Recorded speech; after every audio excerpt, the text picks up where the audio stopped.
This hearing of the Committee on Oversight and Accountability will come to order. I want to welcome everyone here today, and I know we also want to welcome Speaker Johnson, who is also in attendance today. Without objection, the chair may declare a recess at any time. I now recognize myself for the purpose of making an opening statement, but first, without objection, Representative Mills of Florida and Representative Miller of Ohio are waived onto the committee for the purpose of questioning the witness at today's hearing. Without objection, to ordered. Good morning. Today's hearing is for the American people who are seeking answers about the attempted assassination of President Trump. A little over a week ago, Americans watched in horror as a shooter attempted to assassinate President Donald J. Trump at a campaign rally in Butler, Pennsylvania. The gunman nearly succeeded. The bullet that struck President Trump's head was less than an inch from taking his life. President Trump survived, but one rallygoer, Corey Comparator, tragically did not. Two others were seriously injured. It was a horrifying moment in American history. The horror was exceeded only by the bravery of the law enforcement agents who threw themselves in harm's way when shots were fired.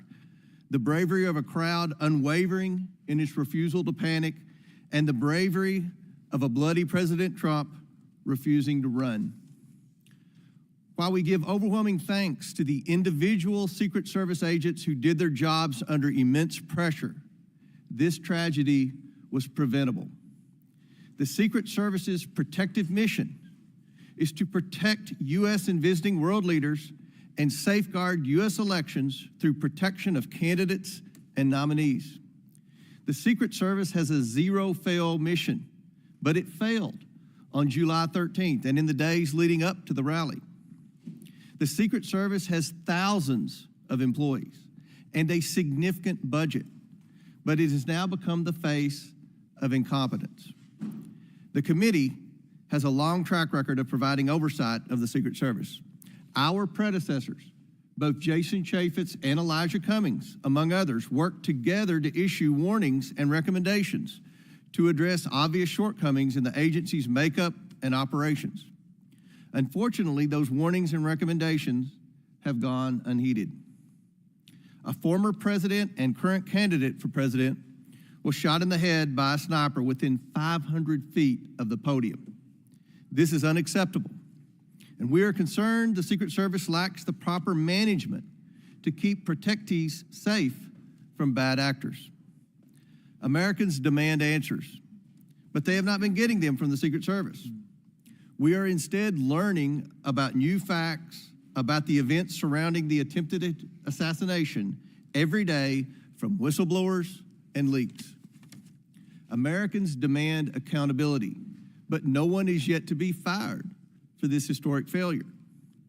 Today's witness, Secret Service Director Kimberly Cheatle, is here under subpoena to answer questions about how the agency failed President Trump and the victims who attended the rally in Butler, Pennsylvania.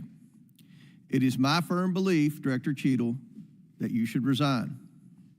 However, in complete defiance, Director Cheatle has maintained she will not tender her resignation. Therefore, she will answer questions today from members of this committee seeking to provide clarity to the American people about how these events were allowed to transpire. We will ask these questions because the Secret Service and its parent agency, the Department of Homeland Security, have been unwilling to provide answers to the American people. DHS has sought to push this hearing to a different time.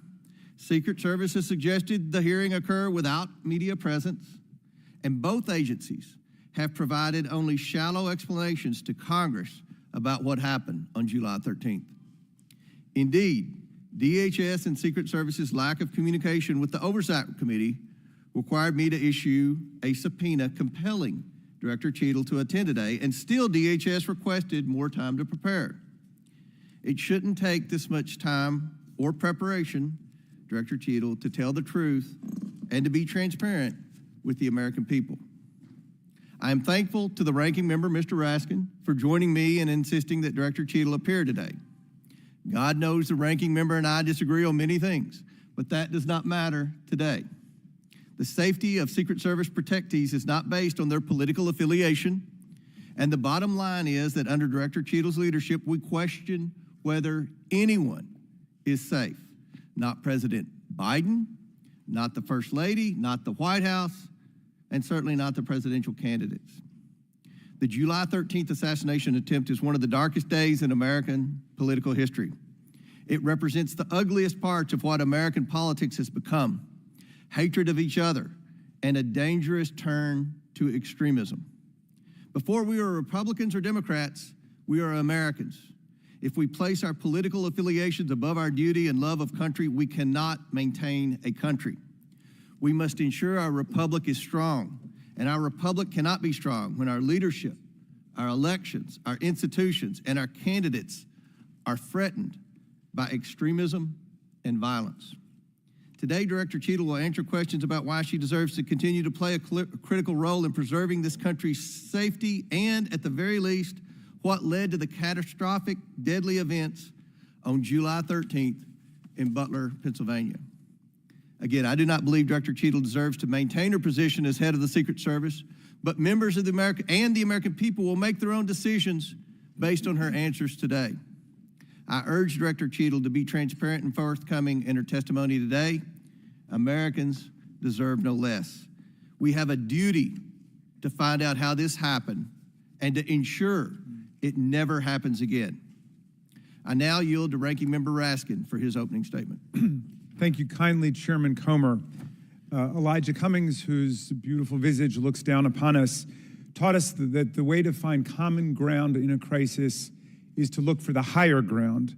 And last week, Chairman Comer and I came together to reach for that higher ground. We made a joint statement condemning the mass shooting and assassination attempt against former President Trump as a grave assault on our democracy. As we wrote, "We are united in condemning all political violence." I join the good chairman in expressing condolences to the family of Corey Comparatori and in sending healing wishes to the wounded victims also of this atrocious act of violence. Some are calling it a miracle that former President Trump escaped this AR-15 attack, unlike so many thousands of our fellow citizens who have been killed or seriously wounded in other AR-15 shootings.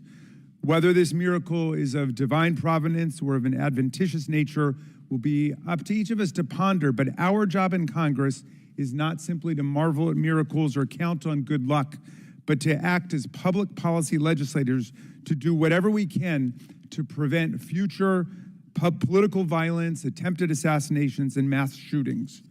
The chairman and I are thus determined to get to the bottom of the stunning security failures that enabled this 20-year-old lone gunman who borrowed his father's AR-15 to perpetrate a mass shooting and assassination attempt at an event protected by the Secret Service as well as state and local police. We'll ask hard questions of Director Cheatle today in order to identify and understand the shocking security failures that occurred and to help transform the operations of the Secret Service to prevent anything like this from happening again. But we can't let ourselves off the hook either, dear colleagues. What happened in Butler, Pennsylvania was a double failure: the failure by the Secret Service to properly protect former President Trump and the failure of Congress to properly protect our people from criminal gun violence. We must therefore also ask hard questions about whether our laws are making it too easy for potential assassins to obtain firearms generally and the AR-15 specifically. Mr. Comparatori, former President Trump, and the other rally attendees wounded in Butler are now members of a club no one wants to belong to, the thousands of people who have fallen victim to mass shootings. Last year, we had 655 mass shootings in America, defined as 4 or more people being shot or killed in a single event, not including the shooter. 712 people died and nearly 2,700 people were wounded in these attacks in 2023. Mass shootings are commonplace. They happen at political rallies and constituent meetings, in our elementary schools, middle schools, and high schools, in churches, synagogues, and mosques, in movie theaters and parades, in nightclubs and grocery stores, in concerts, and on street corners. Here are the worst mass shootings in the last 11 or 12 years. The list is a grim reminder of the horrific damage and death wrought by assault weapons and the AR-15 in particular that have taken the lives of our children, parents, colleagues, and neighbors. This is a very partial list. Mass shootings have become so frequent that we don't even hear about them anymore. Since the mass shooting in Butler, there have already been at least 10 additional mass shootings in America, 2 of which took place the same day that former President Trump was targeted. One of the mass shootings on that violent Saturday, July 13th, happened at 11 p.m. at a nightclub in Birmingham, Alabama, where 4 people were shot dead and 10 others wounded. This means, amazingly, that the Butler attack was not even the deadliest mass shooting to happen in America on that day. A weapon that can be used to commit a mass shooting at an event under the full protection of the Secret Service, together with dozens of state and local police, is obviously an intolerable threat to the rest of us who do not receive such protection and obviously does not belong in our communities. It's time to pass universal background checks and build on this administration's work to ensure that we permanently close the loopholes in the Brady law for gun show purchases, online purchases, and private sales to prevent those weapons from getting into the hands of people we know to be a threat to others. What happened in Butler shows why even closing these loopholes, however, will not keep assault weapons out of the hands of potential assassins and mass murderers. Under federal law, and in the vast majority of states, even young people not old enough to buy a beer legally can legally purchase and own the AR-15 and carry it in public. The shooter in Butler used his father's AR-15. We have to find the courage and resolve to pass a ban on the AR-15 and other assault weapons. A ban has broad support. Even the New York Post loudly endorsed such a ban in 2019. We have passed an assault weapons ban before. Republicans and Democrats together passed it in 1994. Alas, in 2004, we allowed the ban to expire. We know this weapons ban worked. One study found that in the decade that followed the ban's lapse, mass shootings went back up 183%, and deaths from mass shootings went up 239%. But even as we change the Secret Service and act to ban weapons of war like the AR-15, we still will have fallen short of our duty if we fail to denounce every instance of politically motivated violence in whatever form it takes. Republicans and Democrats, again, have come together to denounce this assassination attempt, just as we did the violent attempts on the lives of our colleagues, Representative Stephen Scalise and Representative Gabby Giffords, and on Paul Pelosi, the husband of Speaker Nancy Pelosi, who was attacked and brutalized in his home. And in the immediate aftermath of the January 6th mass violence waged against Congress and the Vice President and the constitutional transfer of power, Democrats and Republicans alike, including Senator McConnell, Chairman Comer, and other colleagues, all denounced this violent assault on our democracy that wounded approximately 140 officers from the U.S. Capitol Police and the Metropolitan Police Department. And I commend them for acting to denounce that attack, just as Democrats moved swiftly to denounce the attack on Congressman Scalise. Political scientists tell us that authoritarian attacks on democratic institutions begin with political parties refusing to disavow or openly embracing political violence. We have to reject that on a strong bipartisan basis, as Chairman Comer and I have done, even as we ensure our Secret Service is up to its vital task of protecting presidents and candidates, and as we work to ensure that America, the streets of our country, are free from the violence of weapons of war. Thank you, Mr. Chairman. I yield back to you. Thank you. Gentleman yields back. Today, we are joined by Kimberly Cheatle, who was sworn into office on September 17, 2022, as the Director of the United States Secret Service. Prior to her appointment, Director Cheatle was Senior Director of Global Security at PepsiCo. Before her role at Pepsi, she served 27 years in the Secret Service. Pursuant to Committee Rule 9G, the witness will please stand and raise her right hand. Do you solemnly swear or affirm that the testimony that you are about to give is the truth, the whole truth, and nothing but the truth, so help you God? Let the record show that the witness answered in the affirmative. Thank you. We certainly appreciate you being here today and look forward to your testimony. We normally limit testimony to opening statement to 5 minutes, but take all the time that you need. Obviously, the rules that we will abide by, when you're finished with your statement, we will then turn to questions. Each member will have 5 minutes. And just a note to the members, I'm going to strictly adhere to the 5 minutes. Once 5 minutes is up, I will hit the gavel. If the director is in the process of answering a question, we'll certainly let her finish her answers, and then we will move on. We're going to have about 100% attendance here today, plus a few additional add-ons. So this will be a very lengthy hearing, and we want to make sure every member gets their 5 minutes uninterrupted to be able to ask these important questions in this very bipartisan hearing today. I now recognize Director Cheatle for your opening statement. Thank you. Good morning, Chairman Comer, Ranking Member Raskin, and distinguished members of the committee. My name is Kimberly Cheatle, and I am the Director of the United States Secret Service. I appreciate the opportunity to appear before you today. The assassination attempt of former President Donald Trump on July 13th is the most significant operational failure of the Secret Service in decades, and I am keeping him and his family in my thoughts. I would like to offer my sincerest condolences to the family of Corey Comparator, a former fire chief and a hero who was killed in this senseless shooting. I would also like to acknowledge those who were injured in Butler, David Dutch and James Copenhagen, and I wish them a speedy recovery. I would be remiss if I did not also extend my condolences on the passing of your colleague, Congresswoman Sheila Jackson Lee. Ms. Jackson Lee was always engaged in the oversight of the Secret Service, and her passing is a great loss to this body. The Secret Service's solemn mission is to protect our nation's leaders. On July 13th, we failed. As a director of the United States Secret Service, I take full responsibility for any security lapse of our agency. We are fully cooperating with ongoing investigations. We must learn what happened, and I will move heaven and earth to ensure that an incident like July 13th does not happen again.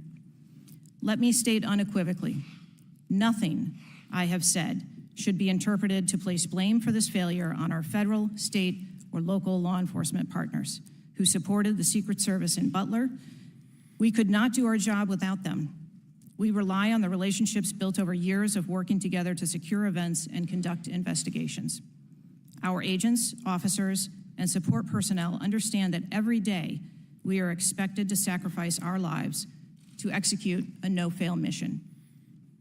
As witnessed on July 13th, our special agents shielded former President Trump with their own bodies on stage while shots were being fired. Selflessly willing to make the ultimate sacrifice without hesitation, I am proud beyond words of the actions taken by the former president's detail, the counter-sniper team who neutralized the gunman, and the tactical team who was prepared to act.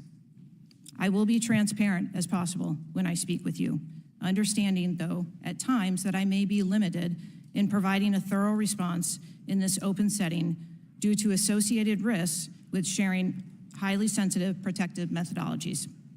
I do not want to inadvertently provide you today with inaccurate information. Since January 1st, 2024, the Secret Service has successfully secured over 7,500 sites. Every protective advance comes with its own set of challenges and requires a customized mitigation strategy, including specific assets. Security plans are multi-layered, providing 360 degrees of protection.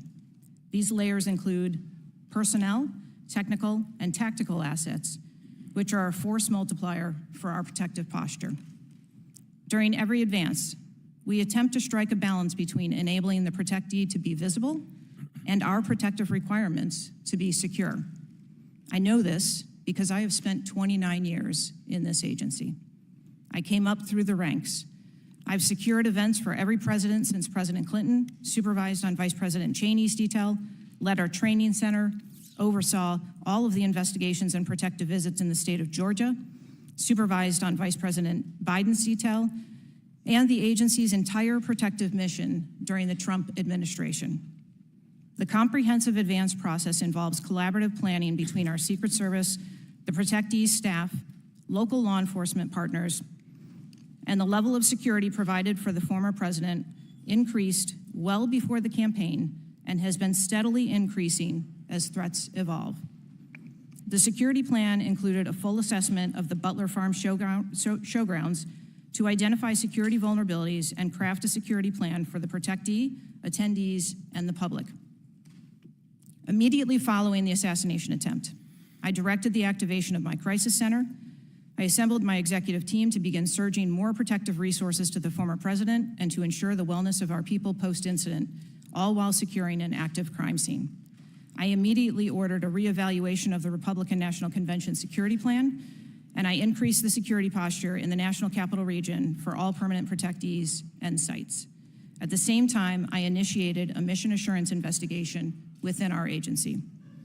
I have instructed my team that all necessary resources will be dedicated to investigating these matters. We will not rest until we have explored every option, and we will leave no stone unturned. But I want to be clear, I am not waiting for these investigations to be completed prior to making changes. Over the past 2 weeks, we successfully led the planning and execution of the 75th NATO Summit and the Republican National Convention. Over the next few months, we will implement security plans for the Democratic National Convention, the United Nations General Assembly, and have already begun planning and coordinating the 2025 inauguration. It is now more important than ever for the men and women of the Secret Service to remain resilient and to focus on what is necessary to carry out our critical mission. Our agency needs to be adequately resourced in order to serve our current mission requirements and anticipate future requirements. The Secret Service currently protects 36 individuals on a daily basis, as well as world leaders who visit the United States, like Israeli Prime Minister Benjamin Netanyahu, who arrived in Washington, D.C. today. The coming years will bring an unprecedented heavy protection tempo. I have no doubt that the processes that I have implemented during my tenure as director, in addition to my nearly 30 years of experience in this agency, have positioned the Secret Service to be stronger. Our mission is not political. It is literally a matter of life and death, and the tragic events on July 13th remind us of that. I have full confidence in the men and women of the Secret Service. They are worthy of our support in executing our protective mission. I will now answer any questions that the committee may have. Thank you very much, Director Cheatle. We'll now begin our 5 minutes questions, and I will begin. Just for the record, the Secret Service has an annual budget of around $3.1 billion, and I believe around 8,000 employees. Is that correct? Yes, sir. Obviously, there were many security failures on the day of the attempted assassination and leading up to that day. Let's start with the building that the shooter used to shoot President Trump from. At any point Saturday, did the Secret Service have an agent on top of that roof? Sir, I'm sure, as you can imagine, that we are just 9 days out from this incident, and there's still an ongoing investigation. And so I want to make sure that any information that we are providing to you is factual. You can't, okay. Why did the Secret Service not, can you answer why the Secret Service didn't place a single agent on the roof? We are still looking into the advance process and the decisions that were made. Okay. Wasn't that building within the perimeter that should be secured? Do we agree with that? The building was outside of the perimeter on the day of the visit. But again, that is one of the things that during the investigation we want to take a look at and determine whether or not other decisions should have been made. One of the things that you said, I believe in an interview, that there wasn't an agent on the roof because it was a sloped roof. Is that normal, and do you fear that that immediately creates an opportunity for future would-be assassins to look for a slanted roof? I mean, this is a huge question that every American has. Why wasn't a Secret Service agent on the roof? And there have been reports that agents were supposed to be on the roof, but it was hot that day and they didn't want to be on the roof. Can you answer any of those questions, Director? So I appreciate you asking me that question, Chairman. I should have been more clear in my answer when I spoke about where we placed personnel in that interview. What I can tell you is that there was a plan in place to provide overwatch, and we are still looking into responsibilities and who was going to provide overwatch.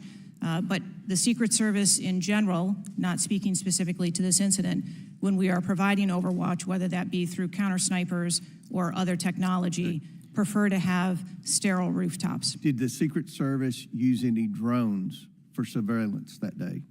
So again, I'm not going to get into specifics of that day in itself, but there are times during a security plan that the Secret Service does deploy an asset like a drone. There were reports that the shooter used a drone just a few hours before the rally start time. Is that accurate? I have heard those same reports, and again, am waiting for the final report. Do you know, if you can't answer the question, that's your answer. But can you answer this? Do you know, I'm not asking yes or no, but do you know if the shooter used a drone before the shooting? That information has been passed to us from the FBI. How many Secret Service agents were assigned to President Trump on the day of the rally? Again, I'm not going to get into the specifics of the numbers of personnel that we had there, but we feel that there was a sufficient number of agents assigned. There are reports that several agents assigned to the rally on July 13th were temporary agents not normally assigned to President Trump. Is that accurate? What I can tell you is that the agents that were assigned to former President Trump are Secret Service agents that provide close protection to him, and that was what was actual on that day. How many temporary agents were there that day? Quite frequently, sir, during campaign events, the Secret Service utilizes agents from HSI or the Department of Homeland Security. You don't know how many, or you can't answer? Supplement our plan. Have the investigators reconstructed the shooter's precise movements over the past days, weeks, and months? So, again, We need to have confidence that if the FBI is leading this investigation, that they're leading a credible investigation, because there's some of us sitting up here today that don't have a lot of confidence in the FBI. So I will repeat the question. Have the investigators reconstructed the shooter's precise moments over the past days, weeks, and months? I understand your question, Chairman, and I share your concerns about wanting to make sure that we have factual information. The FBI is conducting a criminal investigation. The Secret Service is conducting an internal investigation. There are a number of OIG investigations, and there is the external investigation that the President Last question for me. Before July 13th, had the Trump detail requested additional resources? What I can tell you is that for the event on July 13th, the details that were the assets that were requested for that day were given. Okay. My time has expired. Chair now recognizes Ranking Member Raskin for 5 minutes. Thank you, Mr. Chairman. It's been reported that before former President Trump got up on the stage at around 6 p.m. on Saturday, July 13th, that the local police had identified and even photographed a man who was acting suspiciously. And this man, who turned out to be the gunman, had been flagged as a potential threat. Is that accurate? What I can say is that the individual was identified as suspicious. So he was known to be suspicious before former President Trump took the stage. That is the information I have received. Why was he allowed to take the stage with a suspicious person having been identified in the crowd? So I appreciate the question, and I'd like to make 2 points. If the detail had been passed information that there was a threat, the detail would never have brought the former president out onto stage. That is what we do, and that is who we are. We are charged with protecting all of our protectees. So you distinguish between someone who is suspicious and someone who's threatening, is that right? We do. There are a number of times at protective events where suspicious people are identified, and those individuals have to be investigated and determined what is it that identifies that person as suspicious. So did you deny a request for additional resources that had been made by the Trump campaign? There were no assets denied for that event in Butler on the 13th. I see. So you're saying there were requests made for additional assistance for other specific events rather than for the campaign as a whole. Is that right? I'm sorry, I'm not understanding. Well, you seem to say that there were not additional resources requested for that event. And forgive me for being unfamiliar with this. Is it requested event by event, or is it requested just in general for the campaign? So if I can explain the advance process, when an event or a venue is identified by, in this case, campaign staff, then the campaign staff works together with Secret Service agents who go out and conduct an advance. Generally, that is a 5-day time period where those discussions are had about what the perimeter is going to look like, what the size of the event is, what the venue is, and then from there, there is a request made to mitigate potential risk and threat. And I'm saying that on that day, the requests that were pushed forward were granted. So the Secret Service did not know that the gunman actually had a weapon before President Trump was allowed to get up on the stage? To the best of our knowledge and the facts that we have at this point, that is correct. So can you answer this question, which I think is on the mind of most Americans thinking about this? How can a 20-year-old with his father's AR-15 assault weapon climb onto a roof with a direct 150-yard line of sight to the speaker's podium without the Secret Service or local police stopping him? So again, sir, I will say we are 9 days out from this event, and I would like to know those answers as well, which is why we are going through these investigations to be able to determine that fully. Okay, it's been reported that the shooter was not carrying a driver's license or any form of identification. They had no idea who he was, but then he was quickly identified, I think within 30 minutes, by using the serial number on the AR-15 under a tracing system that is now controversial. Some people say we should get rid of it. Some people want to keep it. But is that right, that the serial number was the key information which led to the identification of the shooter? That is my understanding, sir, yes. Okay. If an American citizen were just to stop you and say, Director Cheatle, we support your work to the tune of billions of dollars and thousands of employees, what went wrong? What would you say? Again, knowing that we're 9 days out, I would say, as I have said from the very outset, I accept responsibility for this tragedy. We are going to look into how this happened, and we are going to take corrective action to ensure that it never happens again. Well, I appreciate that, and I hope you will act with vigor and focus and intensity, and it seems you understand the gravity and solemnity of this to the American people. Millions and millions of Americans don't feel safe with all the AR-15s out there. We thought at least the President of the United States or a former President of the United States would be safe, but now that's not even clear. Mr. Chairman, I yield back to you. Gentleman yields back. Chair now recognizes the Chairman of the House Judiciary Committee, Mr. Jordan from Ohio. Thank you, Mr. Chairman. Director, were you guessing or lying? The day after President Trump is shot, Secret Service spokesman Anthony Guglielmi said, quote, the assertion that a member of the former president's security team requested additional security resources that the U.S. Secret Service or the Department of Homeland Security rebuffed is absolutely false. The next day, Secretary Mayorkas said that is an unequivocally false assertion. We had not received any request for additional security measures that were rebuffed. But 5 days later, the Washington Post said this: top officials repeatedly rejected requests from Donald Trump's security detail for more personnel. The next day, the New York Times said this: Mr. Guglielmi acknowledged that the Secret Service had turned down some requests for additional federal security assets for Mr. Trump's detail. So which is it? Because both statements can't be true. Were you guessing or lying when you said you didn't turn down requests from President Trump's detail? Neither, sir, and I appreciate the question. Well, what were you doing? Because those statements don't jive. So what I can tell you is that for the event in Butler, there were no requests that were denied. As far as requests... Well, maybe they got tired of asking. Maybe you turned them down so darn much, they said, not worth asking. How many times did you turn them down ahead of that? I think that it is important to distinguish between what some people may view as a denial of an asset or a request. Well, is Mr. Guglielmi your spokesperson? He said he acknowledged the Secret Service had turned down some requests. I'm asking how many? A denial of a request does not equal a vulnerability. Well, tell me what it is. There are a number of ways that threats and risks can be mitigated with a number of different assets, whether that be through personnel, whether that be through technology, or other resources. Well, tell the committee which it was. They asked for additional help in some form or another. You told them no.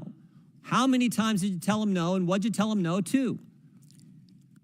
Again, I cannot speak to specific incidents, but I can tell you in general terms, the Secret Service is judicious with their resources based on... What does some requests mean? How many times? Some indicate requests is plural. So more than once they asked for additional help and you turned them down. What did they ask for and how many times did you turn them down? Pretty basic questions. So again, without having all of the details in front of me, sir, what I can tell you is that there are times... You didn't get briefed on how many times you turned down the Trump detail when they asked for additional help? I'm sorry. You didn't get briefed on that before you came to this hearing, knowing you were going to get asked that question? What I can tell you is that in generic terms, when details make a request, there are times that there are alternate ways to cover off on that threat or that risk. But that's not what he said. He said they were denied certain requests, some requests. This is your spokesperson, not me talking. This is the Secret Service talking. And what a change from absolutely false, unequivocally false to, oh, by the way, there were some times where we didn't give them what they wanted. That's a huge change in 5 days. And the fact that you can't answer how many times you did that, that's pretty darn frustrating, not just for me, but for the country. I hear your frustration. Let me ask you this. Were any of those requests denied to President Trump's detail after you knew about the Iranian threat? What I can tell you, again, I don't know the specifics, is that there are times when we can fill a request. It doesn't necessarily have to be with a Secret Service asset or resource. We can fill that request with locally available assets. You spoke to anyone at the White House since July 13th? Yes, I have. Who'd you talk to? I have briefed the president and the vice president. Talked to the First Lady? No, I have not. Talked to the White House staff? Anyone in the White House communications? No, I have not. Have you talked to the counter sniper who took the shot that took out the bad guy? Yes, I have. And can you tell us about that conversation? I would not want to reveal conversations that I've had with my employees. But that's exactly the kind of information the American people want to know. American people who pay your salary. I understand. This is an ongoing investigation, and Who's all doing the investigating at Secret Service? I know the Inspector General, but is there also an internal investigation in addition to the Inspector General?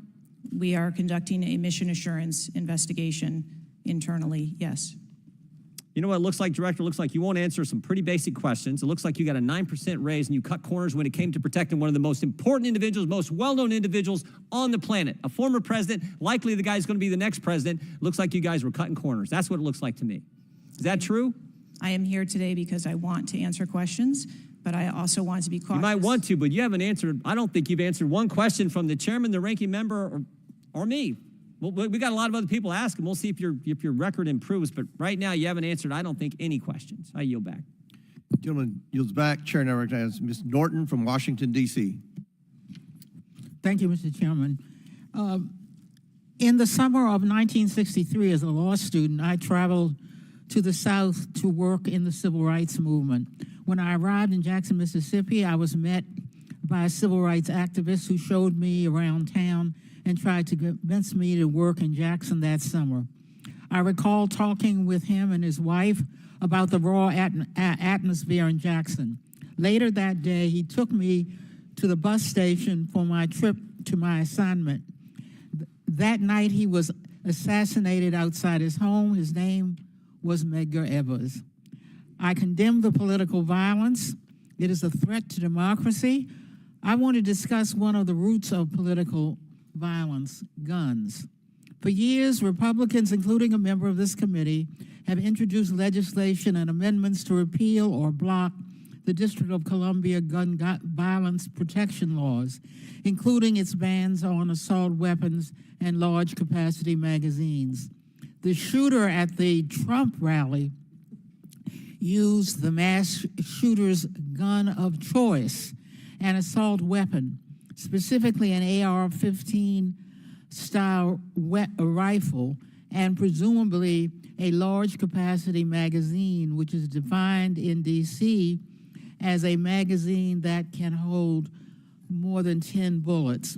Under current DC law, DC does not recognize concealed carry permits issued by other jurisdictions, but it does issue concealed carry permits to both residents and non-residents.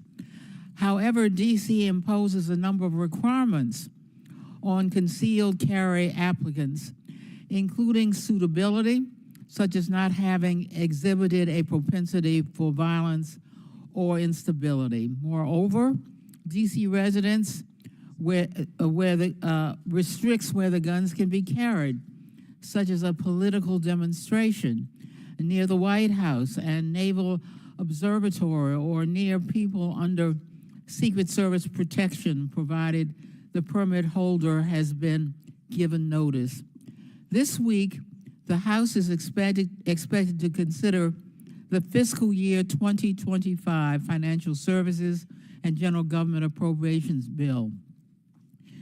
This Republican drafted bill would allow an individual with a permit to carry a concealed handgun issued by a state or territory to carry a concealed handgun in D.C., regardless of that jurisdiction's permit requirements.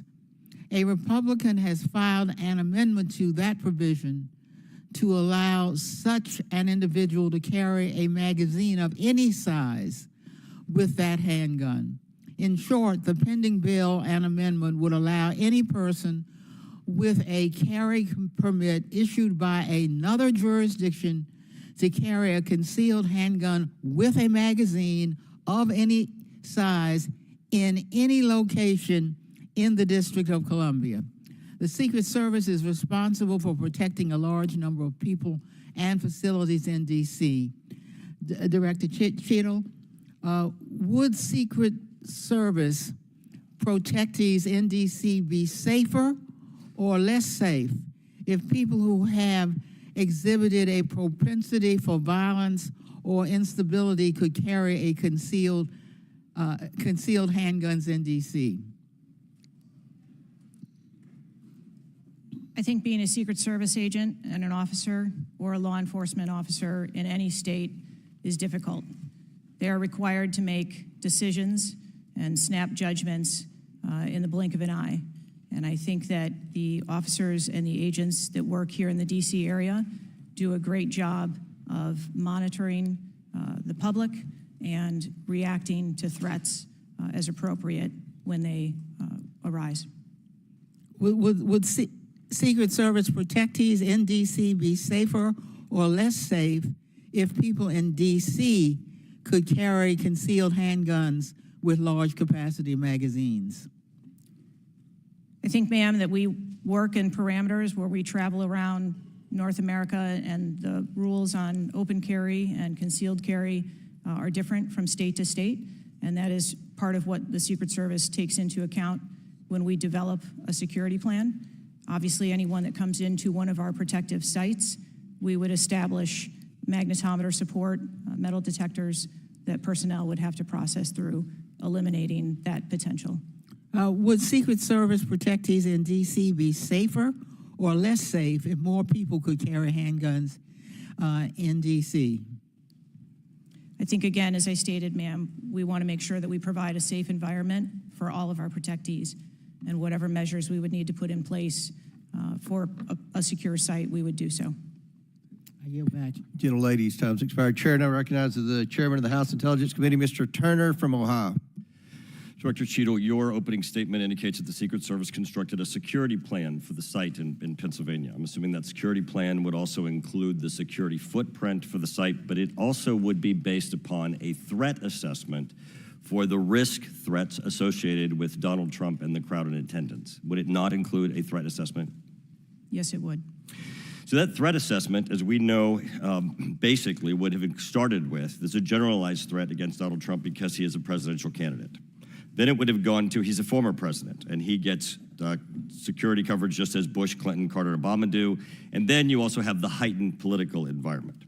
Even for those, it's clear that the security footprint, that the threat assessment was insufficient, which permitted then a 20-year-old to actually enter with a weapon and shoot Donald Trump. But I want to ask you about two other aspects of the threat assessment.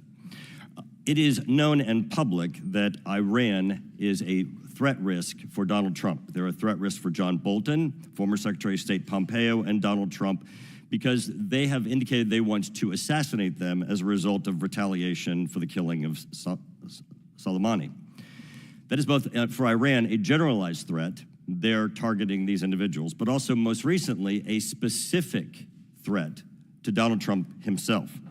Now, I want to enter into the record by UC a Department of Justice Public Affairs release, a CNN article, an article from Fox News, and an article from CBS, all of which acknowledge Without objection to order. that this threat exists for Donald Trump from Iran, and that there are specific threats, most recently, that have been acknowledged. Director Cheatle, have you read the intelligence of the generalized threat to Donald Trump by Iran as a result of their desire to retaliate for the killing of Soleimani? I have. Have you read or been briefed about the intelligence of the specific recent threat to Donald Trump from Iran? Yes, I have. Director Wray, when we were getting our briefing, indicated that he thought the threat assessment should have included this threat from Iran. Is it your testimony today that the threat assessment, since you've read this intelligence, was sufficient to protect him from this threat from Iran? My testimony today is that the information that we had at the time was known. Was it sufficient? Director Cheatle, was it sufficient for the Iranian threat that you said you have read the intelligence briefings for? That information was passed to... Well, I'm not asking the detail? bureaucratic issue of who did it get passed around to. Director Cheatle, was it sufficient for the specific and generalized threat to Donald Trump's life from Iran? Yes, I do believe it was. Director Cheatle, is an Iranian assassin more capable than a 20-year-old? Sir, I think we've acknowledged that there was gaps and a failure that day.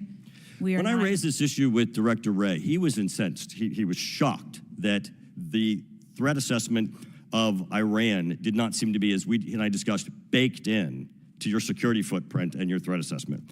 And he went on to say that the generalized threat that he has told the whole country that we are under from a potential terrorist threat. He has said we're under the highest threat level since 9/11, that the lights are flashing red. And he has specifically indicated that people have crossed the southern border as a result of the Biden administration's policy, and that there are in our country today terrorists and individuals who are affiliated with terrorist groups and organizations.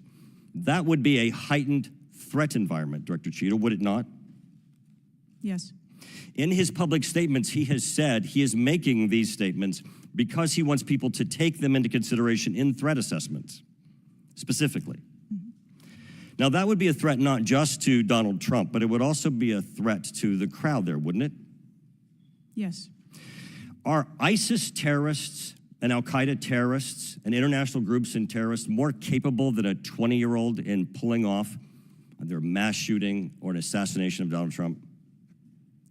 Sir, again, there was clearly a breakdown Right. and a failure that day. Have you read the intelligence of the terrorists that are currently in the United States that Director Wray speaks, and those individuals that are here that are affiliated with terrorist groups and organizations that are in the process, as Director Wray said, of representing a significant threat of a terrorist attack occurring in the United States? I have read reports that apply specifically to the Secret Service's mission. Director Cheatle, because Donald Trump is alive, and thank God he is, you look incompetent. If Donald Trump had been killed, you would have looked culpable. There is no aspect of this that indicates that there has been any protection to Donald Trump. The threat was identified before he took the stage, and the shooter was only killed after Donald Trump himself was killed. Not only should you resign, if you refuse to do so, President Biden needs to fire you, because his life, Donald Trump's life, and all the other people which you protect are at risk because you have no concept of the aspect that the security footprint needs to be correlated to the threat. I yield back. Chair now recognizes Mr. Lynch from Massachusetts. Thank you, Mr. Chairman. Director Cheatle, there were multiple security failures at the former president's rally in Butler, Pennsylvania. First of all, there was a failure to isolate the podium from exposure to direct fire. Do we know who made that decision to allow that rooftop to remain as an unprotected area? Do we know who came up with that security plan that omitted that? Sir, I don't have a specific person to identify for you. Okay, well, that's what I'm looking for, so let's move on. There's also a breakdown in security in failure to confront the shooter over an hour before the former president began his remarks when the shooter was identified as a person of interest. What particularly allowed agents or law enforcement to identify him as a person of interest? So I appreciate the question, and again, I will say that we are 9 days out, and there are a multitude of interviews that are still taking place. Okay, so did he have a rangefinder? There were some reports that the individual had a rangefinder. That would certainly raise my suspicion. Did he have a rangefinder? Yes, he did, but may I explain that at a number of our sites, especially when you're at outdoor venues, a rangefinder is not a prohibited item. It is sometimes an item that is brought in by individuals if you're going to be in the back. Did anybody confront him on that? Anybody ask him questions? What are you doing with the rangefinder? Anybody confront him on his presence where he was in proximity to the president?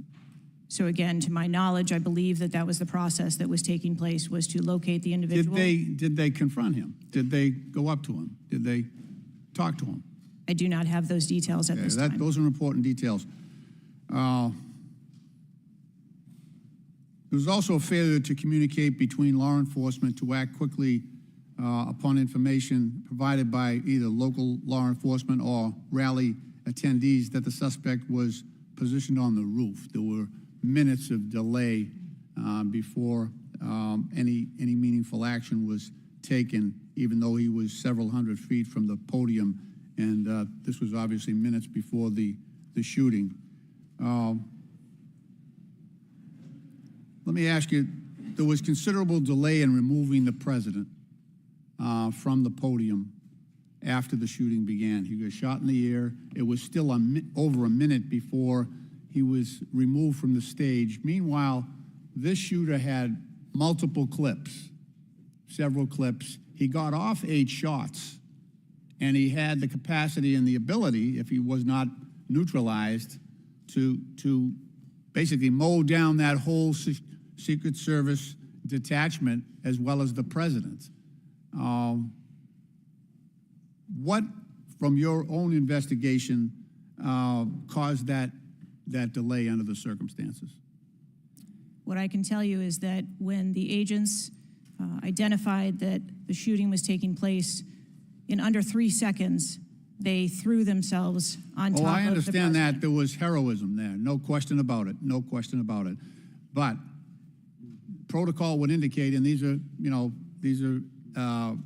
the opinions of various former Secret Service agents, people who have done this work in the past, that over a minute of exposure on that podium with a shooter with a high capacity weapon who had already wounded the president and could have got off, we don't know how many more rounds, and yet the president remained exposed, even though he was joined in that exposure by the Secret Service in their heroic acts. It just, I don't know if there's a good explanation for that. Our personnel created a body bunker on top of the president, I get that. shielding him. Yeah, this was an AR-15 style weapon that would have made pretty quick work if he was determined and able to do so. This is not the first investigation that we've had of the Secret Service during my time here on this committee, and the last one we had, our previous investigation determined that the Secret Service was experiencing a staffing crisis that poses perhaps the greatest threat to the agency, and that's a quote. Is that staffing crisis still in place? Is that still something that you deal with on a daily basis? As of today, the Secret Service has just over 8,000 employees.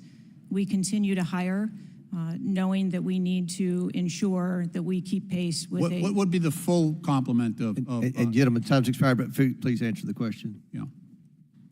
I'm sorry. What would be the full complement that you're looking for? You've got 8,000, and how many would be a full complement for for the service. So we are still striving towards a number of 9,500 employees approximately in order to be able to meet future and emerging needs. Okay, thank you, Mr. Chairman, for your courtesy. I yield back. Chair recognizes Dr. Fox from North Carolina. Thank you, Mr. Chairman. Director Cheatle, what grade would you give the Secret Service's performance in Butler, Pennsylvania on July 13? As I've stated, ma'am, this was clearly a failure. I would grade the agents and officers who selflessly threw themselves in front of the president and neutralized the threat an A. I think that we need to examine the events that led up to and prior to that day. You stated in 2021 that the Secret Service has a zero-fail mission. It's clear that the events of July 13 show a cascade of failures that cost Corey Comparator his life, nearly cost former president his life, and injured David Dutch and James Copenhaver. When an agency fails spectacularly in its mission, those responsible must be held accountable, and the problems must be fixed so they cannot happen again. Why should the American people or the officials you're responsible for protecting have confidence in your ability to lead the Secret Service after such a spectacular failure? I appreciate the question, and I am committed to finding answers so that we can make the agency stronger after this. You said on July 15 that the buck stops with me. How are you taking accountability for the Secret Service's failures during the July 13 assassination attempt on President Trump? I have taken accountability, and I will continue to take accountability. I am responsible for leading the agency, and I am responsible for finding the answers to how this event occurred and making sure that it doesn't happen again. So I would like to explore how you got the job as director of the United States Secret Service. Is it typical for the director of the Secret Service to be recommended for the role at the behest of a president's family and senior staff, perhaps at the request of Jill Biden or Anthony Bernal? I got the job as a director of the Secret Service because I spent 27 years in an agency with a mission that I absolutely love. I started my career in Detroit. I worked my way up through investigations and protection. Was there competition for the position? You would have to ask those who were involved in the interview process. But you think you are the best person in the country to head the Secret Service? I think that I am the best person to lead the Secret Service at this time. The Secret Service receives billions in funding each year, as has been explained by my colleagues here. In fact, you've had an increase in real terms of 55%. As you're no doubt aware, staffing levels for those assigned to protect the president, former presidents, and other senior officials has decreased by about 350 between 2014 and today. Clearly, a lack of financial resources not to blame for the staffing shortage. In 2022, the Secret Service saw nearly half its workforce leave in 1 year, and during the same year, it was ranked dead last among law enforcement agencies in the best places to work in the federal government. Can you explain why your agency was so poorly rated and why so many staff left in just 1 year? So with all due respect, I dispute the statistic of half of the employees leaving in 2022. I think that has been inaccurate data that's been reported out there. But what I can tell you is, as I have returned as the director of the agency, we have had an increase in hiring and staffing and an increase in resources, and we are committed to continue to hire so that we can be staffed appropriately to meet the dynamic mission that we have. Well, you may want to dispute it, but it's out there. My understanding, given the high-profile failures and rotten culture at the Secret Service during your nearly two-year tenure, why should the American people have any confidence in your ability to lead the Secret Service to perform its zero-fail mission to protect our senior leaders? The Secret Service has an incredible culture. Our men and women place service over self. They come in every day willing to risk their lives for our protective mission. And they work investigations that thwart people who would do harm to children, child exploiters. We have an incredible mission, and our culture is we will get the job done no matter what. Well, those on the front line certainly have a great culture, and they were willing to risk their lives for President Trump. But I'm not sure the leadership at the agency has this right kind of culture. I yield back, Mr. Chairman. Chair now recognizes Mr. Conley from Virginia. Thank you, Mr. Chairman. Well, I hope the American people do appreciate the incredible daily risks Secret Service agents take on our behalf. You mentioned there are 36 regular clients you've got that you protect constantly, but I was participating in the NATO summit just 2 weeks ago. We had 32 heads of government and heads of state, plus visiting heads of state and heads of government. Presumably, you provided protection for all of them. That is correct. Just saying. Help us understand, however, I will stipulate that there's an ongoing investigation. You don't want to go into too much detail on that until you've been able to ascertain all the facts and analyze what they mean. You can understand, however, the anxiety we and the American public have about how could this happen and how can we ensure it can't recur. Now, there are some things my friends on one particular side of the aisle don't really want to talk about, like AR-15s and access to them by a 20-year-old, or anybody for that matter. Presumably, Director Cheatle, the ubiquity of weapons, guns in America, especially assault weapons or semi-automatic weapons, that's helped your job and the mission of your agencies, right? It's made it less complicated, isn't that true? I'm sorry, I'm not understanding your question. Real simple. More guns, especially dangerous ones, have made your job protecting people easier. Is that not right? I think from every Director state, Cheatle, this is simple English. More guns, do they make your job more complicated or less complicated in protecting these 36 clients and visiting heads of state and heads of government that come to Washington? I think the Secret Service needs to take into account. I didn't ask that. That they're in. I'm sorry. I asked a simple question, which deserves a simple answer. The ubiquity of guns, dangerous weapons in America, like AR-15s, has that made your job, that is to say the mission of the Secret Service, easier or more difficult? I think the threat environment for protecting our Secret Service protectees is always difficult, and that's dynamic, and it's always evolving. We stipulate it's always difficult. Again, this is a simple one. Does the ubiquity of guns make your job easier or more difficult today?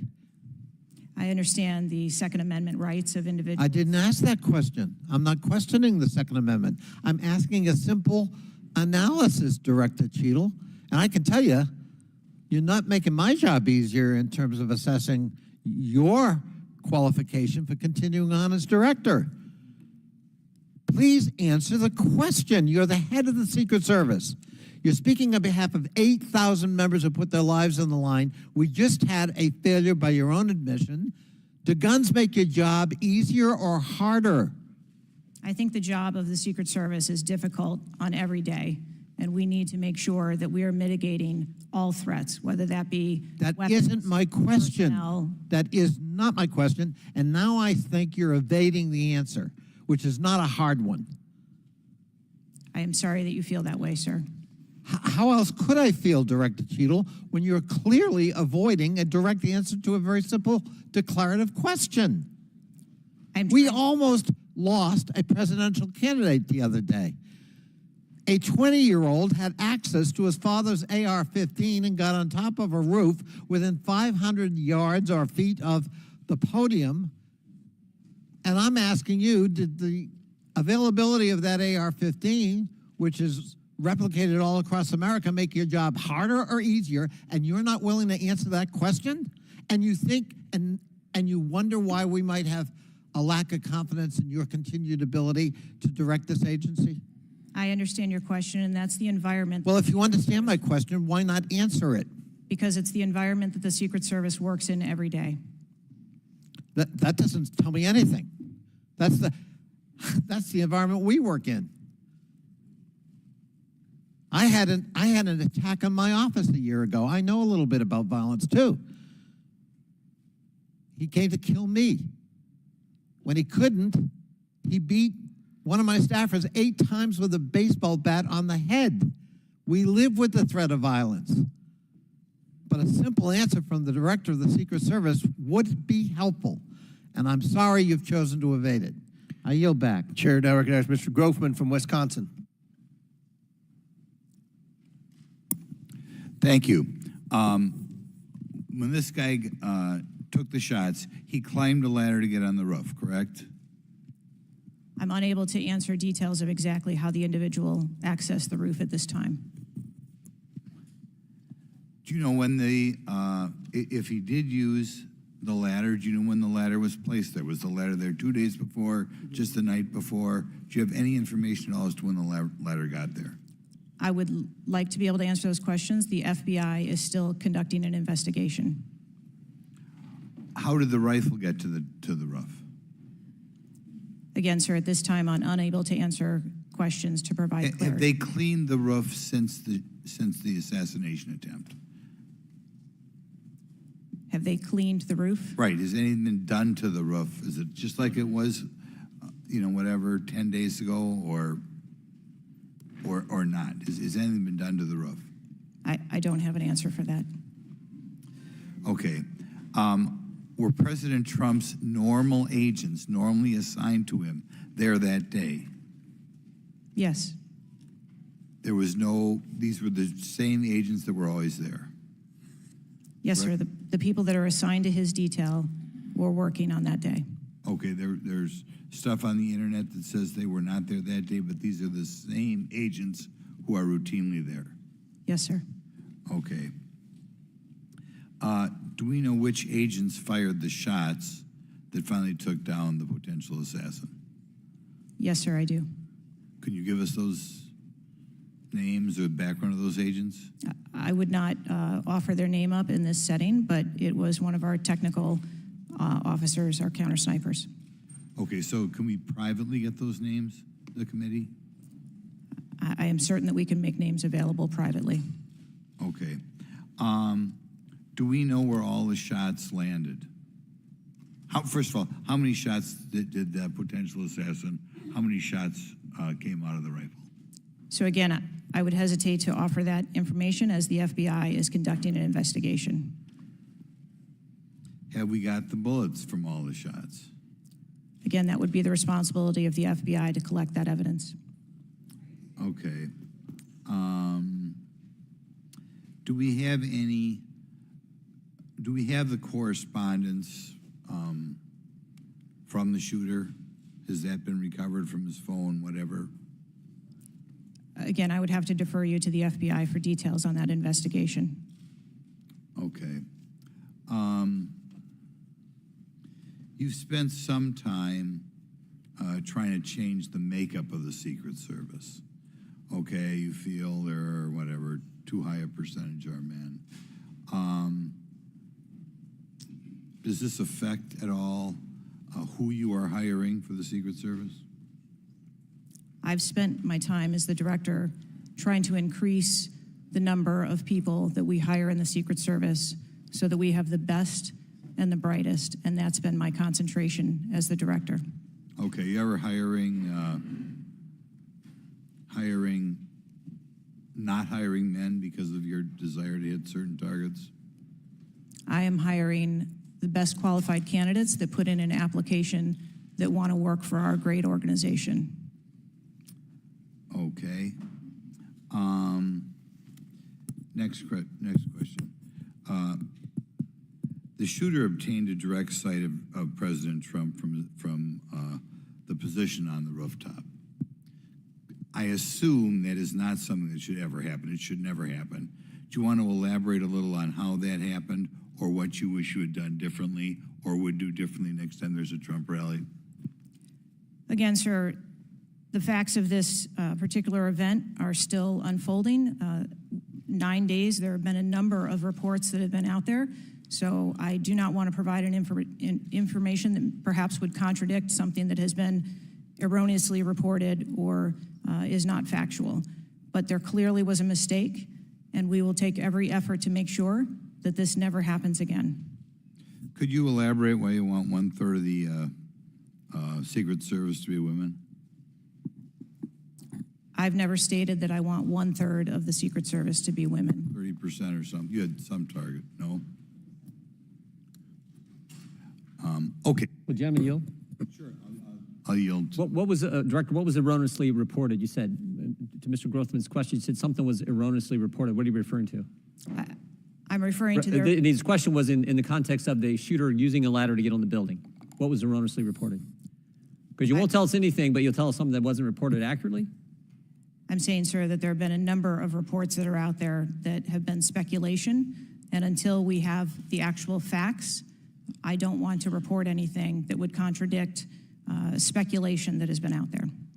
Thank you, gentlemen, for yielding. Chair recognizes Mr. Krishnamurti from Illinois. Thank you, Mr. Chair. Thank you, Mr. Ranking Member, for bringing us together this morning. One question I get asked a lot from my constituents is, what can Congress actually do to stop this from happening again? And I'd like to share a graphic from a very recent study conducted by Professor Robert Pape, a world-renowned expert in combating political violence. The graphic shows that 74% of Americans want this Congress to come together to denounce political violence of all stripes, and you can tell it's across party lines. I commend the chair and ranking member for putting out the statement the other day condemning political violence, and to further this effort, I'd like to ask all my colleagues to join Dr. Brad Wenstrup and me in introducing a resolution that we think can secure unanimous House passage in deploring and condemning political violence, and we will be circulating that resolution shortly. Director Cheatle, as you know, the shooter began shooting at 6:11 p.m. Eastern on July 13th. NBC reported that at 5:51 p.m., 20 minutes before the shooting began, the state police informed the Secret Service of their concern. Now, the rally was not paused at that point, correct? No. And according to NBC, just 2 minutes later, at 5:53 p.m., the Secret Service notified its snipers about the gunman. The rally wasn't paused at that point either, correct? No. Let me show you some video footage by rally goers. If you could play the video on the screen up here.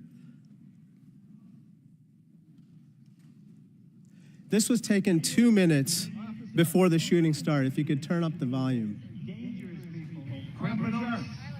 We have criminals.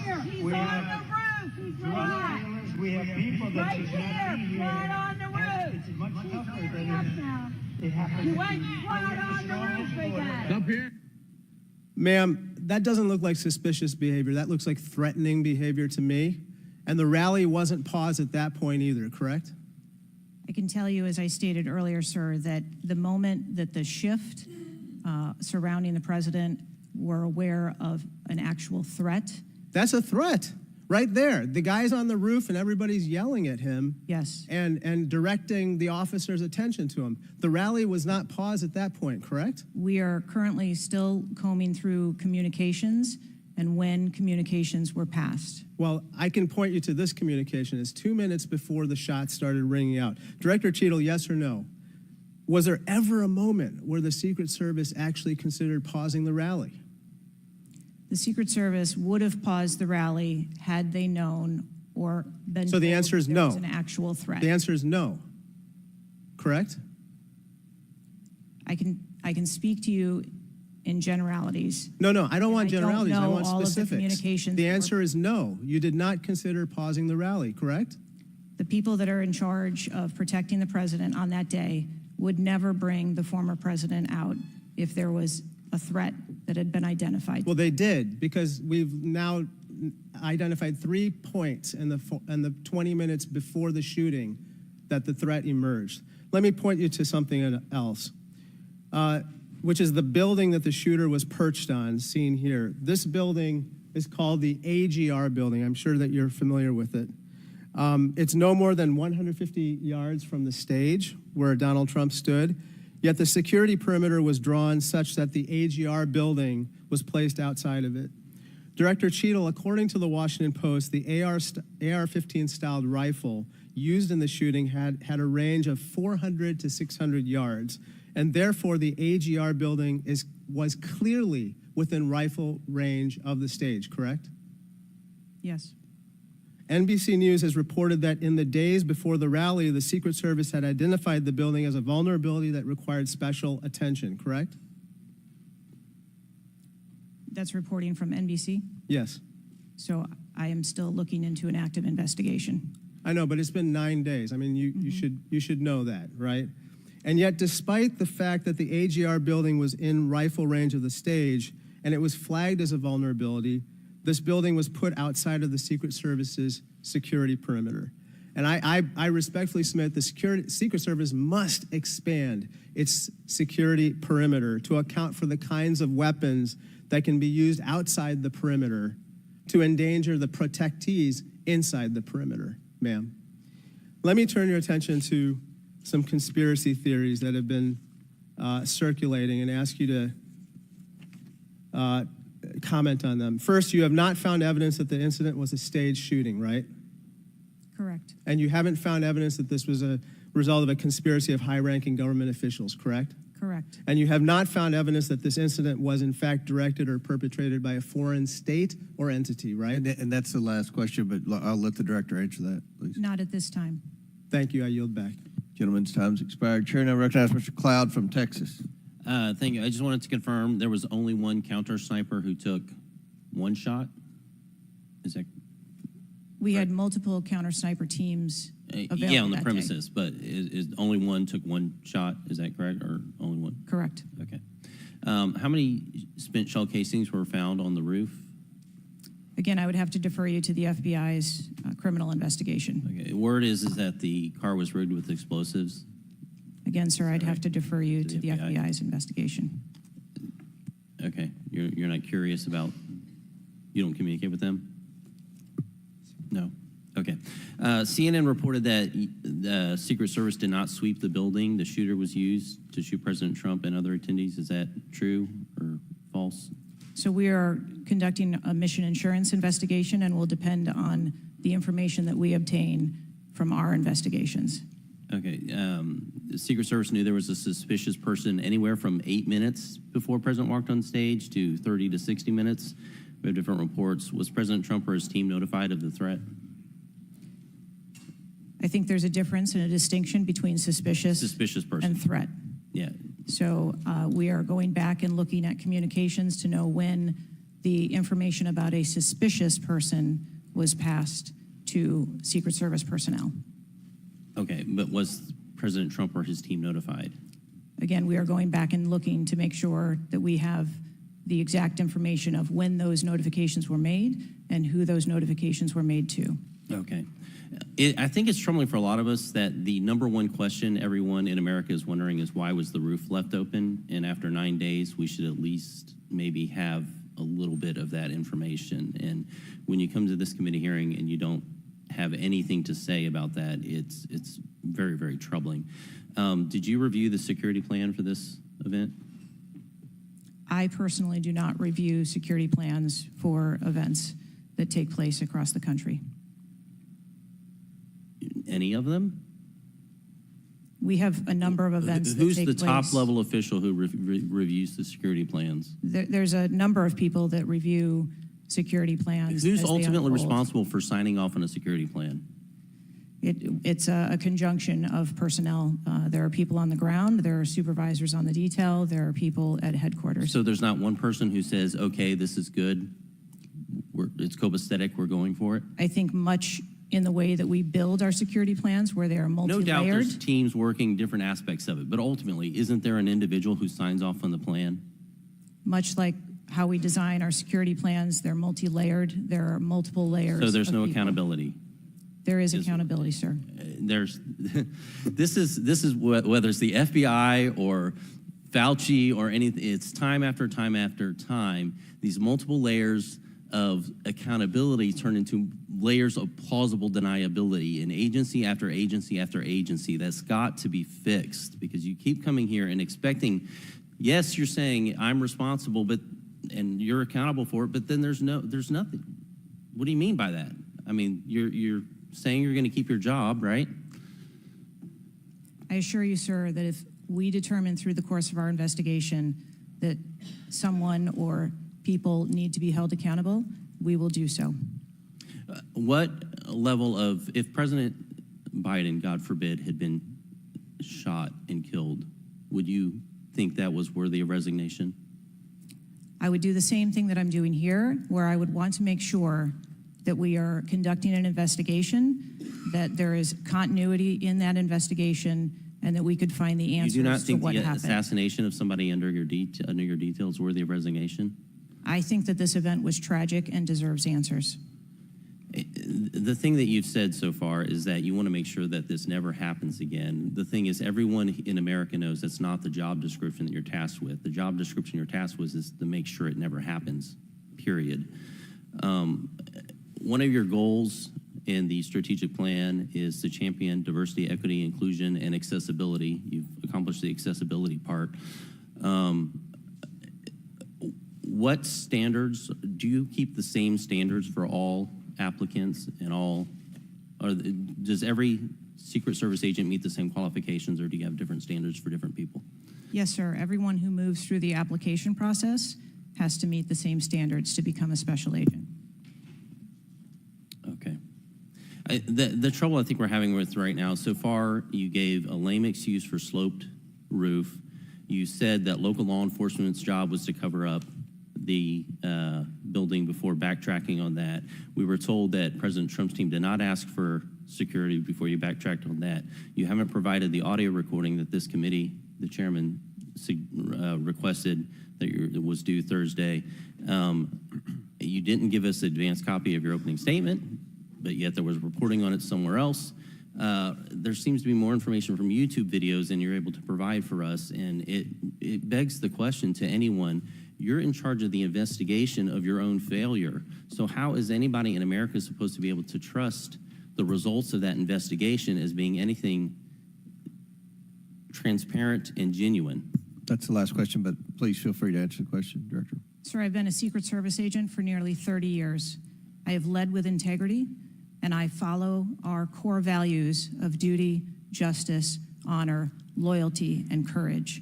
And I am doing that in this case, and I assure this committee that I will provide answers when we have a full and complete report, in addition to cooperating with all of the other investigations that are ongoing.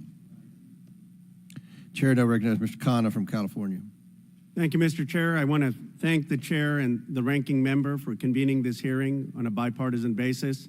I join them in condemning the horrific assassination attempt on the former president.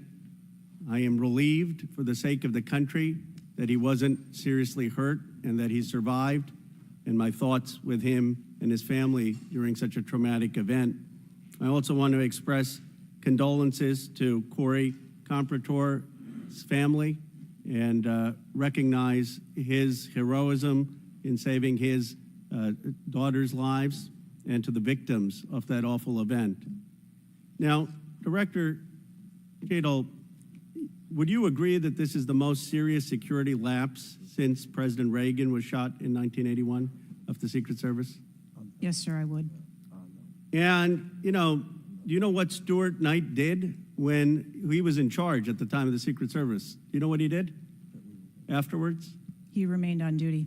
He resigned. And Stuart Knight was not a Democratic appointee or a Republican appointee. Look, I'm not questioning your judgment. I just don't think this is partisan. If you have an assassination attempt on a president, a former president, or a candidate, you need to resign. That's what Stuart Knight did. He was a Republican appointee, and he took responsibility.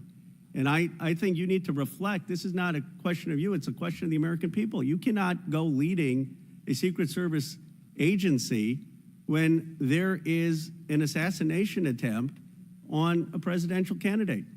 I would say that about anyone who is running. And so I guess my question to you is, what's the difference between your position and what Stuart Knight did? What I will tell you, sir, is that I am dedicated to finding the answers to what happened. And like every Secret Service agent, we don't shirk from our responsibilities. I will remain on and be responsible to the agency, to this committee, to the former president, and to the American public. But is there a reason you wouldn't just do what Stuart Knight did after the Reagan assassination attempt? I believe that I provided an answer. There's nothing more that you have to say? I mean, do you really believe at this moment, given how divided the country is and the questions asked, that your service in this role is the best for the nation? I mean, I'm not saying you can't do public service again, you can't do something else again. Do you really genuinely in your heart believe that you being in this role is what's right for America at this moment? I mean, do you think there are people who are Trump supporters who have confidence in you? The one thing that we've got to have agencies in this country that are transcend politics, that have the confidence of independents, Democrats, Republicans, progressives, conservatives. Do you really believe that the majority of this country has confidence in you right now? I believe that the country deserves answers, and I am committed to finding those answers and providing those answers. Well, look, I believe, Director Cheatle, that you should resign. I think there are colleagues on both sides of the aisle who believe that, and I hope you'll consider it. I yield back.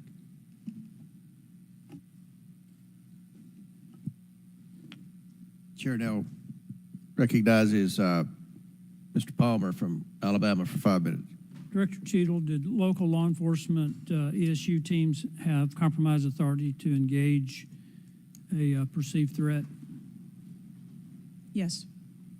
Why do you think they didn't use it? I believe that they follow the same use of force that our agency. You don't, when you have compromise authority, you don't have to get permission if you perceive a threat. And there were not just the ESU units, but there were local law enforcement that had line of sight on the shooter before the shots were taken. So one of my questions is there was supposed to be a briefing with the Secret Service sniper units, your counter assault team members, with the contract team, with the local ESU teams. That didn't take place. Why was that? So I have been told that there has been a briefing. There was a briefing that took place. I've been told that there wasn't one. And again, we are still looking into the facts of the investigation. So Let me ask you this. When were you informed that there was a credible threat against President Trump, former President Trump? When did you learn of that? Sir, the former president has a number of threats. I didn't ask you that. There was a credible threat from Iran. When were you informed of that? Answer the question. We have been monitoring the threats. You knew before the rally, okay? All right? The site security plan is generally drafted by the site supervisor and the site agent, probably out of the Pittsburgh district office. Did they take into account the credible threat against President Trump? Our personnel take into account the threats that are Then out why there. would they leave a building? And I will correct the distance that's been quoted. It was about 140 yards with clear line of sight to the president. Why was that building not occupied on the roof? I mean, you could have put Barney Fife on the roof and kept somebody from getting up there. So why wasn't that done? The plan that was developed that day encompassed a number of security mitigations. The issue is the site supervisor, the site agent, and the special agent in charge, who I think signed off on the plan, did not include that in the inner perimeter, and they didn't have a plan to secure the building. As I understand it, the Butler County ESU unit was situated on the second floor of a building next to that, but they didn't have a clear line of sight of the roof. The angle was too severe. The photograph that was taken of the young man, of the shooter, when he had the rangefinder, was taken at 5:15. It wasn't until 5:38 that photograph was transmitted to the Secret Service sniper units. I don't understand the lack of interoperability here in the communication process. I don't understand why people didn't perceive that as a credible threat. The video that Mr. Christopher Morphy had shown there was clearly a credible threat. So how is it that all of these mistakes could be made? How many explosive devices were found on or near the site? Again, I would have to defer you to the FBI. Madam, I believe Details they of were that. in his car, and there, I think there might have been one near a main gas line. It wasn't just the fact that he had a rifle, it was the fact that he had the ability to inflict enormous harm, enormous numbers of casualties had those devices exploded. I want to know also, when your agents conduct a site review, are they fully informed of all of the threats that are being made against the principle that they're protecting? What I can tell you is that when our agents go out to conduct an advance, their whole goal is to ensure I the safety and understand what their security. goal is. The failure to secure that building not only put the former president's life in danger, it put the lives of individuals in the crowd in danger as well. I mean, the Reagan shooting, there were other people shot at that time as well. And the Secret Service members' lives were in danger. So I don't understand how you can continue to stay in the position you're in when this was a failure of historic magnitude. 43 years without anything like this happening. And you failed, in this case, in a spectacular way. Mr. Chairman, I yield back. Gentleman yields back. Chair recognizes Mr. Mfume from Maryland.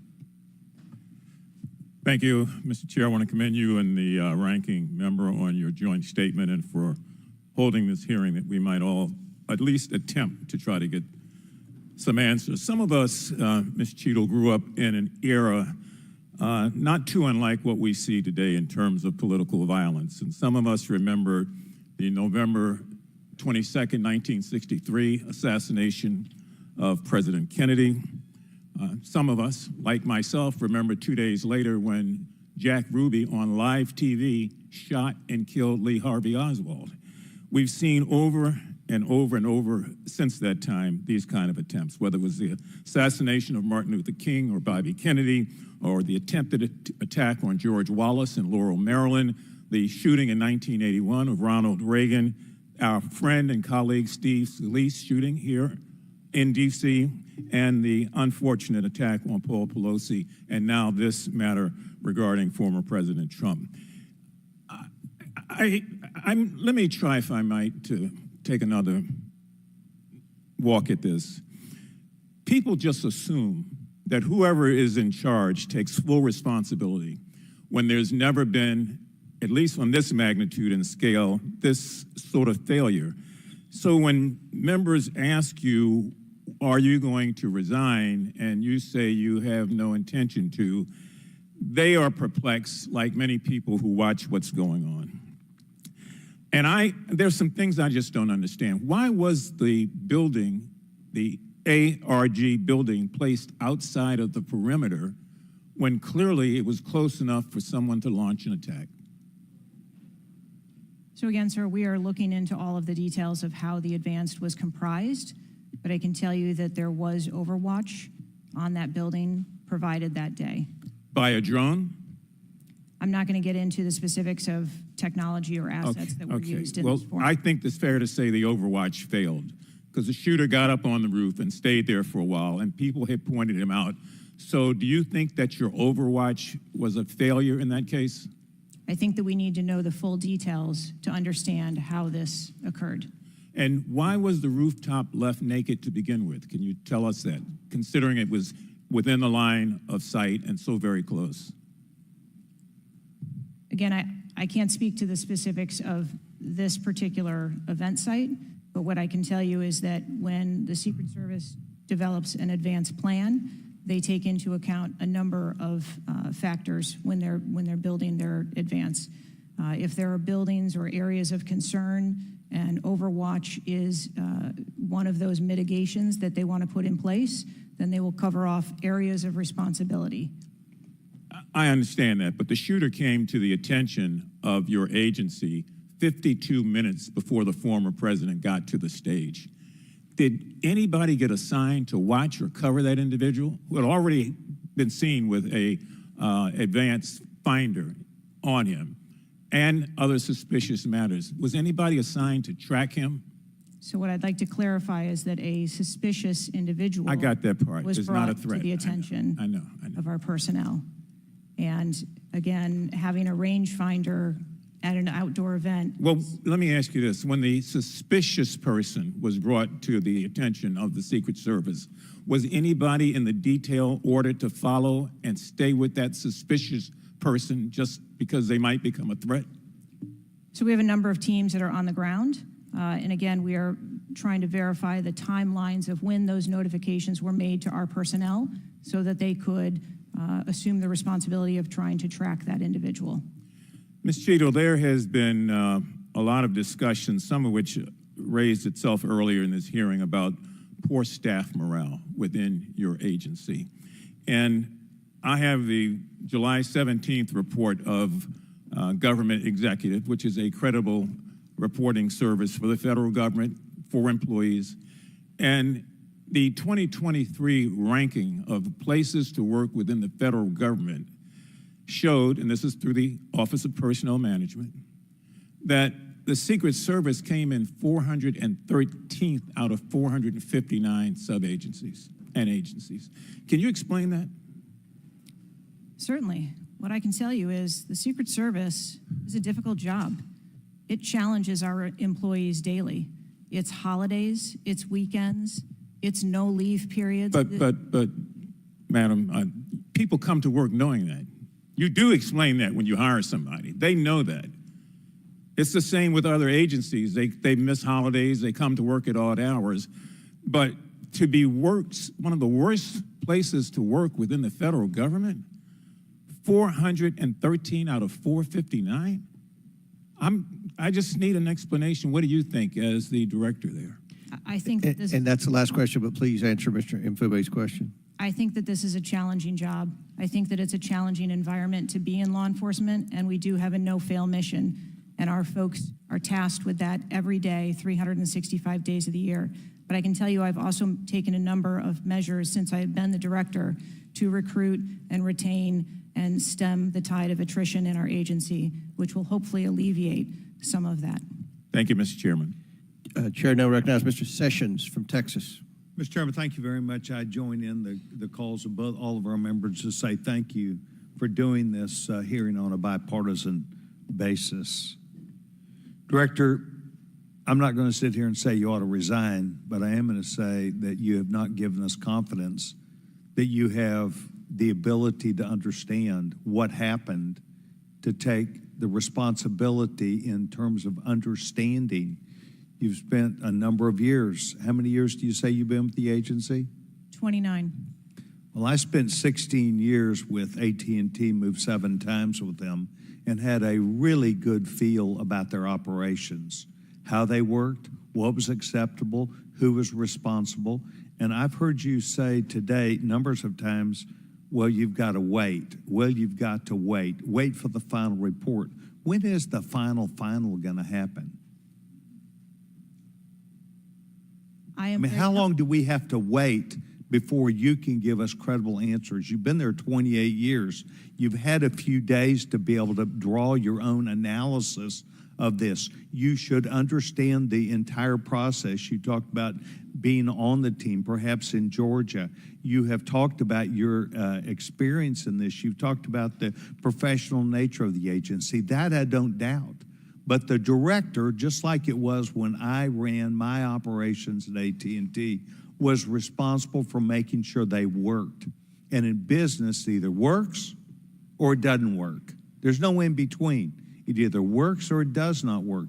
And your job as the, in essence, administrator, the director, is to make sure it looks right and works.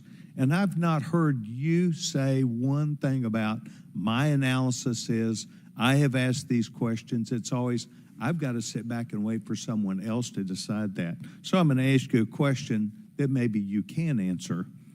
Have any employees been disciplined for their role in Butler, PA incident?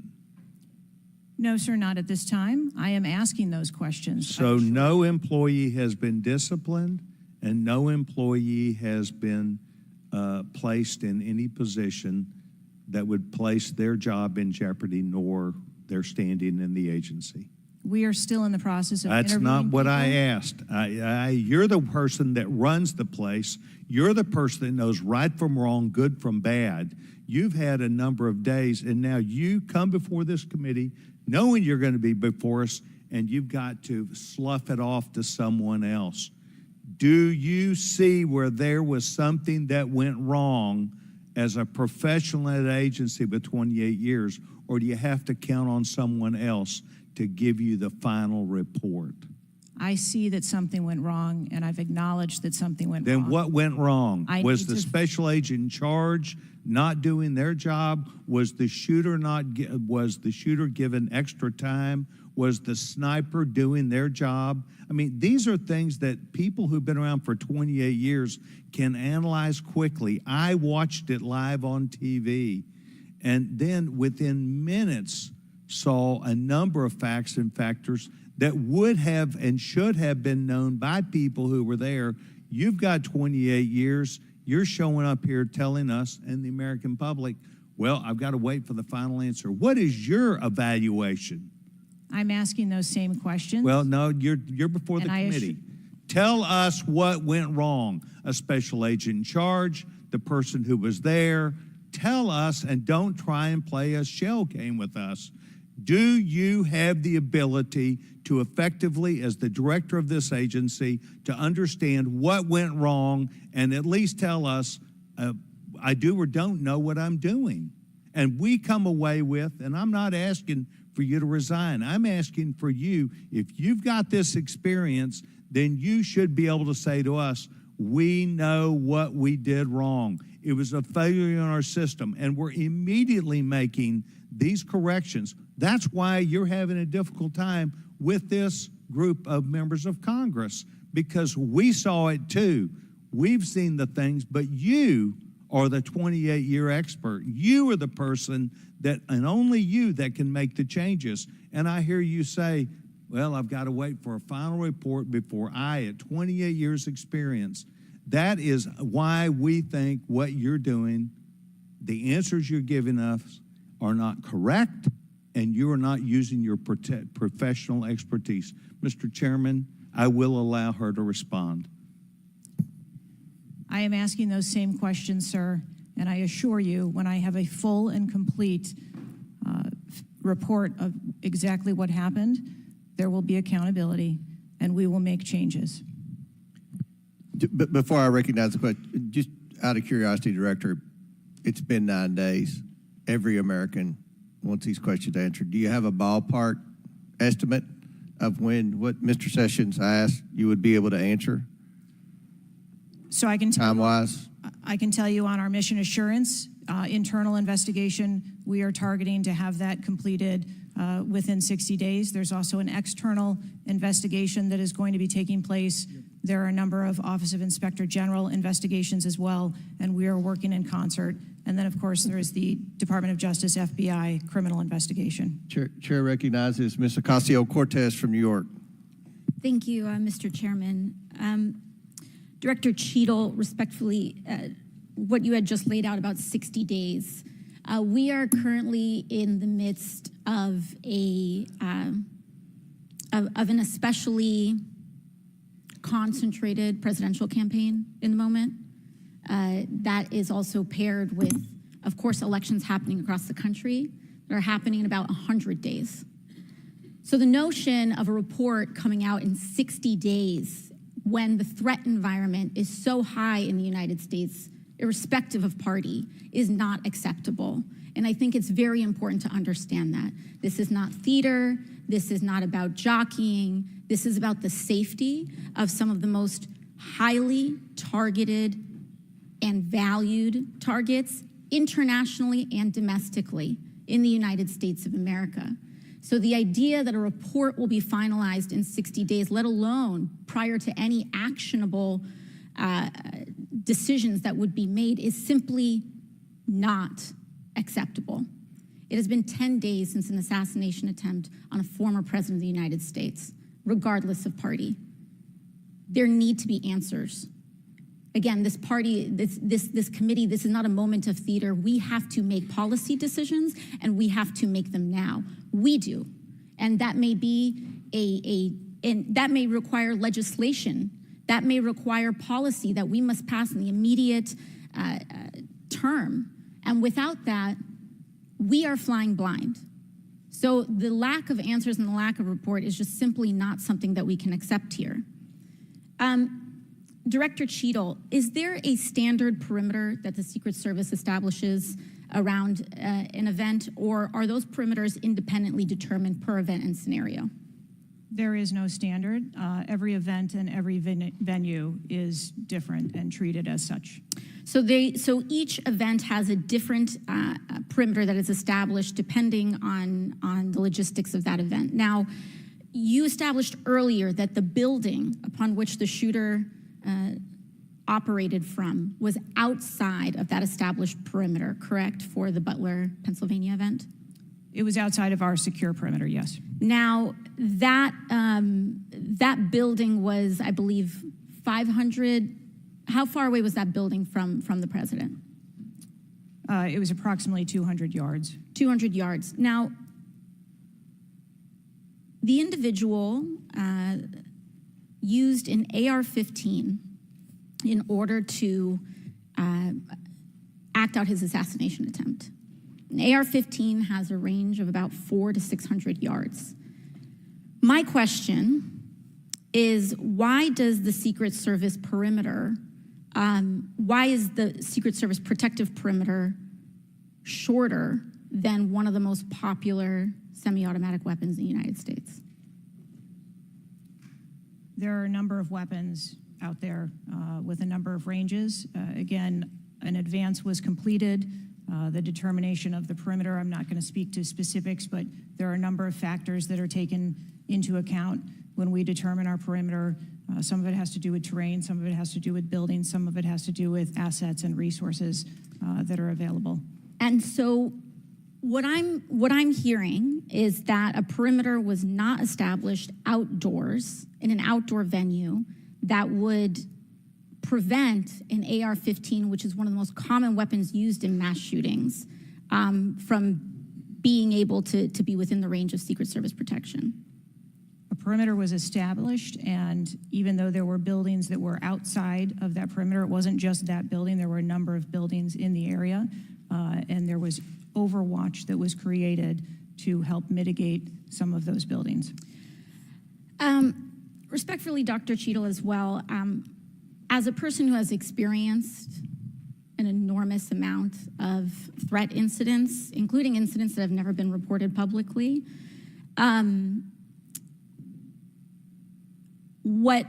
there is a common pattern that happens here, whether it's Secret Service, FBI, Capitol Police, local departments.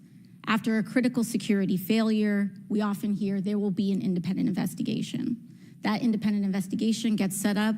Usually the expectation is between 2 to 3 months after the incident, and then nothing really occurs from there. The report is usually not satisfactory to the questions that are usually being raised here, and most importantly, corrective action is rarely taken. If I were to state anything that I think is profoundly important, is that we need to have answers to the public.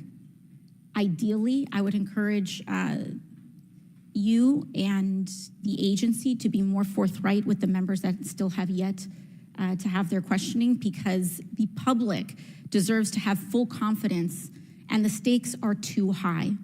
The violence that could break out in this political moment, regardless of party, in the event of someone getting hurt, constitutes a national security threat to the entire country.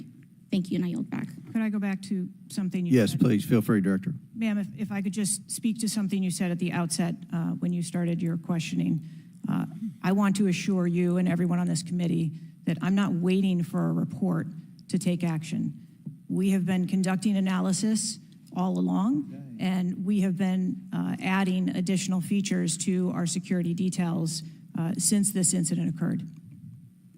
And I'd hope you can highlight and illuminate what some of those are in the event of other members questioning as well.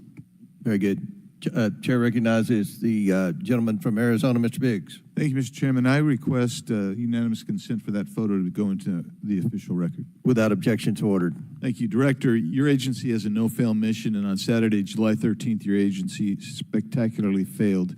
The failure resulted in the death of Corey Comprador and serious injury to two other rally attendees, David Dutch and James Copenhaver, besides the injuries to President Trump.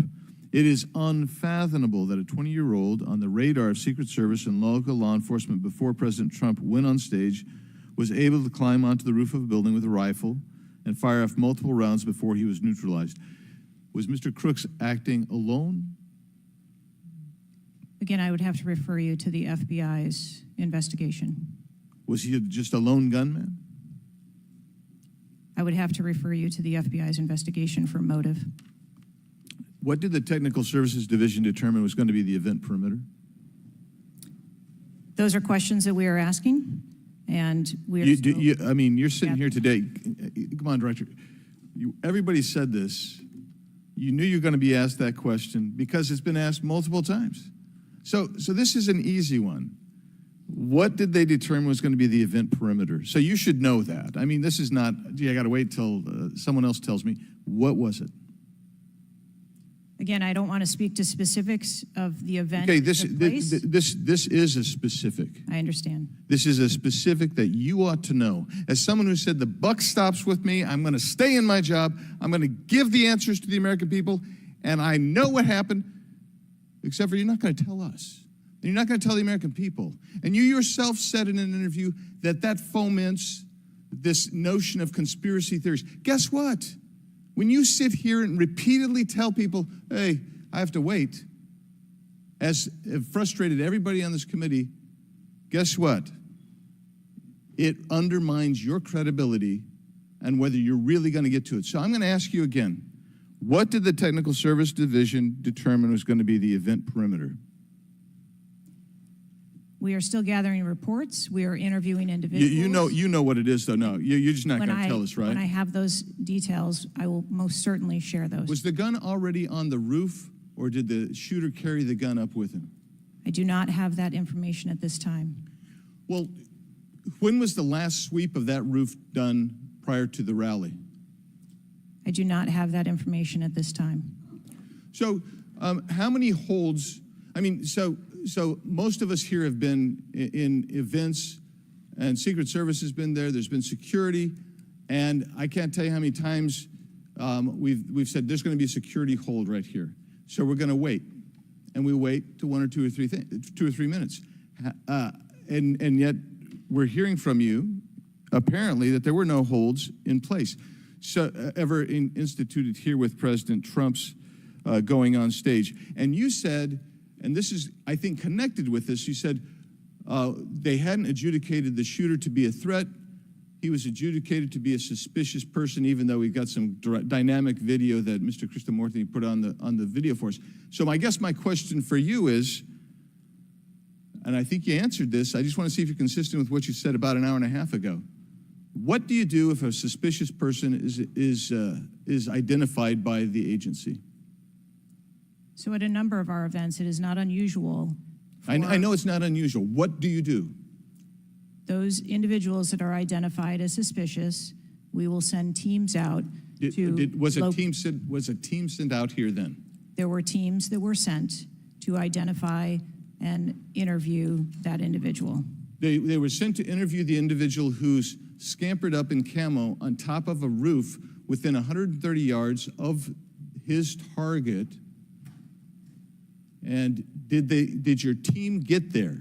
When did your team get there to conduct that interview? I don't have the details on the timeline. It is my understanding.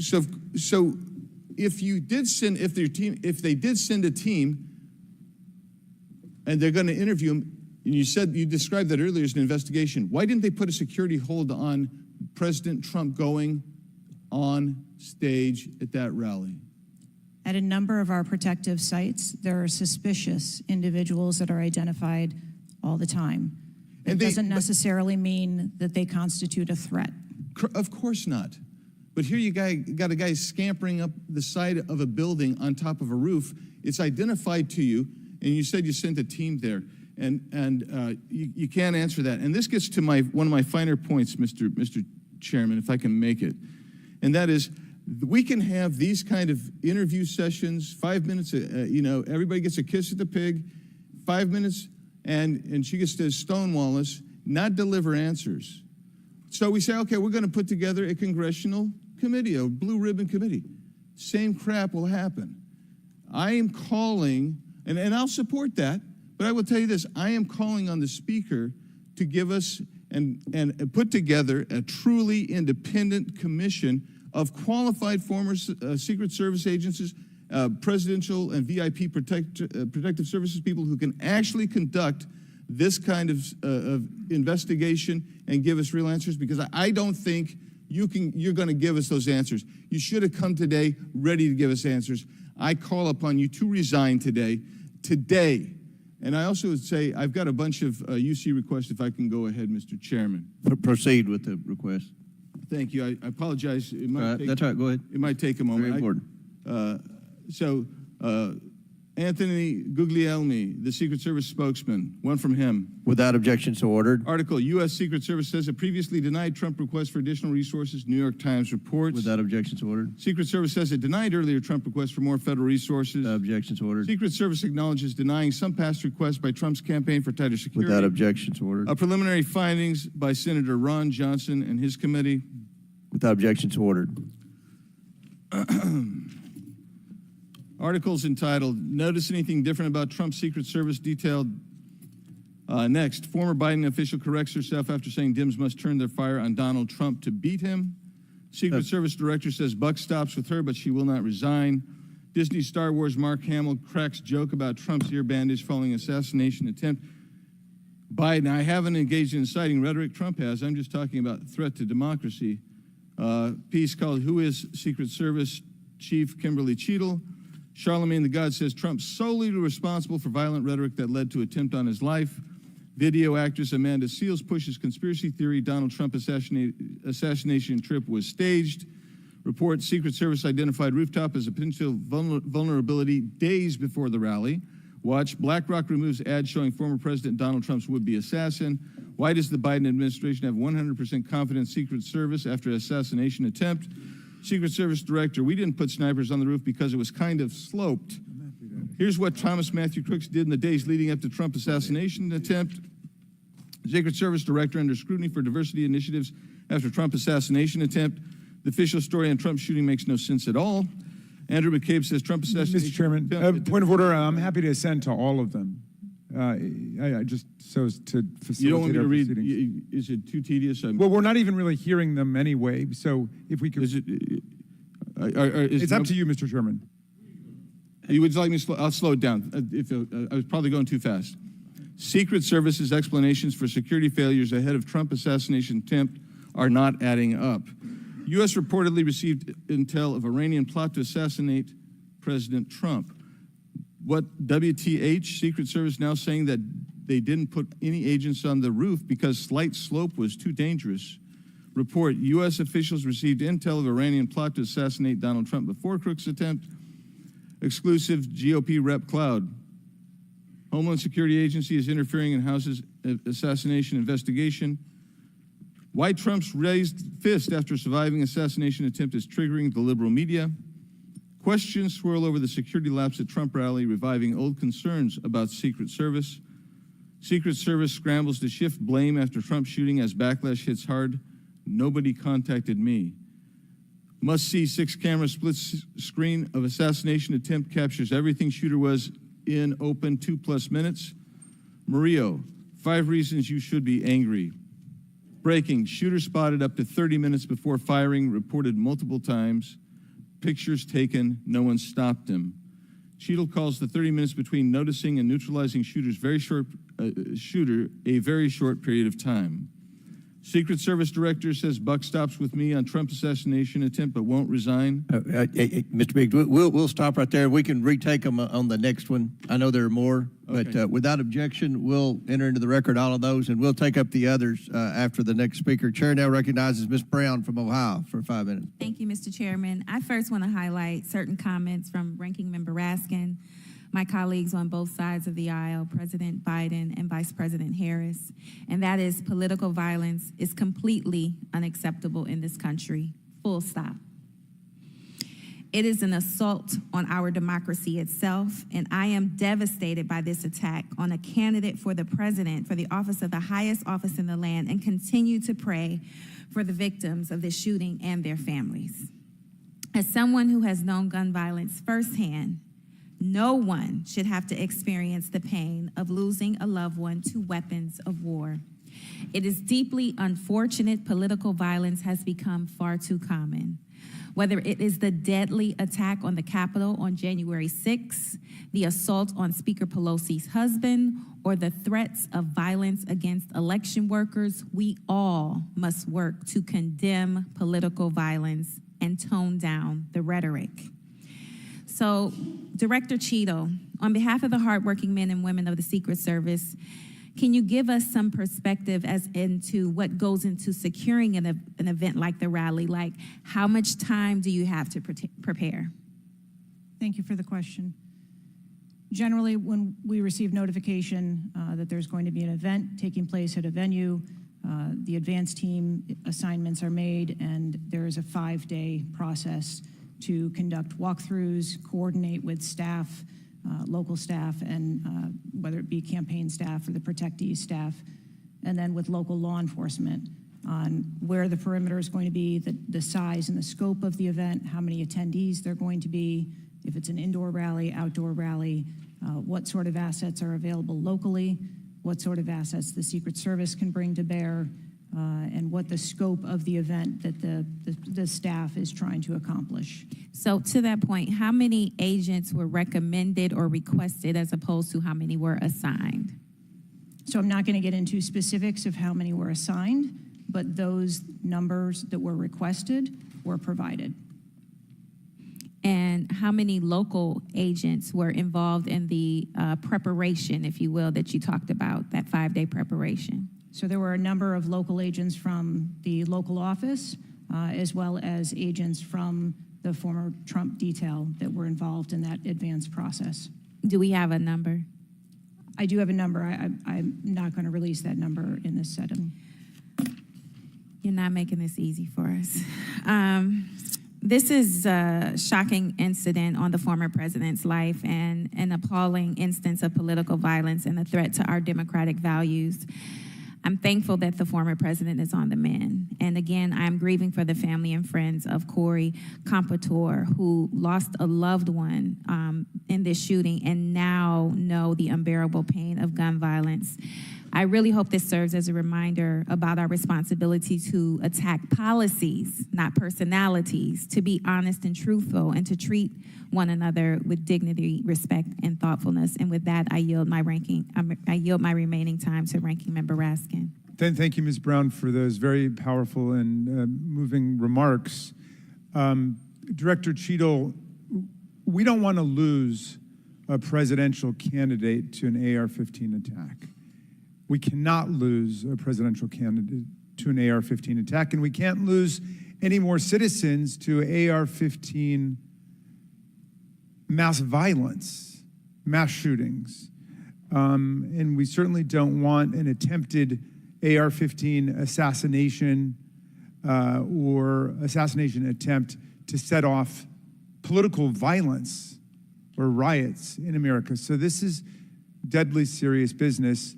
The vice ranking member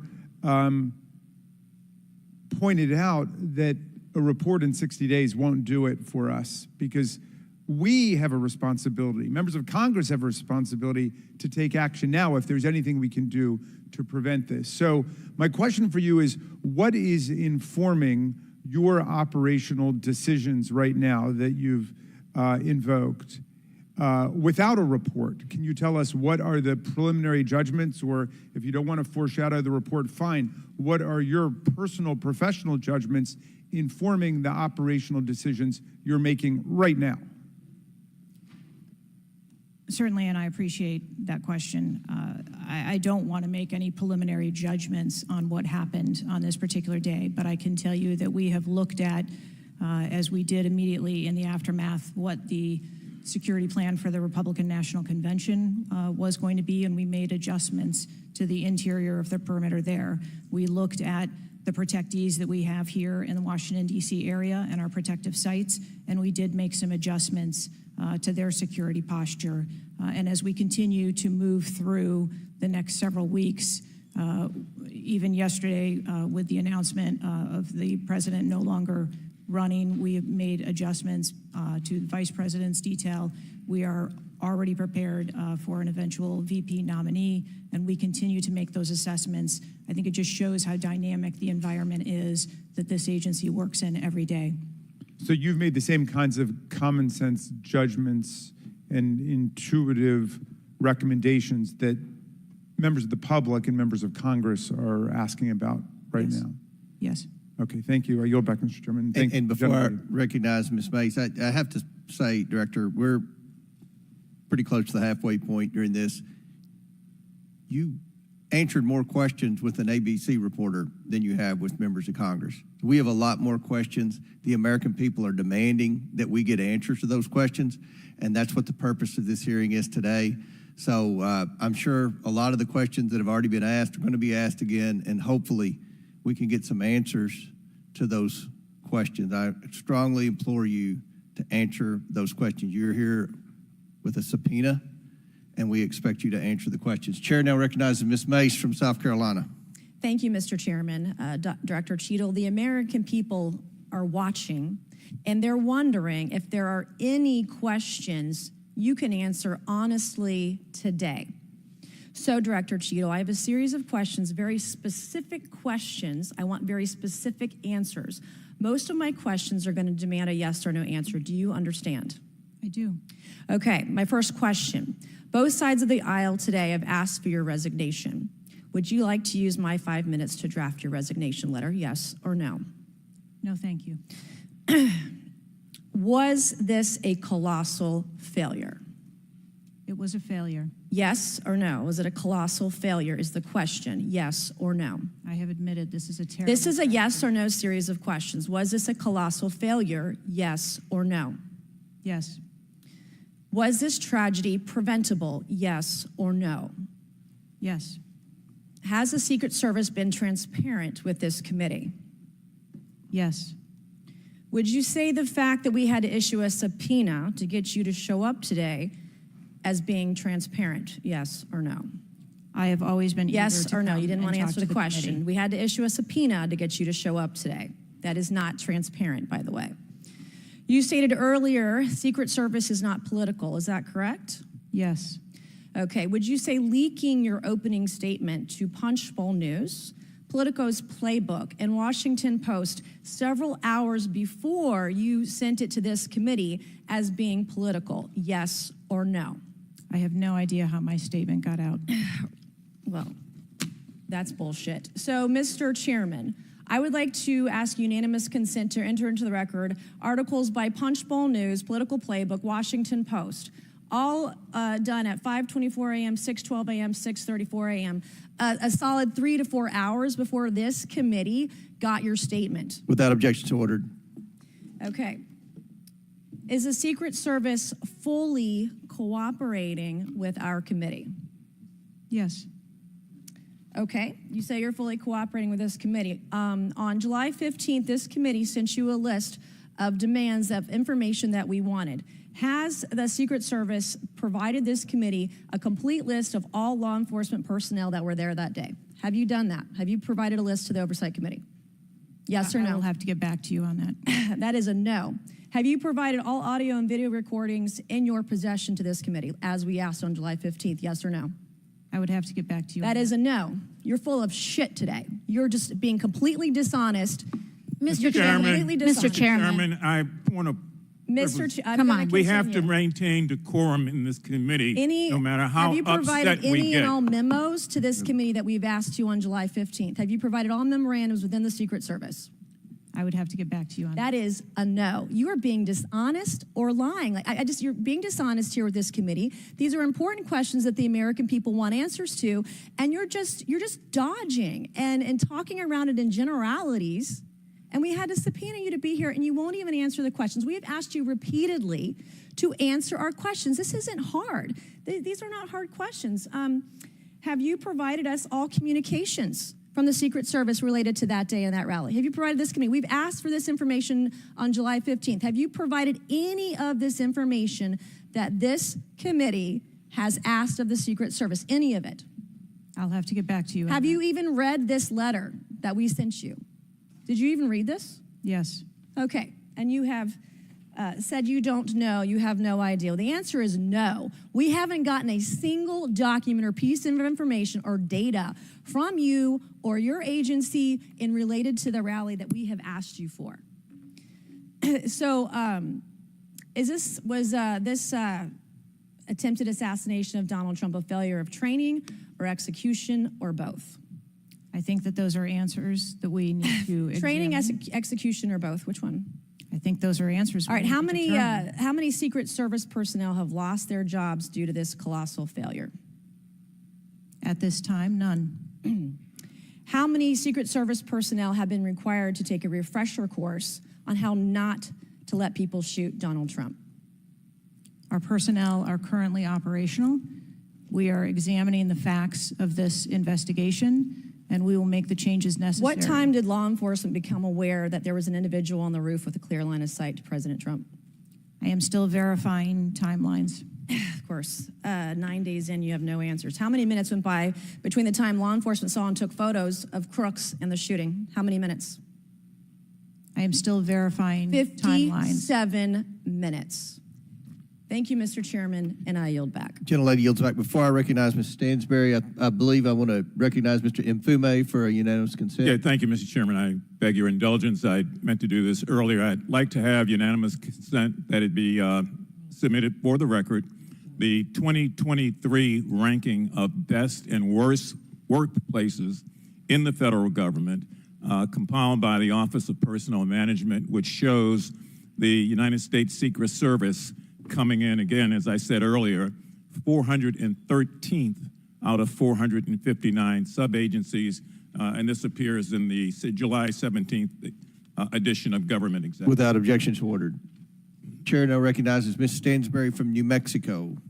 Thank you, Mr. Chairman. I want to start by just saying that part of why you have bipartisan agreement here on the dais about the severity and importance of this hearing is because this is not just a single shooting. This is about national security and the security of our democracy. It's not just one operational failure. This is about our public officials safe. And what does that signal to our country and to the world about American security and the ability of our officials to do their jobs safely?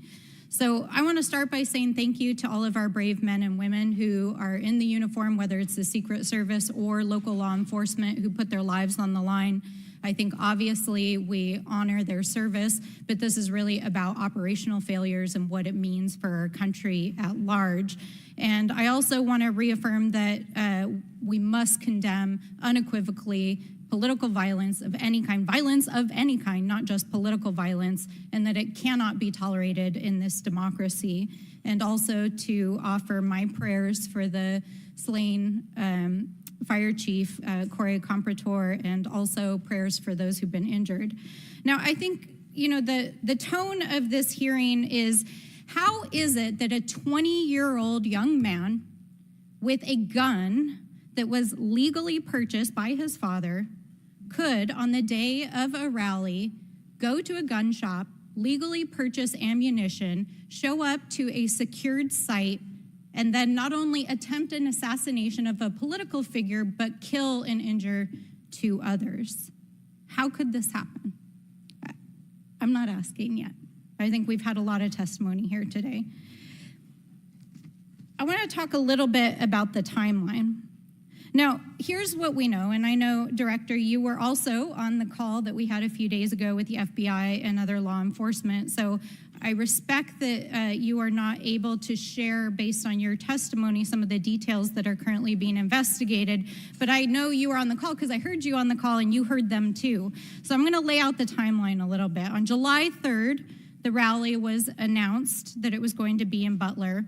On July 6th, 3 days later, we know that the shooter searched for dates for Trump and DNC events. On July 7th, so this is 4 days after the announcement, the shooter went to the site. He actually physically went to the site. On July 12th, the shooter went to a gun range where he and his dad regularly go and practiced shooting. And the next day, on July 13th, he went to the site again before the rally began. We know that he then went and searched online for a gun store, where he went and he purchased 50 rounds of ammunition, went home, got his father's AR, which was legally purchased, and returned to the venue. At 5 p.m. that evening, this is more than an hour before Donald Trump actually took the stage that evening, local law enforcement were made aware that there was a suspicious man. In fact, at 5:20, local law enforcement flagged that he had a rangefinder, and they radioed their concerns and sent around pictures of the individual. At 5:40, 20 minutes before local law enforcement actually identified the shooter, and at 5:51, Secret Service was notified of the suspicious person by the state police, and 1 minute later, they distributed that information. That was before Donald Trump even took the stage. That was 11 minutes before he took the stage. So the Secret Service was aware that there was a suspicious person. At 6:03, he took the stage. At 6:09, rallygoers, as was shown in the video, identified this gentleman climbing on the roof. At 6:11, 3 shots were heard, 3 rounds of shots, and of course, the president and the other victims were shot. This shooter was a 20-year-old young man, no criminal record, legally purchased gun and ammunition, who for days in the lead up to this shooting was searching mass shooters. He even had a picture of a mass shooter on his cell phone the day of the shooting. He searched for explosives. He searched high-level officials. So the American people want to know, how did a 20-year-old young man with access to a military-style weapon actually bring it onto an unsecured perimeter who for days had been planning a mass shooting event? And I think that, Madam Director, with all due respect, the answers that we've received here in this hearing today are completely unsatisfactory.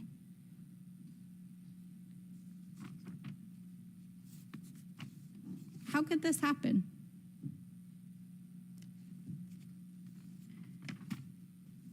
We need answers.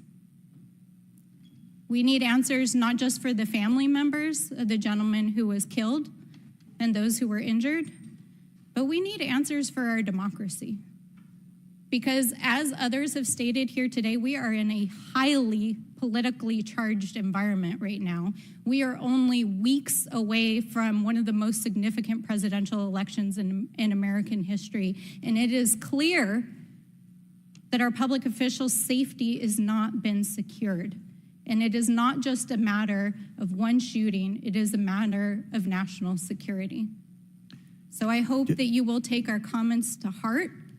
I hope that there will be accountability, and we need answers. And with that, I yield back. Chair now recognizes Mr. LaTurner from Kansas. Thank you, Mr. Chairman. Director Cheatle, I have a question just right off the bat. Something that you've bragged about repeatedly is that you've increased protection for the 36 individuals that the Secret Service is also entrusted with. Is that correct? I think I stated that we currently have 36 protectees, and that we continue to make evaluations on where those levels of protection are provided. You've mentioned specific increases in protection that you've provided for some of those individuals, correct? Correct. Based on what?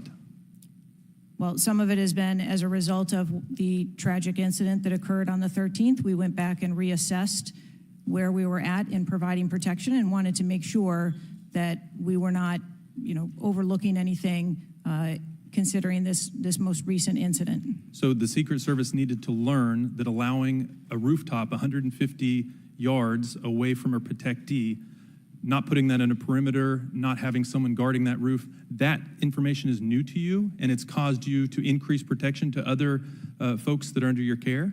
I think it is prudent, after any incident that occurs, to go back and take a look at your current practices and see if there is anything that needs to be done differently. It's inconsistent because what you said earlier to Mr. Turner was that the protection that you were offering to President Trump was in line with the current threats, him being a former president, him being a nominee of a major political party, the threats from Iran, the protection that you're providing him was adequate. Do you stand by that statement? Yes. Okay. Do you think it's a problem that the Americans' trust in the federal government is an all-time low? Do you think that's a problem? I think that it's unfortunate. I don't know why you're quibbling with my word. Is it a problem or is it not? I think the American public deserves to have trust in their federal government. Okay. I don't know why you're being difficult. It's a simple question. Are you concerned about the increasing prevalence of conspiracy theories going on out there right now? Yes. I am too. You've been incredibly inconsistent with your answers before this committee today and what you were willing to reveal. You've acknowledged that the shooter was identified with a rangefinder, that President Trump's detail was sufficient for the threats he faced from Iran, that certain details were erroneously reported, in your words, but you haven't been willing to provide any information about the decision to place the building in question outside the perimeter, the explosives placed in the shooter's vehicle, the use of a drone by the shooter, or when exactly the Secret Service identified the shooter as a threat rather than merely suspicious. What is your standard today for what you are willing to answer and what you are not? Because you've been inconsistent. I'm certain that you can understand that some of the information that's been provided to you thus far has come from the FBI's investigation and has come from information that we have released. I want to make sure that information that is being provided to this committee is consistent and is factual. But the question about the drone that the chairman asked at the beginning of the hearing, he said, do you know this information? And you acknowledge that, yes, you do know the information, you just don't want to tell us. I guess my question is that if you wanted to wait till the end of the investigation to draw conclusions, which you've acknowledged you're not, you're drawing conclusions right now and making changes. But if that was your standard, that you want to wait till the end of the investigation to draw conclusions, okay, at least you would be consistent in that. But what we're wanting to know today, and what would dispel some of the conspiracy theories out there, what would increase trust with the American people, is for you to let facts out, for you to tell us what you know. And I want to understand from you, why is that a problem? Why is it inconsistent with a quality investigation to release to the American people today at least the information that you know for sure? Because you certainly know for sure more information than you're willing to give us today. I have released that there was a failure and that there are gaps that we need to make sure that they don't happen again. That's not acceptable. That's not enough. That doesn't quell any conspiracy theories out there. In your 27 years of experience, would you have been concerned about an elevated location within 150 yards of a protectee that did not have a Secret Service presence? Just based on your experience.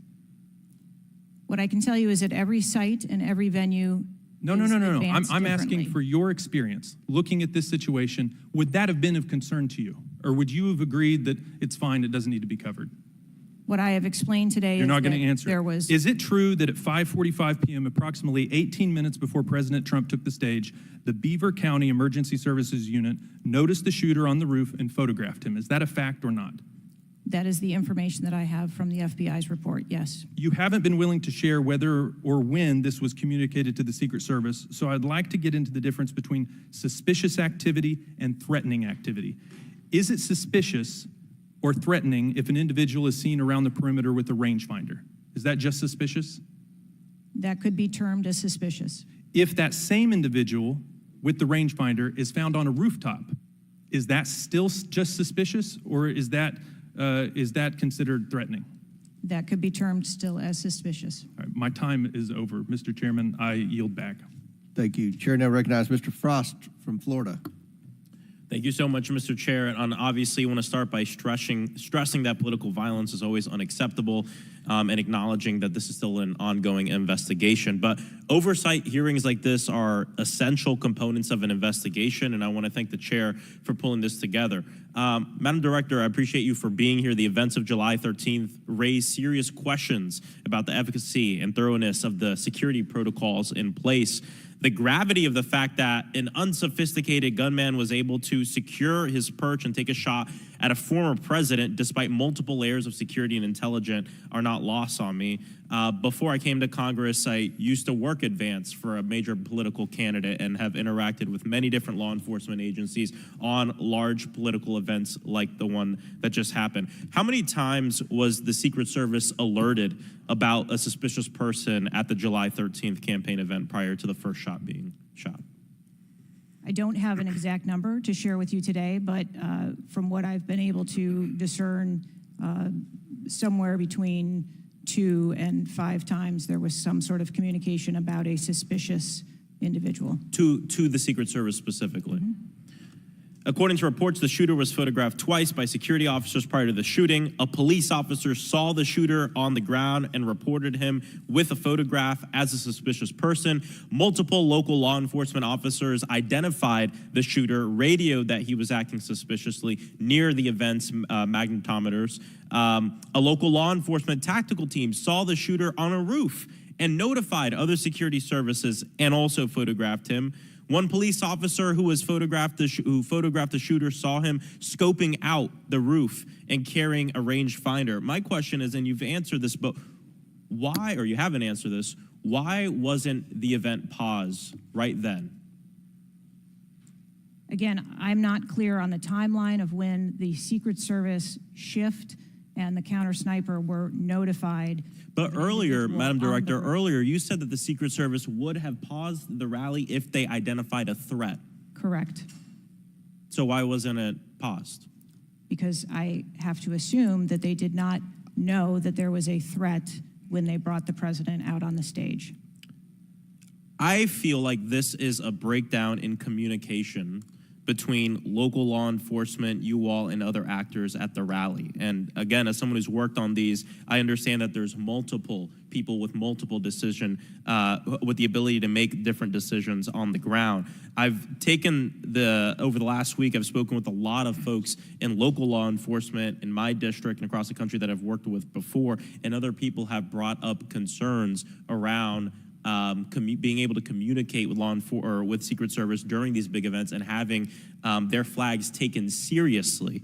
I do believe that if Secret Service believed that there was a legitimate threat, that they would have paused the rally. My concern is before that something was flagged and it wasn't taken as seriously as it should have been taken. So I think this shows an issue with communication, and I want to know, Madam Director, what you intend to do to fix that, not in 60 days, but now. We're in the middle of a presidential election, obviously a former president who had an assassination attempt, another rally goer who was killed due to this gun violence. We now have a presumptive nominee of the Democratic Party who's also historic, first black woman to be running for president. And so I am worried about everybody's life. What do you all intend to do to fix this communication breakdown and making sure that you actually take what local law enforcement, local folks are saying more seriously? We take what local law enforcement relays to us seriously. Let me just be clear on that. As far as the communication. But not this time. We always trust our law enforcement partners and have a great relationship with them. We are looking at whether or not there was a communication breakdown. If that was the case, we will take steps to ensure that we correct that, because to your point, we cannot have a communication breakdown. Madam Director, does you mentioned that the perimeter of the event did not include the rooftop where the shooter was. Does your responsibility and the Secret Service's responsibility to protect a principal stop at the perimeter of an event? Our responsibility is to ensure the safety and security of the event itself and the protectee who is attending that event and the personnel who are protecting. So you would say the fact that the rooftop was outside the perimeter is not an excuse for what happened, saying that it was outside the perimeter of the event? I am not offering that as an excuse. Okay. Thank you. I yield back. Gentleman yields back. Chair now recognizes Mr. Fallon from Texas. How did a 20-year-old loner with a week's notice pick the absolute best location to assassinate President Trump when the entire Secret Service missed it? Director Cheatle, in your leadership, your agency got outsmarted and outmaneuvered by a 20-year-old. How can we have any confidence that you could stop trained professionals from a nefarious nation state? Those are absolutely questions that we need to have. I know they're answers questions, to. but the fact of the matter is we can't have that confidence. Director, do you have the ability personally, and do you have the authority to beef up security of any of your protectees? Yes, I do. Okay. So were you also aware there was a credible threat President Trump was facing? He was facing a heightened security threat to a foreign adversary? Yes. Okay. So given that there was an increased threat to President Trump's life, was he provided a full security complement akin to what a sitting U.S. president would receive? He was provided a full complement of security based on the threat assessment that we had. That's not my question. And the venue. My question is, if he'd been the sitting president, would he have had the same security he had on July 13th, or would have been beefed up? There is a difference between the sitting president So your answer is he didn't. and continuity of government and the responsibility So he that we did have. not. Okay, there wasn't a CAT team, full CAT team on site. There wasn't counter surveillance teams on site. But this is the thing. You just said you had the ability to beef up the security. You knew about the threat, and you didn't. And that's as telling as it is chilling. We have satellite images from the Butler Fairgrounds. Have you visited the site? No, I have not. 9 days and you have not visited the site. You should have been there that night. Did you talk to, that evening, did you talk to the team, the heroes that surrounded the president? Did you call them that night? They were still operational work. So that's an answer is no. Did you call them the next day? President. Yes, I spoke with You called them the very next day, not the day of, or was it 72 hours after? I don't know the timeline, but I spoke with Okay, them because you're under oath. immediately I following. think it was 72 hours after you waited 3 days. What is immediately clear is that there are a number of structures that need to be secured.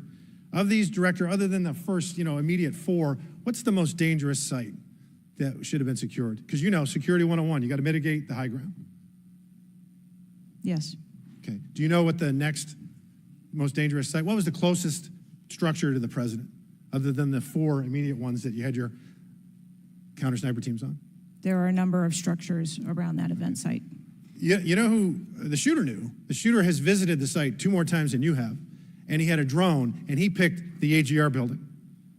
So you said, do you remember in an ABC interview you did that you didn't have people on the roof of the AGR building because you were worried about safety because of the slope? I recall that statement. Okay. Does the Secret Service have written policy you can share with us about slope roofs? No. So why'd you act like there was one? Because is it your practice to comment on enormous events of enormous national implications when you're ignorant of the facts? That's rhetorical. So here's this thing with the slopes. You go all up to like 1812. You can go to a 112, which is about as flat as you can get without it being completely flat. And you're saying that there was a danger, safety concern there. But the problem is, Director, you put your counter snipers on a 312 roof, which is steeper than the 112. And by the way, the 112 is ADA compliant. You can build a ramp for a wheelchair on a 112 roof. So these are nothing but pathetic excuses, and they make no sense, and they're a bunch of cow dung. All the law enforcement I've spoken with over the last 9 days are amazed that the AGR rooftop was not secure. And you want to know why? Because it's dangerous. I have never had any long gun training in my life. I own an AR-15, and last time I shot it one time my whole life. It was 6 years ago. That is until Saturday, where we recreated the events in Savoy, Texas. We recreated what happened in Butler. I was lying prone on a sloped roof at 130 yards at 6:30 at night. And I knew that he had a scope. I didn't know what kind, red dot or magnified. So I shot 8 rounds from both. You know what the result was? 15 out of 16 kill shots. And the one I missed would have hit the president's ear. That's a 94% success rate. And that shooter was a better shot than me. It is a miracle President Trump wasn't killed. Corey Comparator's life is over because that damn shooter made it on the roof. And it wasn't the roof that was dangerous. It was the nut job on top of the roof. You know what else is dangerous? I believe your horrifying ineptitude and your lack of skilled leadership is a disgrace. Your obfuscating today is shameful. And you should be fired immediately and go back to Garden Doritos. Mr. Chairman, I yield back. Chair recognizes Ms. Lee from Pennsylvania. Thank you, Mr. Chair. I'd like to thank the chair, the ranking member, for coming together and holding this hearing. But I have to say, I don't think any of our concerns have been addressed today, and what little we've learned has not inspired much confidence. I will just say that we obviously can't allow the violence we're seeing in this country become the norm or a commonplace, but that seems to be where we're heading. On this occasion, it was, very shockingly, a former president and current political candidate at a rally that we all assume is one of the most secure places we can be. But the violence we saw last Saturday is the same culture of violence that makes too many of our kids and our community members feel unsafe to play outside or to go to class or to simply live their lives each day. But again, this was a political rally, and it is supposed to be one of the most secure places. So we do have very specific questions about that. Director Cheatle, I'd like to start by following up on some of my colleagues' questions. My colleagues, Mr. Krishnamurthy and Mr. Frost, highlighted a number of points that showed the shooter presenting an active threat. So I'd like to ask you, Director Cheatle, to clarify what the protocol is for postponing or canceling an event based on a threat, and how the events on July 13 didn't meet those standards. So again, I think we're talking about the distinction between suspicious behavior and a threat. And at the time that this individual was identified, they were displaying suspicious behavior. I'm still waiting for interviews from the FBI to determine what it was that identified that individual as suspicious and what those behaviors were. To that question, does suspicious behavior vary between different events? For instance, if we have an event with a president, would there not be a heightened standard for suspicious behavior? I think that there are a number of ways that someone could be identified as suspicious, and it doesn't matter whether it's at a rally or an indoor event or who the protectee is. I think it's up to law enforcement or citizens to identify someone as suspicious. Okay, thank you. According to the Associated Press, at least 6 different agencies, including 2 sheriff's office, local police, state police, as well as fire and emergency rescue officials, were involved in securing the rally in Butler. When there are so many teams that are collaborating, who takes the lead and how is that determined? The Secret Service is responsible for the security of the site and the coordination. And that was the case on July 13th? Correct. Okay. Changing gears, in 2024's appropriations budget, the Secret Service was given a little over $3 billion, which was about $78 million above what was requested. For 2025's budget, you've requested yet another increase. How much of these funds goes towards training and improving protection procedures?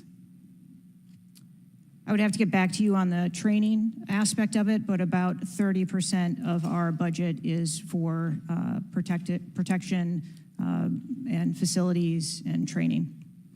But clearly the problem can't be a lack of funding. So what exactly do you see as the core problem that led to this failure, that led to your agency being outgunned by a 20-year-old using his father's gun and acting on his own without a particularly sophisticated plan or technology?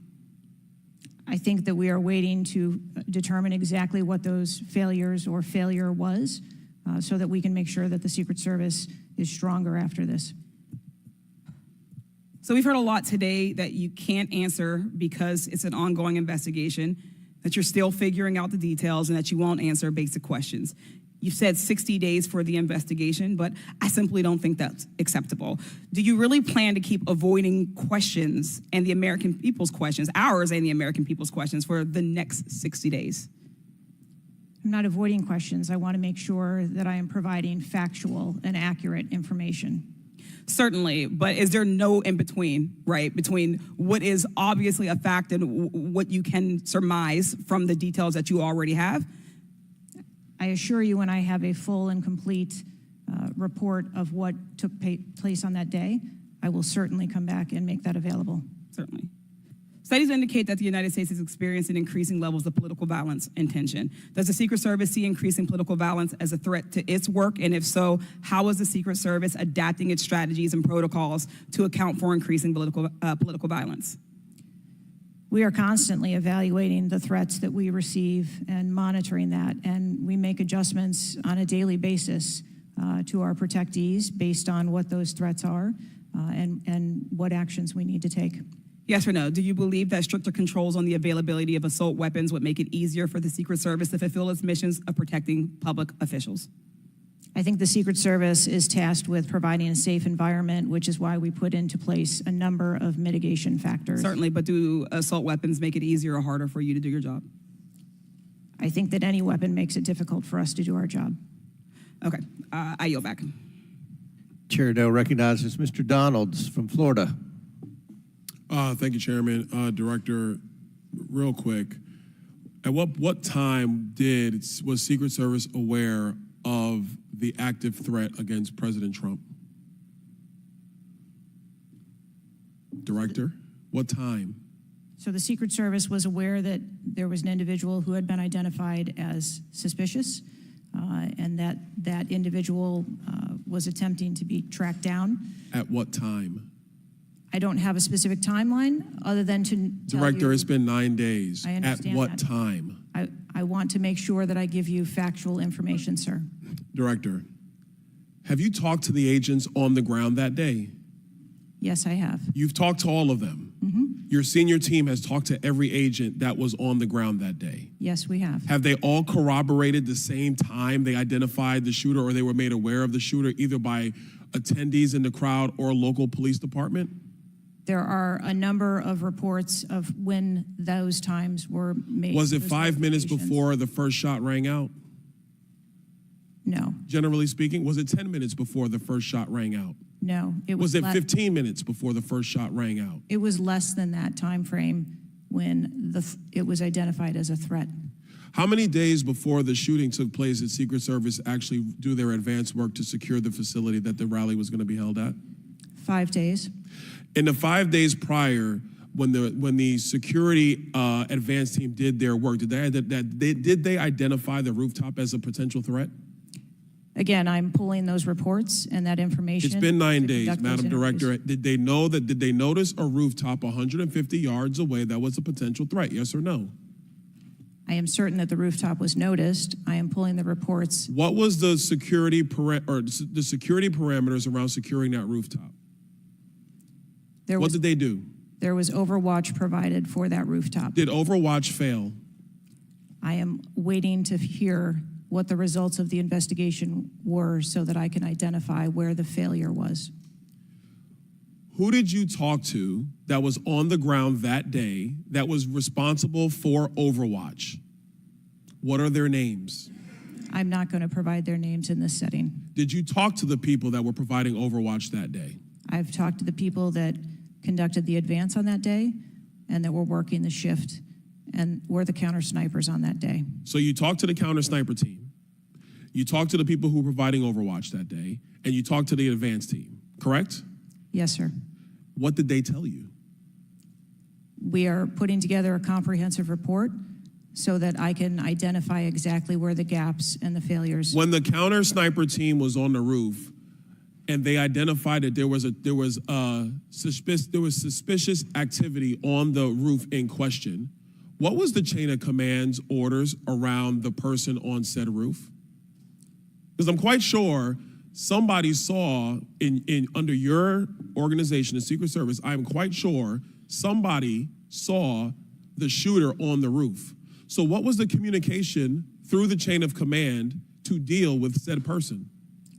What I can tell you is that when the individual was identified by the counter sniper, they took one shot and neutralized that individual. But that was after the shooter already took a shot. Is that correct?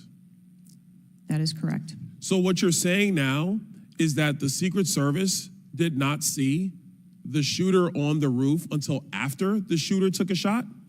I do not have all of those details at this time. If you don't have those details after 9 days, Director, then what you're telling me is that you guys didn't see it. Is that correct? I am telling you I don't have all the details of the sequence at this time. Director, it's been 9 days. Either you have the information or you do not. Is that correct? We are still in the process of conducting interviews and an investigation. Some of my colleagues have texted me over the last couple days, bipartisan, about whether you should lose your job. And I've been quiet on that question because I wanted to see what you were going to do today. In my opinion, you do need to be fired immediately. And it is because this is gross incompetence. And the fact that it's been 9 days, and these are simple questions to answer.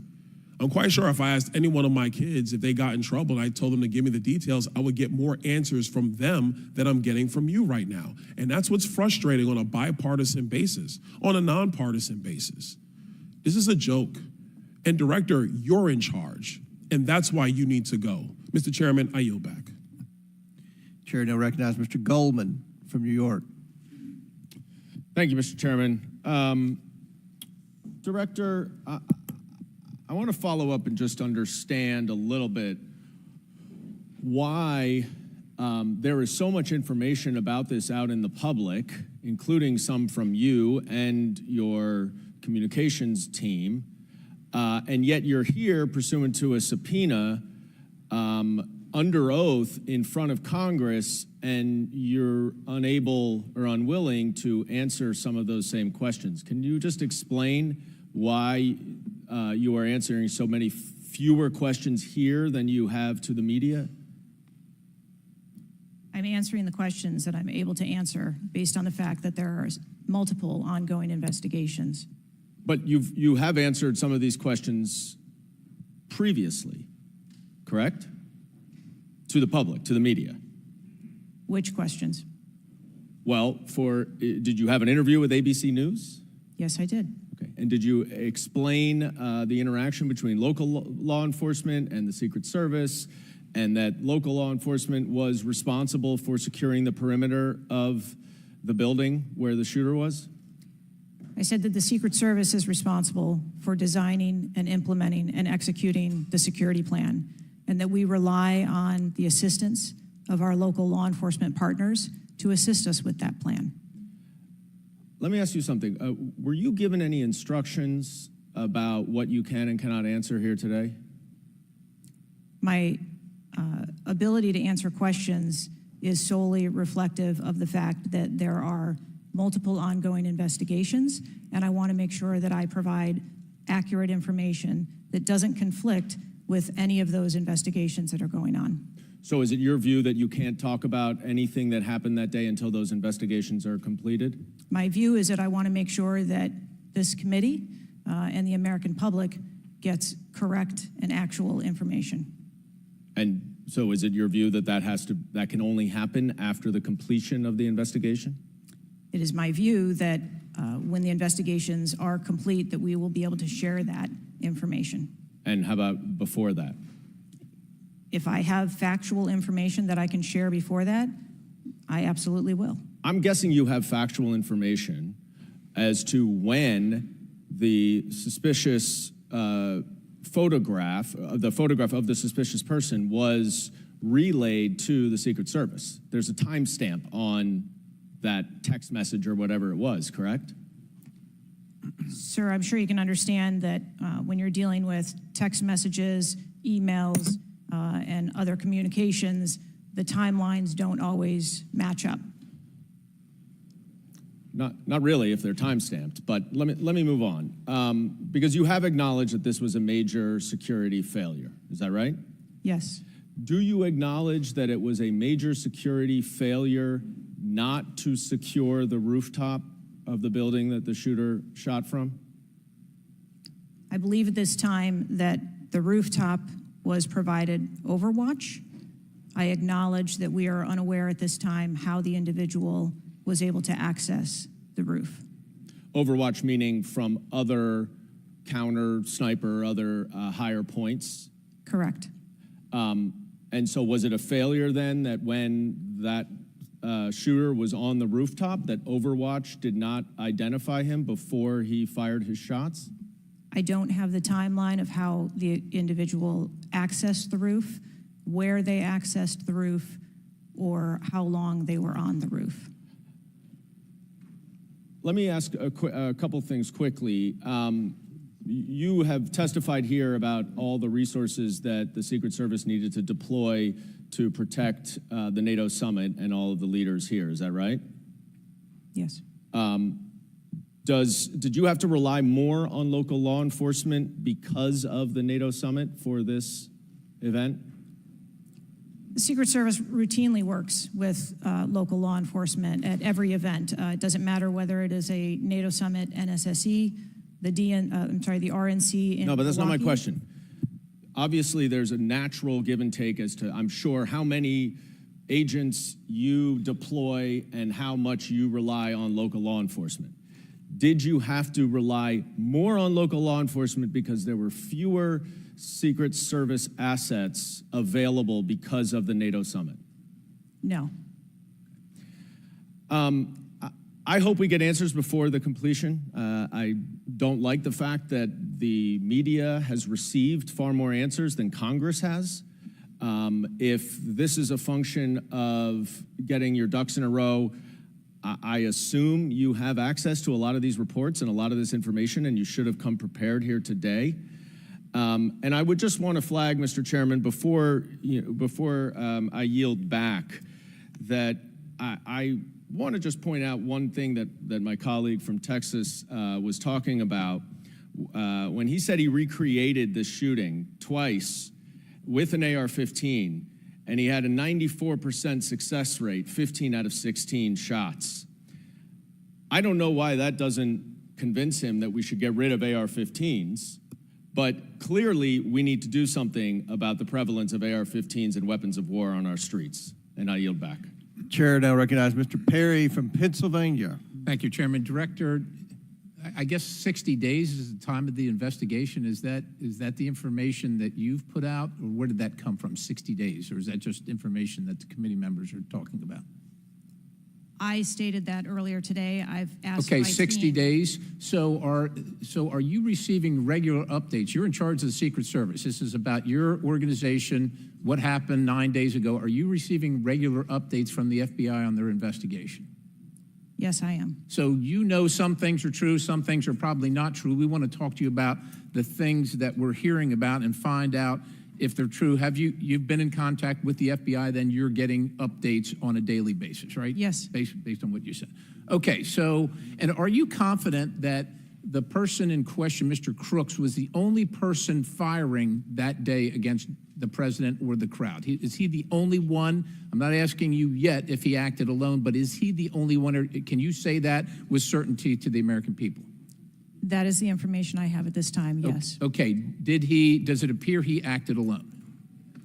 That's the information we have at this time. Okay, now let's talk about the fact that he was noticed as a person of interest, of concern, suspicion, as you say.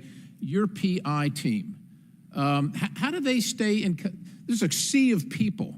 How does the PI team get to that individual that's in question in the sea of people?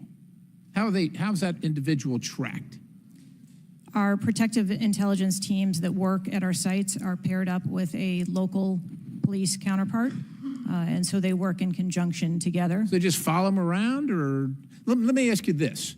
Looking at the site, you have multiple perimeters, right? You have the secure perimeter, the inside perimeter, you have multiple perimeters.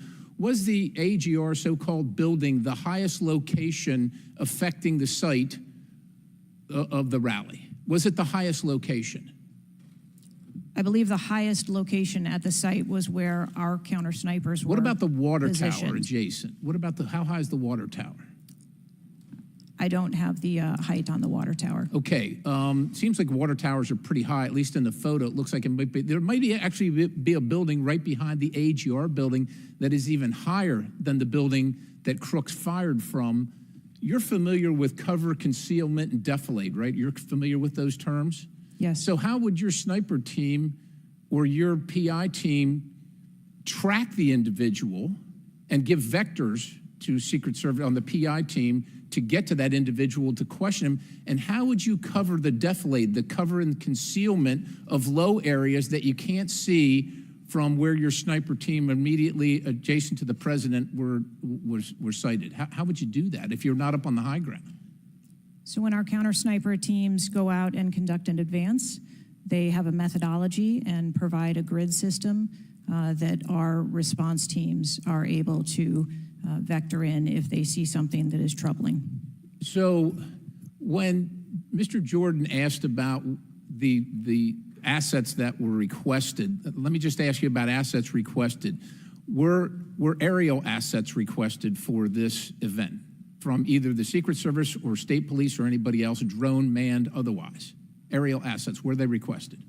I can't speak to what the local Just police asking if they were may have requested. conversations with the local police, but I can tell you that the assets that were requested from the Secret Service for the site that day were all granted. But were aerial assets required? I didn't ask if you used them or what you used. Were they requested? Overwatch was requested and Aerial. that was provided. Is that aerial? Because Overwatch could mean on the water tower or not on the water tower. Can you be specific, ma'am? I'm running out of daylight here. I understand. If you're asking me about specifics, whether or not there was... Is it not clear what I'm asking you? Were aerial assets requested by the president, by Secret Service, by anybody? Were they requested? The Secret Service, we felt that we had a good plan in place. Okay, fair enough. How about K-9 assets with bomb sniffing or explosive sniffing capabilities? Requested. I didn't say they were present. Were they requested? Those requests were fulfilled. They were requested and fulfilled. Mm-hmm. So was the Crooks vehicle inside any of your perimeters? No, it was not. It was not. How did you... So it was not within so what, was there a device located on Mr. Crook's body to detonate the vehicle? That is the information that I have. So what would be the point of detonating the vehicle if it was not inside the perimeter? I have no idea what Mr. Crook's motivation was.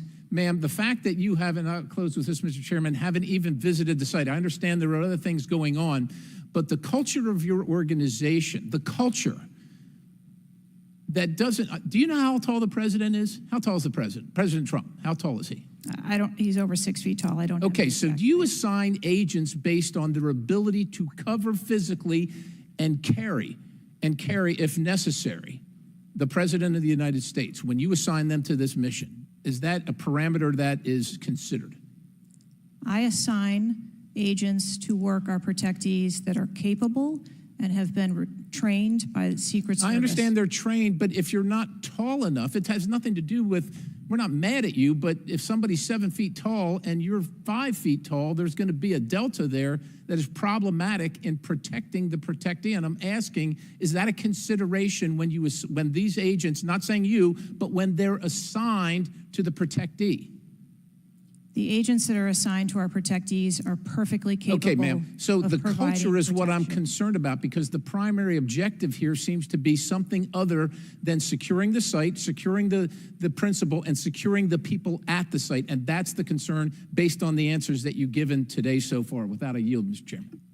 Chair now recognizes Mr. Moskowitz from Florida. Thank you, Mr. Chairman. Thank you for this hearing. I want to thank the subpoena that you sent. I want to thank Ranking Member Raskin and your work, the letter you sent to the committee. And I also support the creation of a commission to get to the bottom of what happened. Director, I just want to give you an honest assessment of how this is going for you today.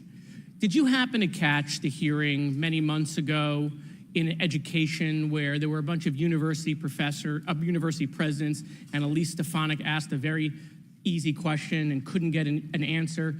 Did you see that hearing? No, I don't think I did. Okay, well, let me tell you, it didn't go well, and the short end of that story was those university professors all resigned. They're gone. That's how this is going for you. This is where this is headed, okay? I don't know who prepared you for this. I don't know how many times you've testified in front of Congress, but a president was almost assassinated live on television, not just for Americans, but for the world to see. And this being your first opportunity, I understand there's an ongoing investigation. I understand there's things that you can not talk about. But the idea that we're getting less than you did on television is something that Democrats, Independents, or Republicans are going to find unacceptable. My high school, Marjorie Stoneman Douglas, was on the list of mass shootings that Representative Raskin held up.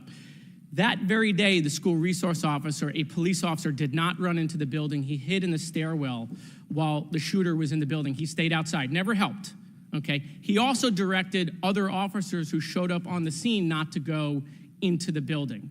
When it was determined that the failures in response and training, and that the sheriff fired nobody in his agency Governor DeSantis then removed that sheriff. I supported the removal. So here's my question. You said there's going to be accountability. I understand you don't want to give us names. When you say that, are you telling the committee that once it's concluded, you're prepared to fire the people on the ground who made poor decisions that day? I'm prepared to take the actions necessary. No, that's nonsense, okay? Accountability, the failure was human. That doesn't mean they're bad people. It means they failed that day, and a former president was almost assassinated, okay? Are you prepared to fire the human failure on the ground? Yes or no? When you have the names of where those failures were, they're people. It's not like a piece of technology failed. It was people who failed that day. Are you prepared to fire them? I don't have an answer as to whether Well, then how can there be accountability if you're not prepared to fire someone? And the reason why your name is going to be the person who's held accountable, the reason why members in this committee are calling for resignation, and I join in that, or for the president to fire you, is because you're saying there's going to be accountability, but you can't commit that people are going to get fired. Let me ask this question a different way. If Trump had been assassinated that day, if the gunman had succeeded, okay, would you have come and tendered your resignation? I would still be sitting here because I would want to ensure the integrity of the investigation. Totally and move understand. forward. That's a fair answer that you would have set up that process. But would you have had the honor to come in front of the committee and say, former president was assassinated on my watch, there should be new leadership? I think that I have admitted that there was No, that's what I'm asking. grave Would you have failure tendered your resignation if he had been killed? that occurred on my watch, and I am accountable for that. Okay, but would you have tendered your resignation if he had been killed? I think that I've admitted that I've taken accountability and will take responsibility. Okay. Well, let me ask I want to follow up on Representative Connolly's question, in which he asked about guns, and you were not willing to commit that makes your job harder. This is not about the Second Amendment. If there were over 400 million guns on the streets, if all of those guns were machine guns, would that make your job harder to protect people? Again, I think weapons that are out there. If all of make our those job- guns were rocket-propelled grenades, would that make your job harder? Yes, sir. Yes. Okay, thank you. Perfect. This is not a trick question. Thank you. Okay. I won't ask the other 15 things I was going to do. I was going to do drone strikes, but it's okay. So that's all we were asking. It creates a challenging environment. It has nothing to do with the Second Amendment or people's rights, but it does make your job harder. So credit to Representative Connolly for asking that question. One last thing, Mr. Chairman, and I'll conclude.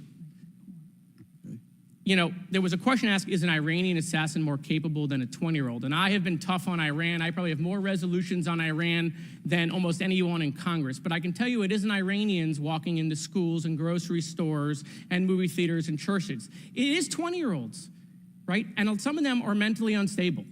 And they have access to guns. And they're domestic terrorists. Someone talked about Christopher Wray. Christopher Wray has talked about domestic terrorism. And so, yes, we collectively come together on foreign threats, and I am not at all debasing the fact that there are foreign threats here and abroad, but there are domestic threats, and we have to get to the bottom of how we stop domestic terrorism, because it was a 20-year-old who walked into my high school and killed 17 people. He was plenty capable, and he was an Iranian. Thank you. Chair now recognizes Mr. Timmons from South Carolina. Thank you, Mr. Chairman. Director Cheatle, we've asked you a lot of questions and haven't really got a lot of straight answers. I have intentionally created a line of questioning that I think that you can answer. So the first question is, do you agree that the allocation of Secret Service resources should correspond with the risk profile of any given event? A higher degree of risk at one event should get more resources. Is that fair? That is fair. Okay. And when two events occur at the same time in the same geographic vicinity, that the risk profile of each event should be taken into account, and whichever event is greater risk should receive greater resources. That is correct. Okay, so I'm gonna go over the Trump event. So this was publicly announced July 3rd, Butler, Pennsylvania. The venue is an outdoor fairground, open air, no existing security. The crowd size was expected to be tens of thousands. It ended up being over 20,000. There were general and specific threats from foreign adversaries. As the chairman of intelligence remarked, Iran has said they want revenge, as well as when President Trump was in office, he made a lot of people mad, terrorists to be included all over the world. And, you know, President Trump is the former president and the future president. So I would say that that is a fairly high-risk event. Would you agree? Yes. Okay, let's conversely, the First Lady had an event at a casino in Pittsburgh, just a few dozen miles away. It was a dinner for the Italian Sons and Daughters of America. It was publicly announced on July 10th. What's interesting is that the casino is actually extremely secure. They already have magnetometers existing prior to this event even being announced. It was in a ballroom. And the size of the crowd, a mere 400. There were no specific threats. There may have been general threats. And the asset is the First Lady. Those seem like there's a huge disparity relative to risk. Would you agree? Yes. Okay, thank you. Multiple whistleblowers and various media outlets have reported that the Pittsburgh field office of the Secret Service allocated 12 additional post standers to the First Lady's event and 3 additional post standers to the Trump rally. Is that correct? There were no assets that were diverted from the First No. Lady's This is a very visit. simple question. I'm not asking if anyone was diverted. Did the First Lady's event that was relatively secure, especially compared to Trump's rally, get 12 assets? And did the First Lady's event get 12 assets and Trump's get 3 from the Pittsburgh field office? That's a yes or no question. If you don't know, don't answer it. I mean, if you don't know, don't The answer number it. of personnel that were allocated to both of those events were comparable to the risk at both of those events. Wow. Really? So you think that the Pittsburgh casino, 400 person in a ballroom with ingress, egress through probably a very well-guarded parking garage was 4 times more dangerous than a 20,000 person rally on an open field with the former president and future president? You think that that's 4 times more dangerous, the casino event? I didn't say that at all. Well, they got 4 times the resources from the Pittsburgh field office, who was likely in charge of the final walkthrough for both events. I mean, we've continually highlighted the failures of the Secret Service at the Trump rally. And, you know, you have the former and future president getting shot. You have multiple injuries, 1 fatality. And I would have to think that if we had 9 more post standards, 9 more individuals that have the training and the integration into the Secret Service defense of Trump at that rally, that I have a feeling that Crooks would have had somebody come say hello to him before he fired a bunch of shots. Do you think that's possibly true? There were significantly more assets and resources available at the former president's event than there were at the First Who made Lady's the event. decision to deploy 12 post standards to the casino where the First Lady was having a 400-person dinner and only 3 people from the Pittsburgh field office to the 20,000-person plus Trump rally? Who made that decision? There were additional Secret Service resources available at the former President Trump's event. Who made that the day. decision to deploy 12 to the First Lady's event and 3 to the Trump event? The allocation of resources is decided based on the availability of personnel and their location and where they are, but there were sufficient resources What did you just that say? were given to Did you just the say there were former sufficient president's resources? President Trump got event that shot. day. Someone got killed. There were not sufficient resources, clearly. There was And a it gap. doesn't take 27 years of experience to know that. And whoever made that decision, it probably wasn't you, needs to be fired. And then you need to resign because this is absolutely unacceptable. And you've lost the trust of the American people. With that, Mr. Chairman, I yield back. Gentleman yields back. Chair now recognizes Ms. Tlaib from Michigan. Thank you so much, Mr. Chair. Thank you, Director, for being here. You know, when we hear the headline, a 20-year-old young man with access to an assault weapon commits an act of mass violence, I mean, we've heard this before, over and over again. But the unfortunate thing is that my residents don't get a committee hearing. We have not had one committee hearing about the over 260 mass shootings that we've had, killing hundreds of people, injuring hundreds, changing their lives forever. And don't get me wrong, to many of my colleagues, I mean, I watched, and even the pool of blood, the screams, it was horrific. But it made me think about the images I saw after mass shootings at schools, grocery stores. I mean, I think of Buffalo, New York at a supermarket where a racist gunman killed 10 shoppers with an AR. In El Paso, AK-47 style assault rifle killed 22. In Florida, in Parkland, Florida, 17 students and teachers murdered, again with an AR. In Pittsburgh, at a place of faith, Tree of Life Synagogue, 11 murdered. And don't get me about Newton, Connecticut, which still breaks my heart. 26 murdered, including 20 elementary school children. This year in Michigan, we've had, Mr. Chair, 2 mass shootings. 21 shot in Detroit. One of the most horrific shootings we've seen. 2 killed at a splash pad in Rochester Hills, Michigan. 8 shot there. Again, an assault weapon used. But the difference here is the former president gets a hearing in his attempt to assassinate, but our residents don't get a hearing about mass shootings, about gun violence in our country. You know, Mr. Chair, I ask this wholeheartedly. You know, they don't have Secret Service to protect them. They don't. I don't have these mass agencies protecting our kids in the schools or the supermarket, movie theaters, or going to a block party in Detroit. I don't have that. We don't have that. But I can't believe we're just going to focus on that and not the fact that we're hearing yet again in the headlines a 20-year-old young man having access to an assault weapon, a weapon of war. Many of my veterans say they have to be trained to use, but he can get it. Wasn't safely stored by the parent, grabbing that gun, and innocent lives were lost. Director, I know you got asked about this, and I think it's important, though, you know, for us to hear this. But how difficult is your job when there's such easy access to assault weapons in the streets? I think the job of a Secret Service agent and officer is incredibly difficult. I think the environment we deal with every day and the dynamics of the threat environment is incredibly difficult. These are brave men and women who put their lives on the line, and a day like we had on July 13th is a day that no one in my agency ever wants to have as their responsibility. It is an incredibly difficult job. Yeah, I immediately thought of the children in the audience. I mean, when you think about going to a rally with your family, again, their lives are forever changed. The incident are never isolated. I really believe these incidents are never isolated. And I know Detroit Free Press had reported that the 20-year-old Pennsylvania shooter looked up the 2021 Oxford High School shooting in Michigan.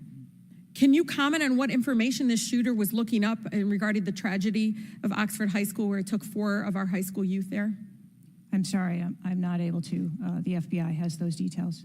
So you can't even tell us, I mean, was he looking at the type of weapon? How many? Yeah, unfortunately, I don't have those details. Do you have, I mean, did they share that with you, though? I don't have the full content of what his searches were. I think that they are still in the process of examining all of his devices. Okay. Again, you know, the impact, I want to be really serious about this. The impact on our families is more than just this political rally, Mr. Chair. We have to talk about this. Even if we're in disagreement, let's talk about it, because I've seen statistics that show that we could be saving lives now if we ban these weapons of war from being able to buy it at the local store down the street. I mean, we just can't continue to allow this to happen. And unfortunately, my residents are not former presidents of the United States. They don't get a hearing. They don't get Secret Service, any of that.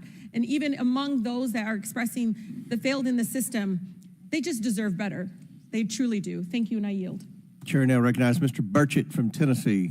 Thank you, Mr. Chairman. Ms. Cheatle, the shooter was set up on the roof of the AGR International building, as we know. Was the roof identified as a potential vulnerability days before the rally? To my knowledge, yes, it was. Were agents or officers inside the building? If so, what floor were they on? We had local police officers inside the building. The roof looks like it's a tin roof. How did no one inside that building hear someone moving on top of a metal roof? I don't have the details of all of the interviews that have been conducted yet. When will you have those? I have been asking, and I want to have that information as soon as you do as Okay, well. why did Secret Service fail to block the line of sight from that roof? I think that the Secret Service put together a plan where they were counting that roof in as part of their overwatch, and that was the plan that they had put in place that day. If you weren't going to put a security personnel on the roof, why not at least use drone technology or aerial surveillance to monitor the rally? There are a number of times that we do use drone technology. I'm not speaking specifically to this event and what was utilized or not. There are times when drone technology is available and helpful at events, and there are times when it is not appropriate. Do y'all use Signal? Do you personally use Signal to communicate with any official from the White House? Signal on your phone. On occasion, I'm sure that there are people that use Signal, yes. Okay. Do you use it to speak with the White House? Use Signal? No, I do not. Okay. When was Thomas Crooks first identified as a person of interest? Let me help you. At 5:10, he was spotted with a rangefinder at 5:51. And when did Secret Service notice him? Again, I don't have those specific timelines, but it was a relatively short period of time. Let me help you. 5:52. Ms. Cheatle, why was President Trump allowed on stage 10 minutes after the Secret Service spotted a suspicious individual? That seems to me to be the worst thing of all. All the breakdown and all this communication, all the BS you've been feeding us here today or not feeding us, that seems to be the question. So as I've stated before, there are a number of events where suspicious people may be identified. That doesn't necessarily... Ma'am, I submit to you, you got a guy who's going to be the next president of the United States. He's on stage. I've been to these events. We've all been to these events. A car backfires, and there's a 15-minute dadgum wait. That's not acceptable. Did the Secret Service tell President Trump they'd spotted a suspicious individual before he was shot? I am unclear as to what the communication was with the former president at that time. I'll take that as a no. Did y'all deny President Trump's request for more security, yes or no? And when was the most recent request for additional security? The rally request for security, all of those requests were fulfilled. And were there any personnel redirected to Jill Biden's rally? No. Who made the decision on the direction of agents at either one of those rallies? I'm unclear as to your question on the direction of the agents. I said, who directed those agents to be at Ms. Biden's rally or President Trump's rally? The specific agents. So there is a methodology in which agents are available for assignments, and they are assigned based on either geographic location or logistics or flight. Ma'am, I appreciate all that, but that methodology about got President Trump killed. Was the security detail guarding President Trump a temporary detail? The personnel who are assigned to the former president's detail are assigned to him. Why was there a different detail on the opening night of the convention than the detail that was guarding him in Pennsylvania? The president has a very large permanent protective detail assigned to him. They work shift work, and so it could be that people you saw at the rally were not working the same shift the day that he was. I can assure you, ma'am, somebody that's a lot shorter than the president was not at the convention, and the people that were cowering down behind the mass of agents that were on top of the president were not in the convention hall. At least I didn't see them. You can't seem to answer a single question about an ongoing investigation, ma'am, and you don't know when the information will be released publicly. Are you waiting for the administration to sign off? No, I am waiting for the results of the investigation, at which time. Okay. Let me ask you one more question. You found explosives in the shooter's possession. Is that correct? The FBI found explosives. Do we know who directed this young man how to make those explosives? I believe that the FBI is still looking into that on their investigation. Ms. Cheatle, you said that the buck stops with me, and I agree. I don't think you should resign. I think you should have been fired. Ma'am, you are a DEI horror story. I've told my daughter multiple times, my wife and my daughter, we talk to her all the time about how she's going to succeed in life. She'll succeed in life by achieving. Ma'am, you have not achieved today. You've let the American public down. If it was up to me, you'd be gone. Thank you, Mr. Speaker, Mr. Chairman. Chair now recognizes Ms. Crockett from Texas. Thank you so much, Mr. Chair. And let me just pick up where my colleague from Tennessee left off. Director Cheatle, was the incident on July 13th due to DEI, or rather systemic failures in communication and potentially safety protocols? The incident on the 13th has nothing to do with DEI. The incident on the 13th has to do with a failure or a gap either in planning or communication. Thank you so much. In fact, I have a few articles that I will enter into the record once I wrap up that actually acknowledge a number of women specifically for their valor in their service, whether it's been in various levels of law enforcement. But, you know, I want to stick here for just a second, because earlier you had a conversation in which there was a discussion about training. And I want to talk about training, and I want to talk about the fact that there's been a little bit of dancing around as it relates to this being a suspicious person and this being a situation that was perceived to be a threat. And it seems as if there's a different analysis that takes place.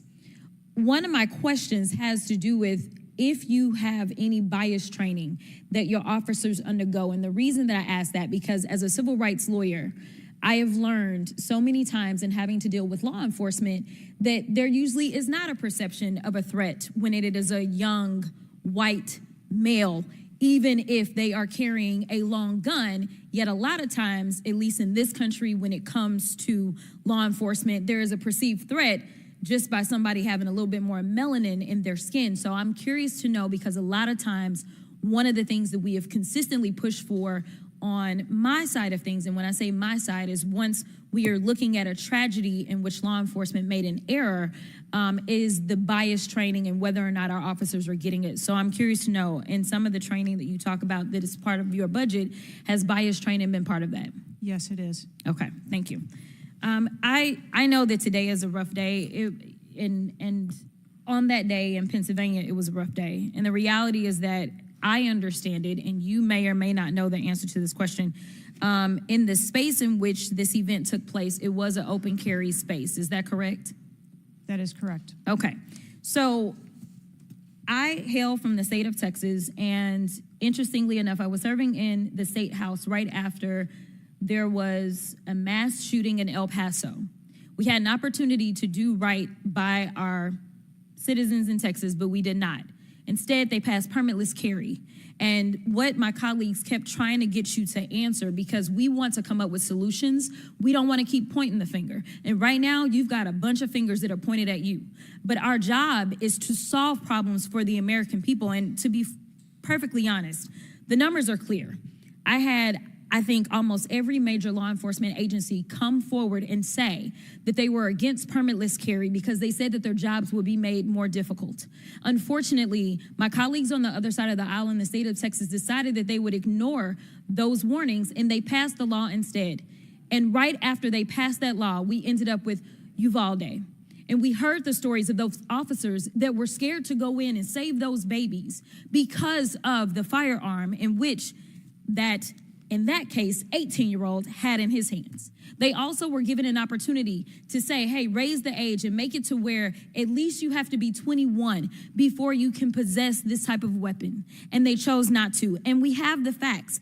It shows, and I'll enter this into the record as well if there is no objection, deaths from firearms keep climbing in Texas decades after lawmakers began weakening gun regulations. That is from the Texas Tribune. Without objection, so ordered. Thank you so much. The last thing that I'm just going to make a point of saying is that we all care about this issue because we know that there has been a spike in violence, political violence in this country. Are you aware of the fact that the numbers are higher right now? Yes. Okay. In addition to that, and I'm going to point a little blame at ourselves because right now you got all the fingers pointed at you. But the reality is that we have a number of congressional members that are consistently engaging in violent rhetoric, and it needs to be toned down. The reality is that people are listening and they're paying attention, but unfortunately, another thing that is happening because we're not getting answers from you today is the conspiracy theories. They have already began. Have you heard of any of the conspiracies? Yes. Okay. The problem with these conspiracies is that when people believe that, say, the president of the United States ordered a hit, or they believe it was an inside job, or whatever conspiracies they believe because they don't have any facts in front of them, that potentially incites the next level of violence at the next event in retaliation for this. So we are only begging for your job as it relates to being the director, as well as the men and women that you are protecting as their director, that you keep them safe by making sure that the American people have the information that they need so that they can feel as if Secret Service is on the side of the American people. And ma'am, I don't doubt the Secret Service is on the side of the American people. But right now, so long as these conspiracy theories continue to fester, it is going to make your job that much harder. Thank you so much, and I yield. Chair now recognizes Ms. Marjorie Taylor Greene from Georgia. Thank you, Mr. Chairman. Ms. Cheatle, I'd like to remind you that you're under oath. The site team has a senior supervisor, an advanced team, a protective intelligence team, a counter sniper element, and detail. Who was the agent in charge? How long has she been the agent in charge? And what is her Secret Service background? So I'm not going to provide a name. Why not? You're here to answer our questions. In this forum, I'm not going to provide names of. You stated in your testimony, you said, I am here today to answer your questions. That is correct. Answer the question. I'm not going to provide names of our personnel. Why not? Today. The American people are demanding these answers from you today, Ms. Cheatle. I will do the best to provide you accurate information based on the facts that I have at this time. You're not answering our questions. The advance element coordinates with other intel or law enforcement partners, identifies threats and weaknesses at the sites and movements. We'd like a copy of the advance report. Have you brought it here with you today? We will comply with the request for the documentation that has been requested. When will that be, Ms. Cheatle? Because you should have brought it today. I am certain that our personnel are working on obtaining all of that documentation. I don't believe you, and neither do the people watching this hearing. You're not doing well, as Mr. Moskowitz informed you. You've been sitting here for over 3 hours, and I have you know the entire country is demanding you resign and demanding that you be fired if you do not resign. Things are not going well for you. You need to answer the questions. Was there a protective intelligence team, and what technical resources were utilized for that event, specifically drone or helicopter assets? There were a number of technical assets that were deployed for that event, and there was a protective intelligence team that was assigned to that event. Why was Crooks able to fly a drone over the entire area the day of the rally and the day of his assassination attempt? To my knowledge, he did not fly the drone over the entire area. How did he fly a drone over the area, period? Any part of the area?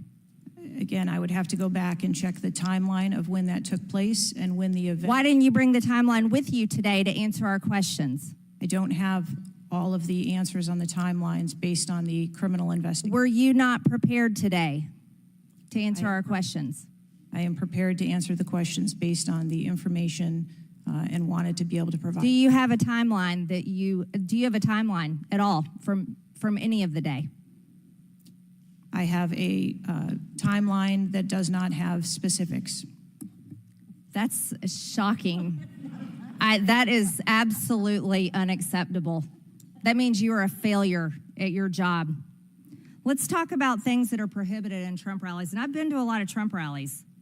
Backpacks and bags, bicycles, firearms, any type of weapon, or any other item determined to be a potential safety hazard, like a rangefinder would be one.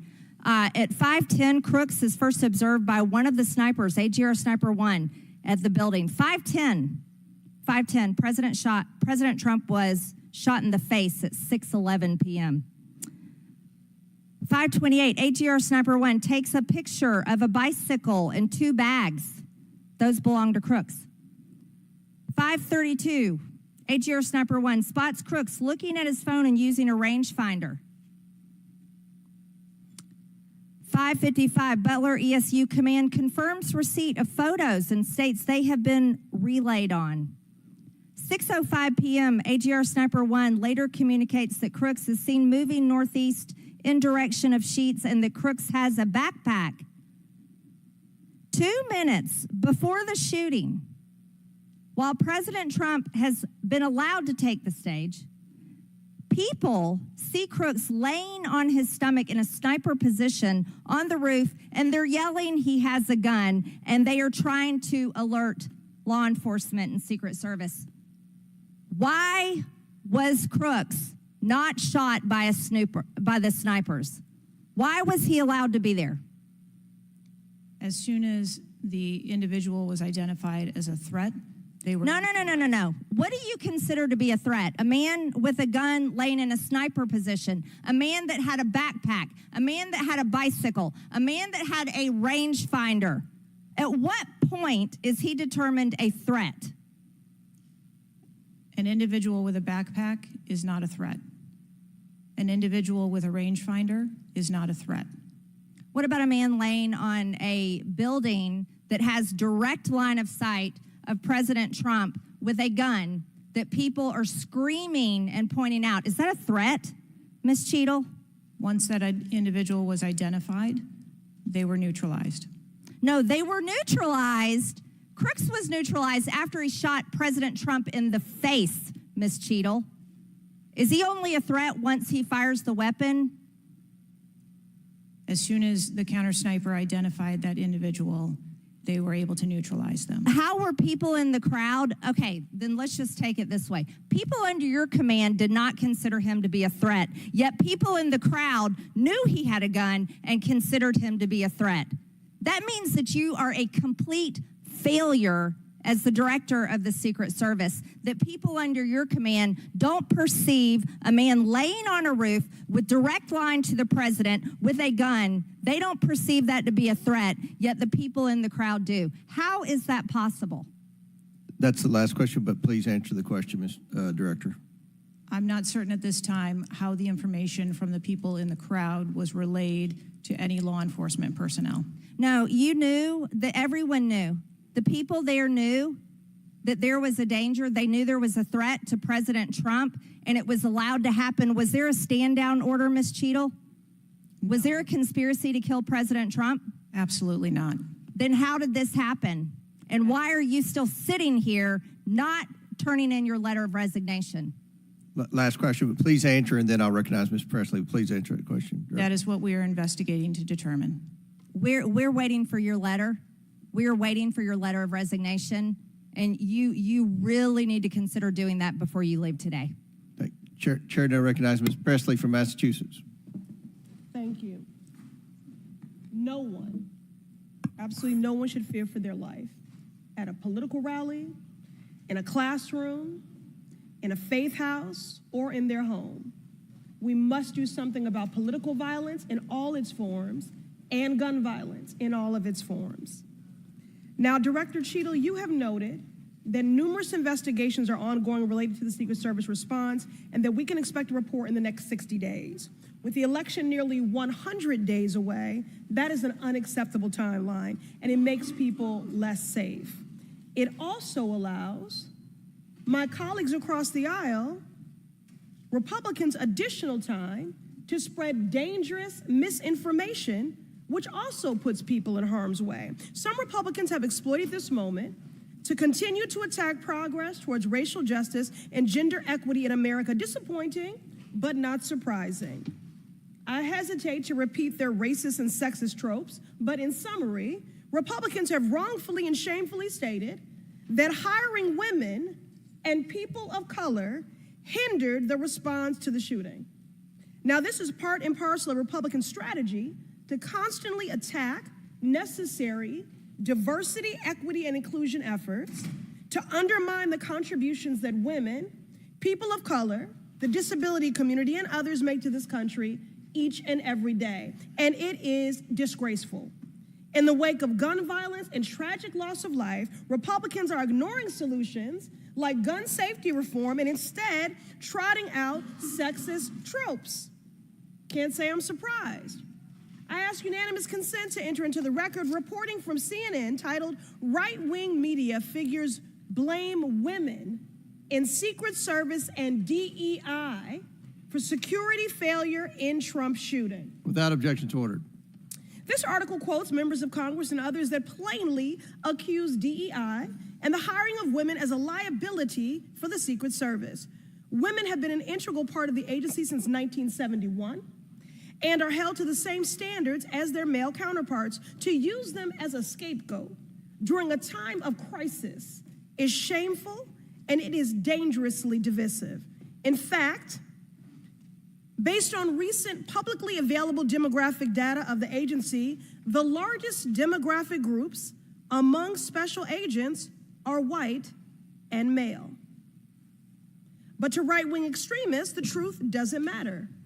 The lies they tell to advance their anti-diversity agenda, which is a key theme throughout Project 2025, will only make the American public less safe and more divided. And every day, Director Cheatle, that you fail to give us answers, they are given more oxygen to make their baseless claims that women and people of color are responsible for tragic events. And that is dangerous too. Thank you. And I yield my remaining time to Ranking Member Raskin. Thank you to the distinguished gentlelady from Massachusetts, and thank you for those trenchant insights. I wanted to make the point that you were making and several of other members were making to bring it into sharp relief here. The very same day that Donald Trump narrowly escaped an assassination attempt, but an honored firefighter was gunned down and killed and other people were injured. There was another mass shooting that day, just several hours later in Birmingham, Alabama. 4 people killed and 10 wounded in a nightclub shooting. And you might think, oh, that's some kind of freakish coincidence. Not at all. We have more than one mass shooting a day in America. They are so commonplace now that they are barely reported in the national news. It's, of course, local news in Birmingham, Alabama, that 4 people were killed and 10 other people were shot and seriously wounded, being treated at the hospital. These things are a nightmare for the families of the victims who've been killed, for the families who have to take care of people who've been seriously injured and wounded. They are a major financial drain, publicly and privately, and yet we allow AR-15s to be purchased with abandon, promiscuously, all over the country. People can just go out and get an assault weapon. And the distinguished gentlelady from Michigan was right. We have a hearing when it affects the President of the United States, but on all the other days of the year, we don't have a hearing about it.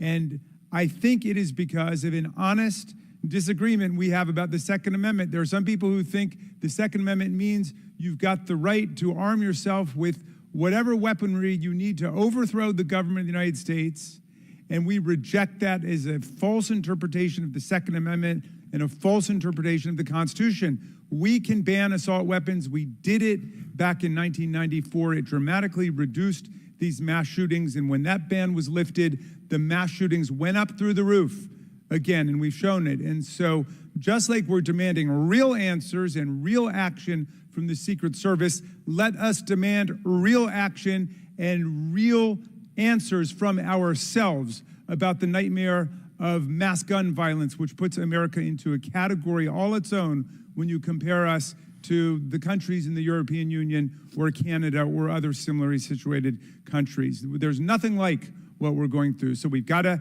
act on the Secret Service to protect ourselves against political violence, and we've got to act as a Congress to protect ourselves against AR-15 violence in America. Chair recognizes Ms. McClain from Michigan. Thank you, Mr. Chairman. And first of all, I want to thank the Secret Service agents, those who work tirelessly to protect our president, and specifically those agents who did not hesitate to jump in front of President Trump. And my heart goes out to the family of the Competor family and the people at the rally who are still recovering. On the other hand, the Secret Service has a leadership problem, and it falls on you. And although I appreciate your hollow words that the buck stops here, I was actually hoping for some answers. Director Cheatle, you must answer to the American people if you want to stay in charge. It's really, really simple. You want to keep your job, right? Absolutely. Okay. The best way to keep your job is to answer the questions, not play this shell game, not sing the Slim Shady song, wasn't me. I mean, come on. How long did you prepare for this hearing? I've been preparing for this hearing over the weekend and into last week. Okay, 5 days, 6 days? As soon as I was notified. And how long was that? About this hearing. Okay, 4 days? I began preparing. 4 days, 3 days?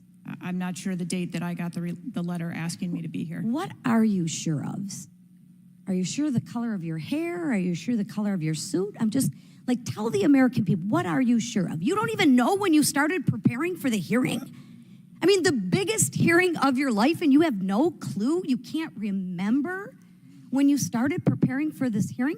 Can you understand why those words seem hollow to the American people who are supposed to entrust their faith in you? I assure you, the moment I received notification. But you can't remember. You got a little Alzheimer's, dementia going? I mean, what, you can't remember. I have several active investigations going on and an operational agency to run. Okay. All right. But you want to take accountability, right? The buck stops with you, right? I am taking accountability. Super. Then let's start with trying to answer some questions. You keep referring to the FBI. When asked how many shell casings were on the roof, you referred to the FBI. When asked if there were explosives in the car, you referred to the FBI. When asked if Crooks was acting alone, you referred to the FBI. See a common theme here? I can go on and on. My question is, who at the FBI should I speak with? Wait for it. Wait for it. The FBI is responsible for the criminal Is there a name? I'm not certain. I'm not certain. Who at All the right, here we go. FBI I'm is not running the certain. I don't know. Let me ask a different question. Have you been in communication with the FBI? Yes, I have. With whom? I speak with the director and the deputy director. Okay. And what have they shared with you about this investigation? So I'll give you an opportunity to answer again. Did they share with you how many shell casings were on the roof? They have shared with me the evidence. Did they share with you how many shell casing were on the roof? Yes. Okay, how many were there? I would refer to the FBI for how their investigation. Many were there? And their information that they need to share in their investigation. So they've shared the information with you. You just don't want to share the information with us, correct? We have concurrent investigations that are going on. So they have shared this information with you. You know the answer to the question. You just refuse to answer the question from the member of Congress who has subpoenaed you to be here. Is there a different answer to that question? I was always willing to come here and testify before this oversight hearing. Beautiful. Then let's do that. Let's for once have your actions match your words. So you've been in communication with the FBI. You know the answers, and you refuse to tell us the answers. So I will ask you again. You know how many shell casings were on that roof. What is the answer to that question? I think it's pertinent. What is the answer to that question?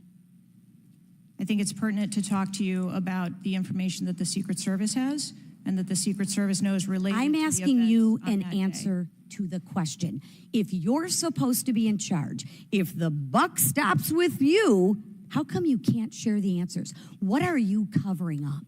What are you hiding, my friend? I'm not covering anything up. Then why can't you answer a simple question? I would leave it to the criminal investigation to answer questions related to that. When you talk to the FBI and you ask them how many explosives, well, let me ask you, did you ask them how many explosives were on the roof? Did they answer that question? Or in the car, excuse me. Did they answer that question for you? Yes. Yes. So you know the answer to that question that my colleagues have asked you. But again, you refuse to give us the answers. You're playing this wasn't me.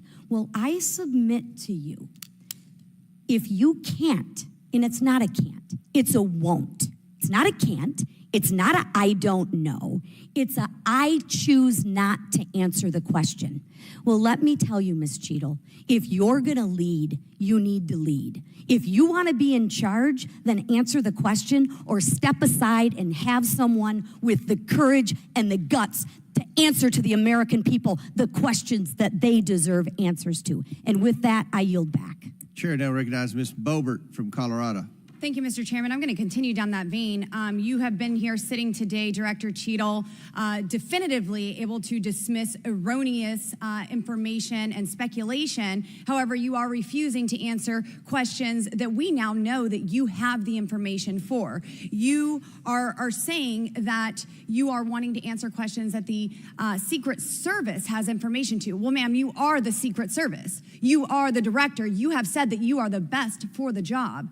So I'm going to ask you some questions now knowing that you do have answers from the FBI, whom you have been passing the buck to this entire day.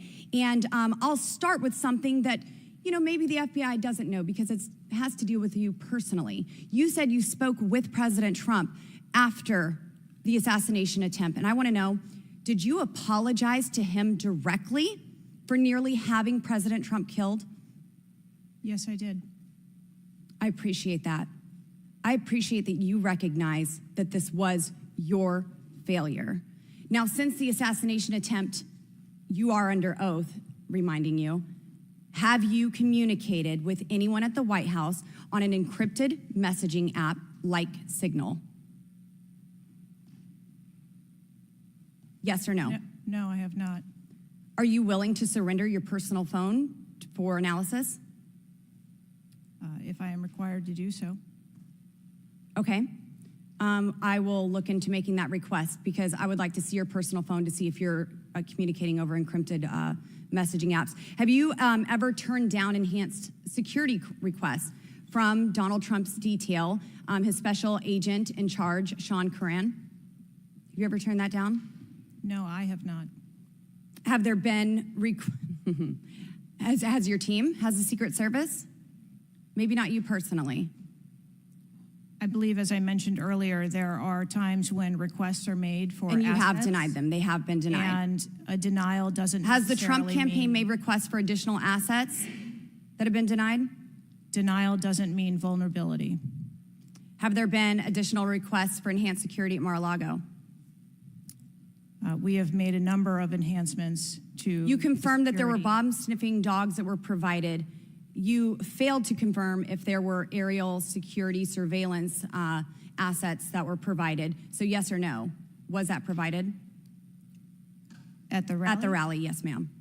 We had Overwatch provided at the rally.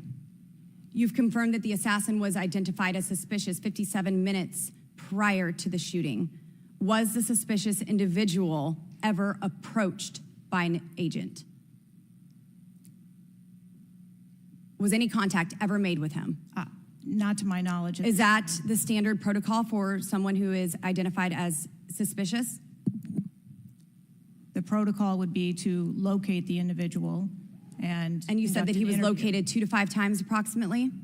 No, I said that the information was passed potentially somewhere between 2 to 5 And he was never times. located by an agent? To my knowledge, that individual was not located by an agent.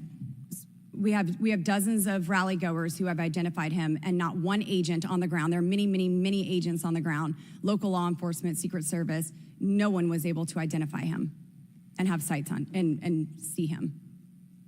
What I'm saying is that the agents that were on the ground at the time, I have no knowledge that they were able to interview him or locate him. Thank you. Was there a local law enforcement officer who approached the roof and saw the shooter and saw that he was present on the roof? That is the information that has been shared with me. Have you spoke to that local law enforcement officer? No, I have not. Are you going to? It is part of a criminal investigation that the Are you going to- FBI is interviewing those individuals. Were agents stationed on the water tower? No. Why? That would not be something that would be included in a security plan. Has the man who is reported to have been present wearing a gray suit who allegedly requested a photo of the dead body of the assassin on top of the AGR roof been identified? I don't have that information. Is that something that you've heard of? No. Were ATF agents present at the rally? To attend or to work? To work. Not to my knowledge. How long did the counter sniper have crooks in his sights before the shooter opened fire on President Trump? I don't have that specific timeline. Will you be able to tell us if he communicated with other agents on what he was seeing through his sights? Once I have that information, absolutely. Because we need to know why he waited for multiple rounds to be fired at President Trump before the threat was neutralized. We need to know if he was given an order to hold fire. Now, it's you've excused the roof of being unmanned because of the slope of the roof. Do you continue to assert the slope of the roof as a credible reason for leaving this position undefended? First, I'll go back and correct that there was no order to hold fire. Our agents and officers have the ability to neutralize a threat at the time So you don't they know, see it. I'm sorry, you don't know the communication that was taking place or how long he had him in his sights because you haven't spoke to him, but you do know that there was no order to hold fire. I can tell you the way that our personnel are trained. They are trained on the use of force scale that when they see a threat, they are authorized to neutralize that threat. They don't have to ask for permission. You excuse the roof being unmanned because of the slope. Do you stand by that assertion? The roof was not covered with an individual on it because there was overwatch provided. Apparently not. No, there was no overwatch provided. This is very evident. President Trump was shot. A man died.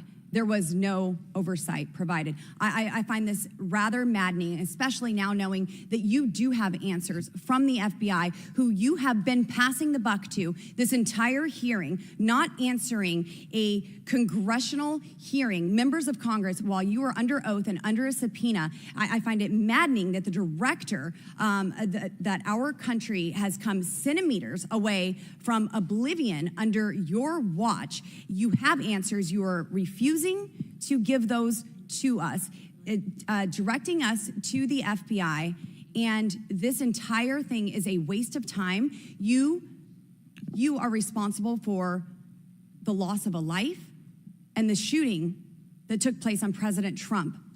You do need to resign. This is bipartisan. You need to be fired. You do not need to hold this position. You are not the best for this job. I am over my time, but I cannot tolerate your watch any longer, and I'm going to continue to call daily for you to be removed from your position, ma'am. Chair recognizes Mr. Fry from South Carolina. Thank you, Mr. Chairman. Director Cheatle, how long have you been with the Secret Service? 29 years, right? That's correct. And how long have you been director of the Secret Service? Just under 2 years.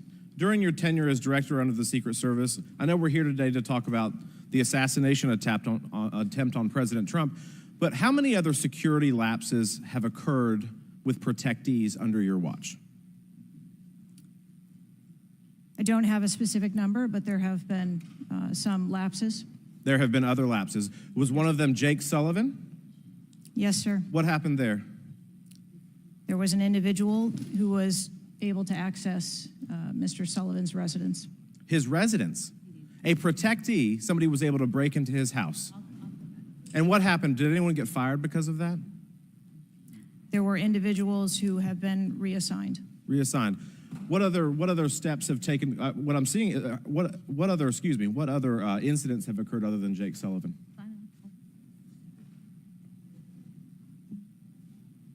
Was there an issue with the Secret Service agent and Vice President Harris? I would not call that a security incident. Well, it seems to me, I mean, you have security lapses with President Trump. You have security lapses with Jake Sullivan. You have issues with your personnel related to Vice President Kamala Harris. There seems to be a repeated theme here. Would you not agree with that? I think that we are talking about separate categories of incidents. Well, I would disagree with that. I mean, I think there's a repeated theme when you've got protectees and you're not upholding your core mission. Let me ask you something else. Does the Secret Service routinely record communications between and amongst detail? Radio communications? Any communication? Email communications are captured, as well as text messages, and then depending on the detail, radio communications are recorded. Does the Secret Service have recorded communications from the July 13th event? We do not have radio communications from that day. But you have text messages? We do have emails and text messages. Emails, okay, great. Does the head of the Trump detail or someone else embedded in this detail have command decision-making authority, or do they need to seek authorization from someone outside that detail?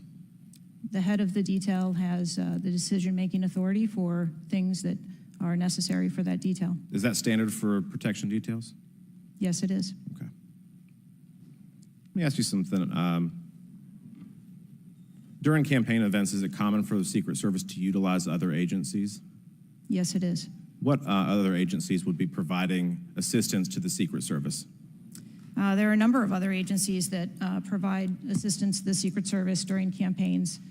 We utilize personnel from the Department of Homeland Security. We utilize personnel from the Department of Defense, and we utilize local law enforcement partners. Are you on the same radios? Do you provide the radios to all the assets that are taking part in protection of an event? We provide radios to the personnel from the Department of Homeland Security that are assisting us. But not local law enforcement? Local law enforcement is working on their own radios. Are you on the same frequency? We ensure that we have counterparts in the security room, and so the local law enforcement will place one of their personnel in the security room with our personnel so that we have interoperability communications. Let me ask you something just about the timeline, because I think this is really interesting that we can't nail that down. I mean, I think there are lay people out there with more knowledge about the timeline than you seem to come before a subpoena in front of Congress. Was Mr. Crooks observed at the AGR building prior to the shooting? He was observed on the grounds outside of our perimeter prior to the shooting. At approximately what time was that? You don't have to give me the specific minute, but at approximately what time was that? I believe it was about 45 minutes or so prior to. Did the sniper team take a photo of Mr. Crooks? The local team did, yes. So it was a local team and not a Secret Service sniper? That took the photo. Okay. And did he relay that photo to Central Command? Again, it's an active ongoing investigation, so I want to make sure that I'm factual with the route that photo took and who that was disseminated to and when. What time did when did Mr. Crooks' status go from a suspicion, a person that was under suspicion, to a threat? When did that happen? And maybe not even a specific time, Director Cheatle, maybe a certain event that happened that transformed him from a person of suspicion to a threat. When did that happen? To the best of my knowledge, based on what I have been told thus far, it's approximately 5 minutes to where individuals relayed that there was an incident being worked at the 3 o'clock of the president. So that was, but it was before the shots were fired? That is correct, but again, it was not phrased as a threat. It was just that something was being worked. Yeah, but my question is, when did he become, when did he transform from suspicion to threat? Because they're treated very differently. People can be suspicious, but they're not a threat until a certain point in time. So when did that happen?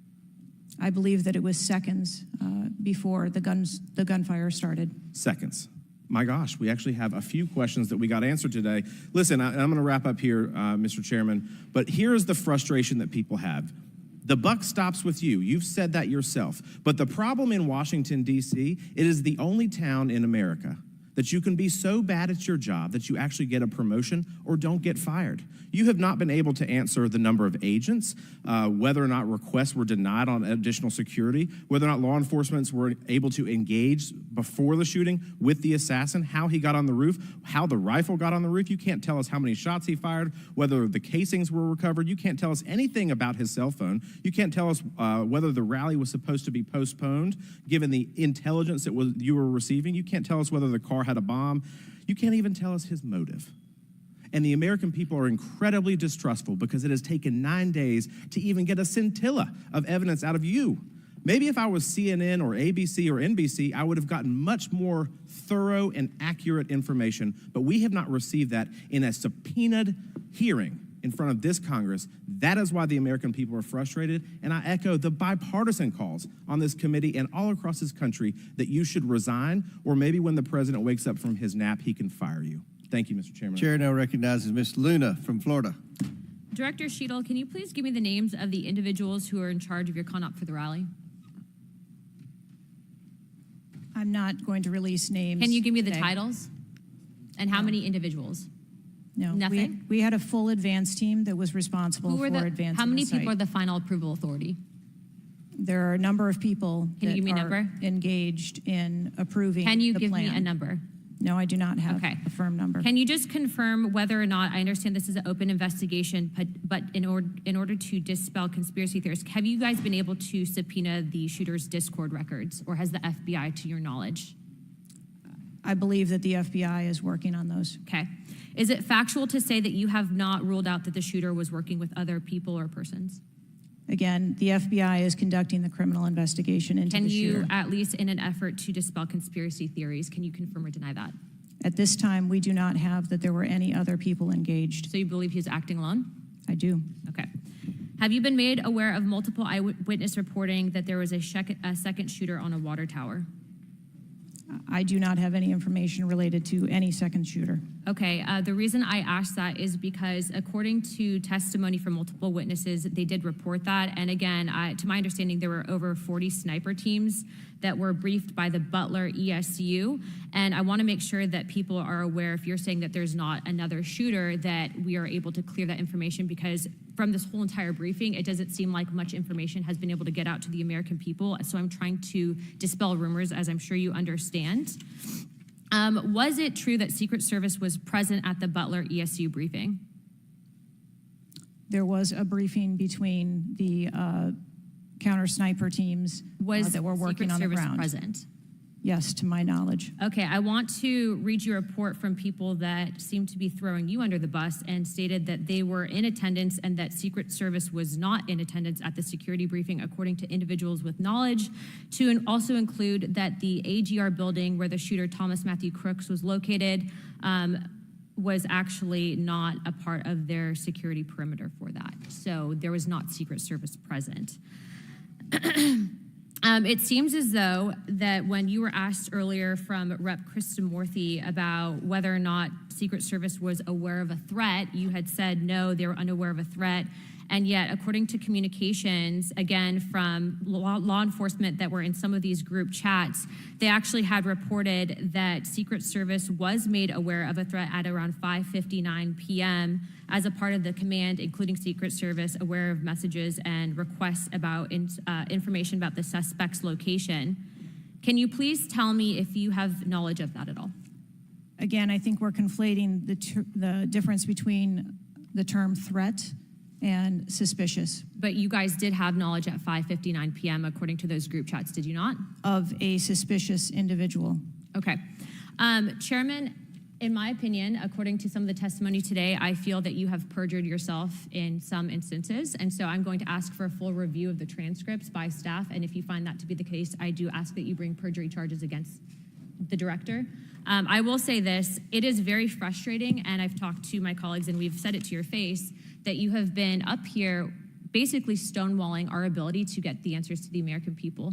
And what I will also say is that every single member of Congress does not feel safe with you in charge. You have heard that, and I think that we are all sitting ducks with you in directing the Secret Service currently. But more importantly, it sends a message to our adversaries that we are not protected, and we are one of the strongest countries in the world, so you have essentially made us a less safe country because of it. As a result of that, I'm asking you to formally step down. I share my same opinions as my Democrat colleagues. And I also think that your efforts to bring forward a full investigation and report in 60 days is unacceptable. And as a result of that, I'm going to do everything in my legislative toolkit to ensure that that happens sooner rather than later. And I'm sure that you know that we brought a vote on inherent contempt against Garland for essentially blocking a congressional investigation. And I don't think that you should be any different. So I will say that I am just completely disgusted by your performance today. And I understand that you're probably in a position where you're being told not to testify, which is why we had to subpoena you. I think that goes back to Garland. But again, that is part of the flushing that we need to get out of Washington, and I would be happy to assist in that process. Chairman, I yield the rest of my time. Chair now recognizes Mr. Langworthy from New York. Thank you very much, Mr. Chairman, and I appreciate you bringing this hearing forward with a subpoena. Director, yesterday I made the decision to get in my car and drive to Butler, Pennsylvania in preparation for this moment and asking you questions about the events of the assassination attempt on President Trump's life. I've done several presidential events prior in my career, and I wanted to see this site with my own two eyes because I don't believe the video footage tells the whole story or looking at things on a diagram. And I was absolutely appalled when I went to the site, when I saw the fact that I could have stood on the roof of that building, the AGR building, and hit that podium with a 9-iron, and I'm a lousy golfer. And the fact that that was not included in the perimeter is a complete dereliction of the duty of the U.S. Secret Service. I mean, there are very few rooftops that needed to be secured. And the fact that Secret Service, as they were putting a site plan in place, did not think it was necessary to man those rooftops, you have completely walked away from your duties. You had one job, and that's to protect the future President of the United States or to protect all of the other protectees. And President Trump is only here today by God's grace because he had just something in him that made him turn his head just slightly, or we would be in a national period of mourning right now. And you have done nothing here today. I've rewritten these questions like 4 times during your hearing, and you haven't answered a damn one of them. You haven't given any information. You have hidden behind this FBI investigation, and I think you should be ashamed of yourself because you have brought more shame to your agency than I think that the assassination attempt has at this point. This is literally the worst performance I have ever seen in front of a congressional hearing. You have offered no reason for this committee, this body, or the American people to trust you or the Secret Service today. And you should resign. You have said that you've put new security measures in place after the assassination attempt. Can you tell us what those are? Because the American people want to know that you're taking real corrective measures, but today you've pointed to an investigation. Investigation or not, you still have a job to do with a zero-fail mission. But so far, there's been absolutely no accountability, and you've admitted that here today. Not one person's been suspended. Not one person's been put on a desk. Meanwhile, we've got the most contentious of elections in our nation's history, and protectees are in danger because of incompetent leadership. Not the agents. The agents piled on President Trump to protect his life. Those are heroes. But the administrators running your agency, they're not right now. They're not doing their jobs, and you certainly aren't doing. The most appalling part of Saturday's events is the countless opportunities that Secret Service had to stop Crooks before he even got on the roof. At 3 o'clock, Crooks raised suspicion by entering the rally with a rangefinder. At 5:45, a cop with a Beaver County Emergency Services unit saw Crooks eyeballing the roof at the AGR International Building. And then at 5:55, Secret Service was warned of a suspicious person and identifies Crooks as a threat. This was all before shots were fired 15 minutes later. Director, yes or no, did local law enforcement alert the Secret Service about Crooks' presence at the rally? Yes, they did. The shooter came to attention of law enforcement almost an hour before President Trump went on stage. Law enforcement alerted the Secret Service of the shooter. Over and over, you've said there's a difference between a suspicious individual and a threatening individual. Can you explain what the shooter needed to exemplify to be called a threat? So I'm not clear as to what identified him as suspicious to the individuals who originally clarified him that way. For the Secret Service, for an individual to be determined to be a threat, that individual would have to be seen with a weapon or capable of doing some sort of harm to our protectees. I mean, Director, an individual walking into a rally with a rangefinder, scoping out an unprotected rooftop, and he reportedly flew a drone over hours before. It sounds like a lot more than suspicious, especially at a presidential rally. Your operational lapses, your resource management, and poor judgment nearly resulted in the assassination of President Trump. I mean, the dereliction of duty here is just appalling. The fact that you haven't visited Butler is just maddening to me. You're not taking this job seriously. Many people here have called for your resignation. I've introduced a resolution here into this body that hopefully will get a vote this week calling on the president to fire you, ma'am. You have not done your job. You have put two black eyes on your agency, and you need to go. Mr. Chairman, I yield back. Gentleman yields back. Chair now recognizes Mr. Burleson from Missouri. Director Cheatle, I just want to kind of get an idea of what you can answer, because outside of what the FBI is responsible for, you have full responsibility for the Department of Secret Service. So the question is, what is the mission? Who defines the mission? Our mission of the Secret Service is to protect the president, the vice president, their immediate families, presidential candidates, the former presidents, and those by executive order. And we also have an investigative mission. And those are well defined. Yes, everyone within the agency understands the mission. Yes, they do. What about protocols and standards? Who defines the protocols and standards? We have a number of protocols and policies in place for the various missions that we have. So would it be safe to say that you failed the mission, the ultimate mission? I have stated repeatedly here today that there was a failure. What about specific failures within protocols and guidelines within the agency? Again, I am certain that the investigation that is being conducted internally as well as the external investigation. You said earlier in the hearing that there was either a communication, there was errors in communication or in operations. Could it be both? In both errors in operational decisions and errors in communications? I think the investigation potentially could identify both. So I want to talk about communications. Representative Boebert asked earlier about using encrypted apps, that you said you have not used, I guess, Signal. Have you used any encrypted app to communicate from your personal device? I do, on occasion, use encrypted apps to communicate. So you use some form of an encrypted app to communicate with people within the federal government, with local law enforcement? Whom are you communicating using the encrypted apps?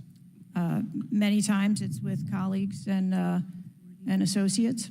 So you're communicating with colleagues on a personal device?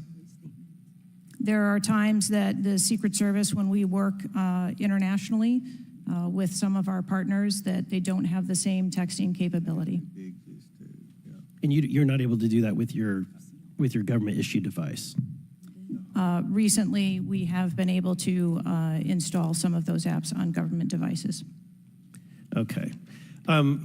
Let's talk about some of the things that we can get access to. I'm actually shocked that you are using your personal device and encrypted communication tools. I think that might be the most shocking thing that I've heard today.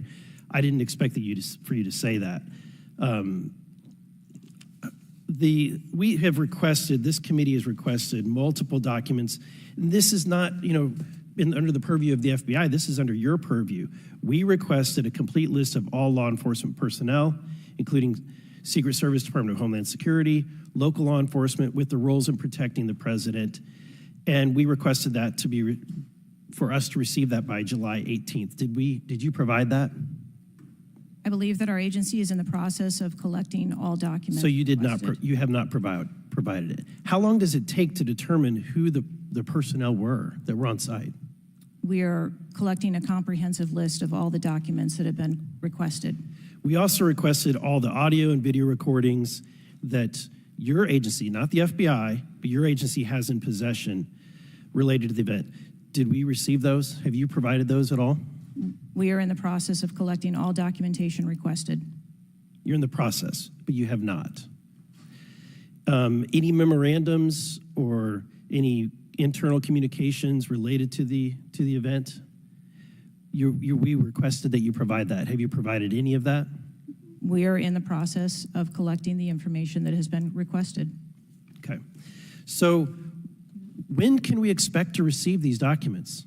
How long does it take to determine who was on site, who was being employed to be there to protect the former president? When can we expect that? How many days does it take to provide that information? We want to make sure that we have a comprehensive accounting of all of the documents that were engaged in that day, and we will make them available as soon as possible. I think transparency is the key here. It's shocking to me that we are communicating in a encrypted app to colleagues. I'm almost certain that violates some federal laws. I would like to clarify, you didn't ask me whether my communications were government work related or whether they were personally related. You're communicating with colleagues. I don't communicate government business with colleagues on a personal device. I communicate on my work device. Are you using an encrypted device on your work device? I am not. No encrypted apps? No, I do not. Okay. Thank you, Mr. Chairman. Chair now recognizes Mr. Waltz from Florida. Thank you, Mr. Chairman. Madam Director, please, I'd like to direct your attention to this video. And I sincerely appreciate the clarity on this. Can we turn up the volume, staff? I just want to ask you, because this has popped up. Republican Congressman Mike Walz, he said on social media on Saturday, and I'm going to read this for you because it does talk about you, Secretary. I have very reliable sources telling me that there have been repeated requests for stronger Secret Service protection for President Trump denied by Secretary Mayorkas. Your department has already pushed back on that, calling that absolutely false, but he is putting this on you. Can you respond to that, please? Well, that's a baseless and irresponsible statement, and is one that is unequivocally false. Director Cheatle, did you speak with your boss, Secretary Mayorkas? You fall under DHS. Did you speak with him on the 14th, the day after? Yes, I did. So you spoke with him before he made that statement? I spoke with him immediately following the incident. Did you inform him that all requests for additional resources for President Trump had been fulfilled? Or that it was false to say they had been denied? I informed him that the request for that rally that day had been fulfilled. Okay, you continue to answer that very carefully, because I made a broader statement. The agents that came to me made a broader statement that his permanent protective detail for years now have been asking for more. Is that correct? I do not have specific incidents of those requests. Is it correct that they've been asking for more? I have heard the same reports that you have. Without having them in front of me, I am unable. Those requests are made in writing. I mean, the agents are telling me they make them in writing. This isn't a verbal agency. Things are made in writing. I understand what you're saying. I don't have those requests in front of me here. I'm not asking if you have them in front of you. Are you aware that they were made? As I said earlier, there are times when requests are made, and depending on the availability of assets, or if there is a way that So there were times when they were denied? If there is a way that vulnerability can be mitigated in a different way, then that is why So there are times when they were denied for a variety of reasons. That is why the Secret Service has a multi-layered and multifaceted security plan so that we can pivot if So we need to. in the wake, in the immediate 48 hours of an assassination attempt on a former president, could be the next leader of the free world, almost had his head blown off, your boss says that's irresponsible and false to say things are denied. And you had talked to him. So did he just make that up on his own, or did you tell him that? We were speaking about the requests made at the rally. Staff, can we show the next slide, please? Then we have your spokesman. Did you sign off on this statement? That there's an assertion that a member of the former president's team requested additional security resources and those were rebuffed? This is absolutely false. In fact, we added protective resources and technology and capability as part of the increased campaign travel tempo. But next slide, please. Next slide, please, staff. We have the Washington Post article that then says we now have senior Secret Service officials saying there were at times when it was denied. So which is it? Again, there have been a number of conversations going on here. Did you sign off on that spokesman's statement? The spokesman's statement, I believe, was related to requests that were made. Did you sign off on it? For the requests that were made at the rally. Did you sign off on the statement before it went out? I sign off on my press spokesman's statement before they go out. I would hope you would in the wake of an assassination attempt. Yes. You did. Categorically false that any requests were made. You signed off on it. Thank you for that. Thank you for that clarity. Madam Director, how many press conferences have you held since the assassination attempt? We have put out press releases. How many press conferences have you held, gone to the mic, taken questions from the public, from the media? How many? I have not held any. How many has Secretary Mayorkas held? I don't. 0. How many has the FBI held? 0. How many has the Department of Justice held? I know you know the answer. I believe there was a press conference in Butler after the incident occurred. By local law enforcement, not by you and not by the Department of Homeland Security. So this is how misinformation flies. In the darkness, in the absence of information. Now we have 9 days later before a congressional committee, we all represent almost 1 million people, and you still don't have answers. Are you aware that national news anchors are saying this was a hoax? On national television, they're saying, no, the president wasn't shot, it was flying glass. Are you aware of that? I have not heard those reports. Are you aware that, there are rumors rampant online that there were multiple shooters? Yes. Are you aware that because the shooter had overseas encrypted platforms in Belgium and New Zealand and in Germany, that a lot of people are speculating there could have been foreign involvement, logically? Are you aware of that? Yes. And have you done anything to disabuse any of these notions today? No, you haven't.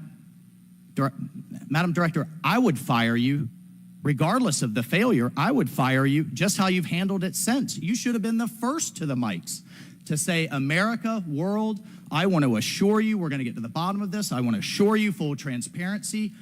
Our agency clearly had major gaps here, and I want to personally take responsibility and accountability. You should have been the first, standing alongside Secretary Mayorkas, and I would even go so far as to say have daily press conferences, updating everyone on what we know. But you haven't had any of that. What are you hiding behind? I am not hiding. Because you're making the situation worse. I think you've heard that on a bipartisan basis here. You are making this situation far worse in the absence of information. Let's move on.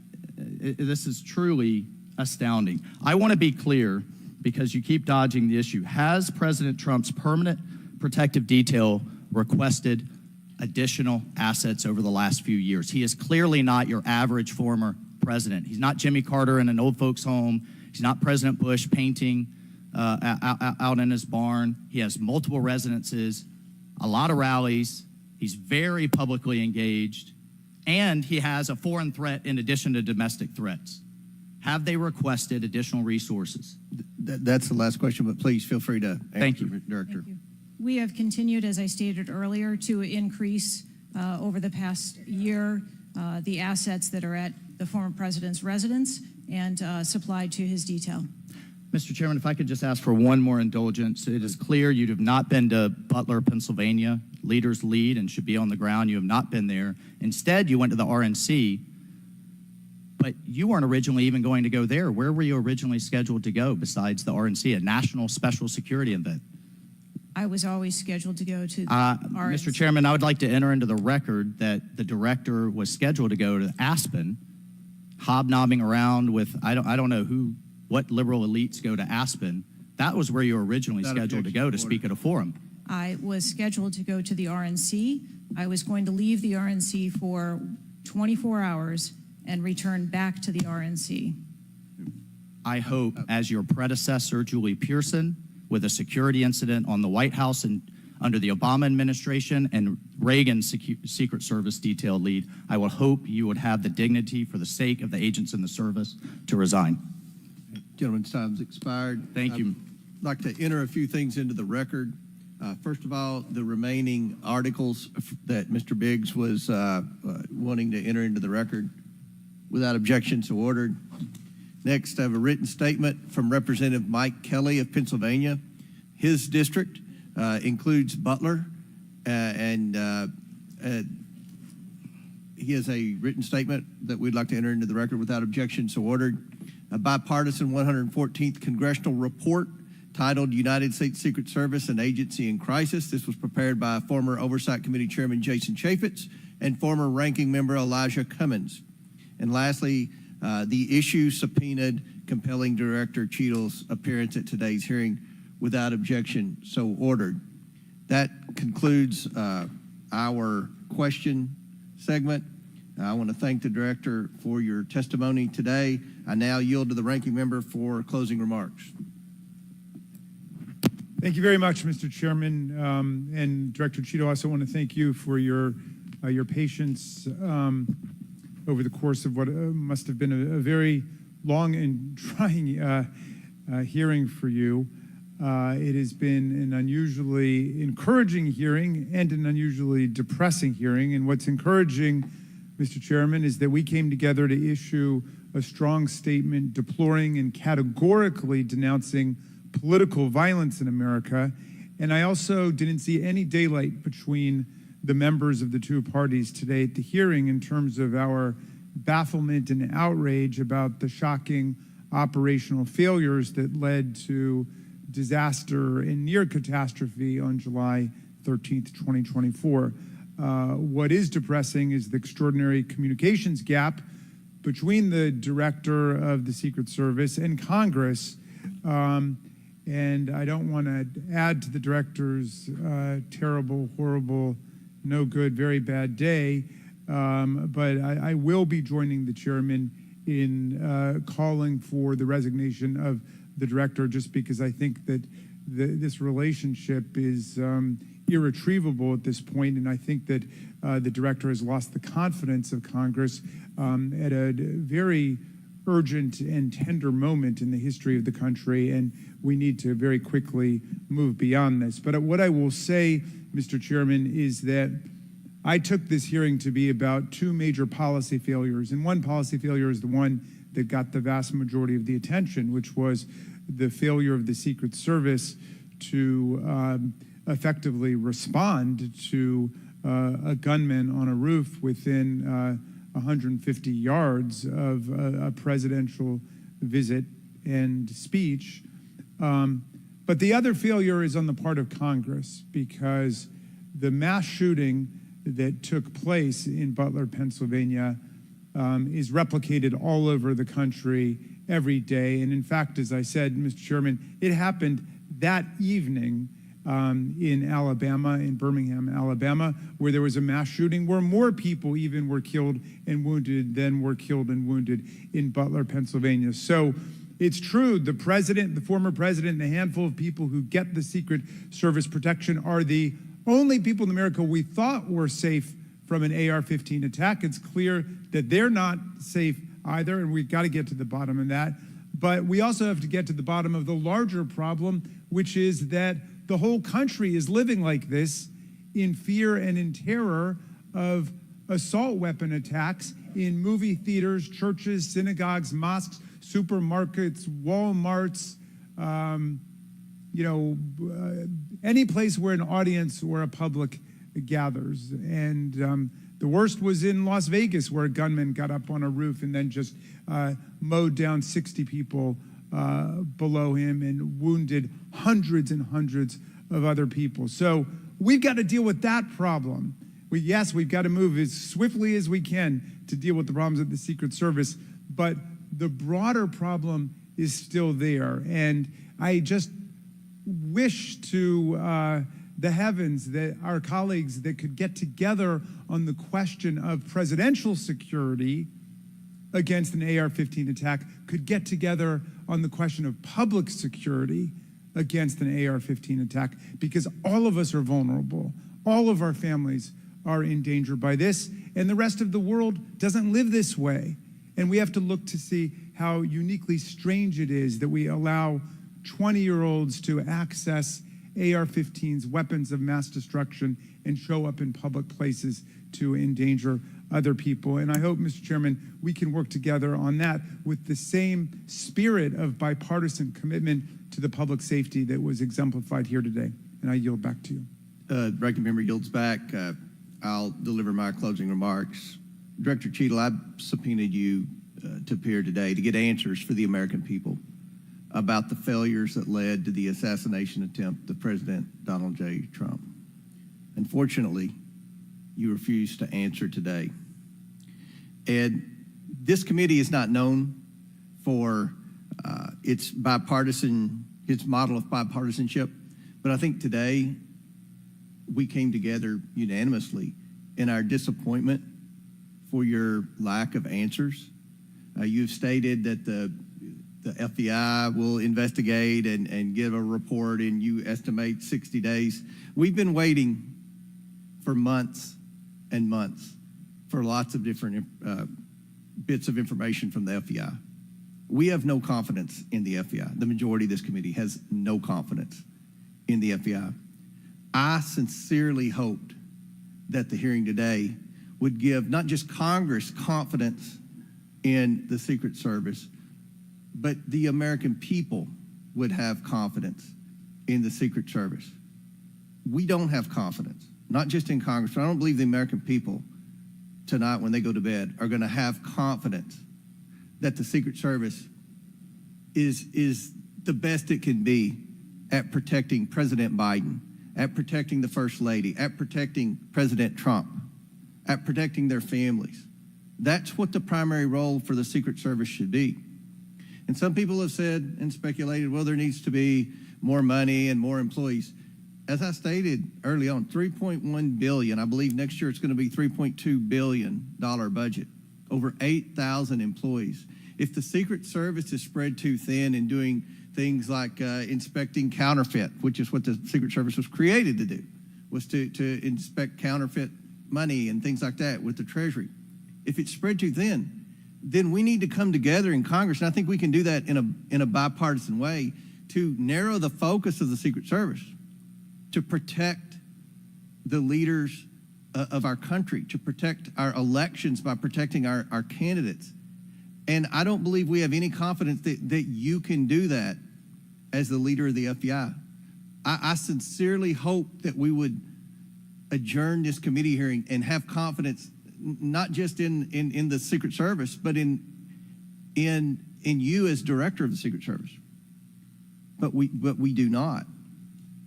Taking responsibility requires a lot of things. It means providing transparency. It means answering simple questions. It means providing a specific timeline of July 13th to this committee and the American people. I mean, it's been 9 days. There were people that were demanding that we have a hearing the next day or 2 days following the shooting. And I said, no, we need to give the Secret Service ample time to be able to answer those questions. 9 days. 9 days. And I don't think we answered very many questions that the American people have. I don't think there was I've never said this before, and I've presided over a lot of hearings. I don't think there was one question asked by anyone that the average American hasn't already asked at a diner or at church or at a ball game. The American people have questions. They deserve answers. Congress deserves answers. You were subpoenaed today to provide answers, and ma'am, you did not do that. So, as Ranking Member Raskin stated, he and I will be sending a letter requesting that you submit your resignation as a step toward accountability in what happened.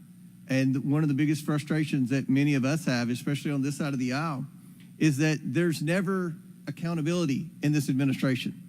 And when you look at the debacles prior to July 13th, I mean, it would be hard to beat the withdrawal in Afghanistan, the debacle there, and no one was held accountable. To this day, no one has been held accountable for that. But here we have clearly video showing people notifying the police, and the police are blaming the Secret Service. The Secret Service are blaming the police. Homeland Security is blaming everybody. But at the end of the day, after this hearing and after our request for information, we don't have any answers for the American people, and we don't have that confidence that you can lead the Secret Service to restore the confidence. And again, I commend the ranking member for joining with me in the letter asking your resignation, and we certainly hope that you will take that to heart. With that and without objection, all members have 5 legislative days within which to submit materials and additional written questions for the witness, which will be forwarded to the witness. If there is no further business, without objection, the committee stands adjourned.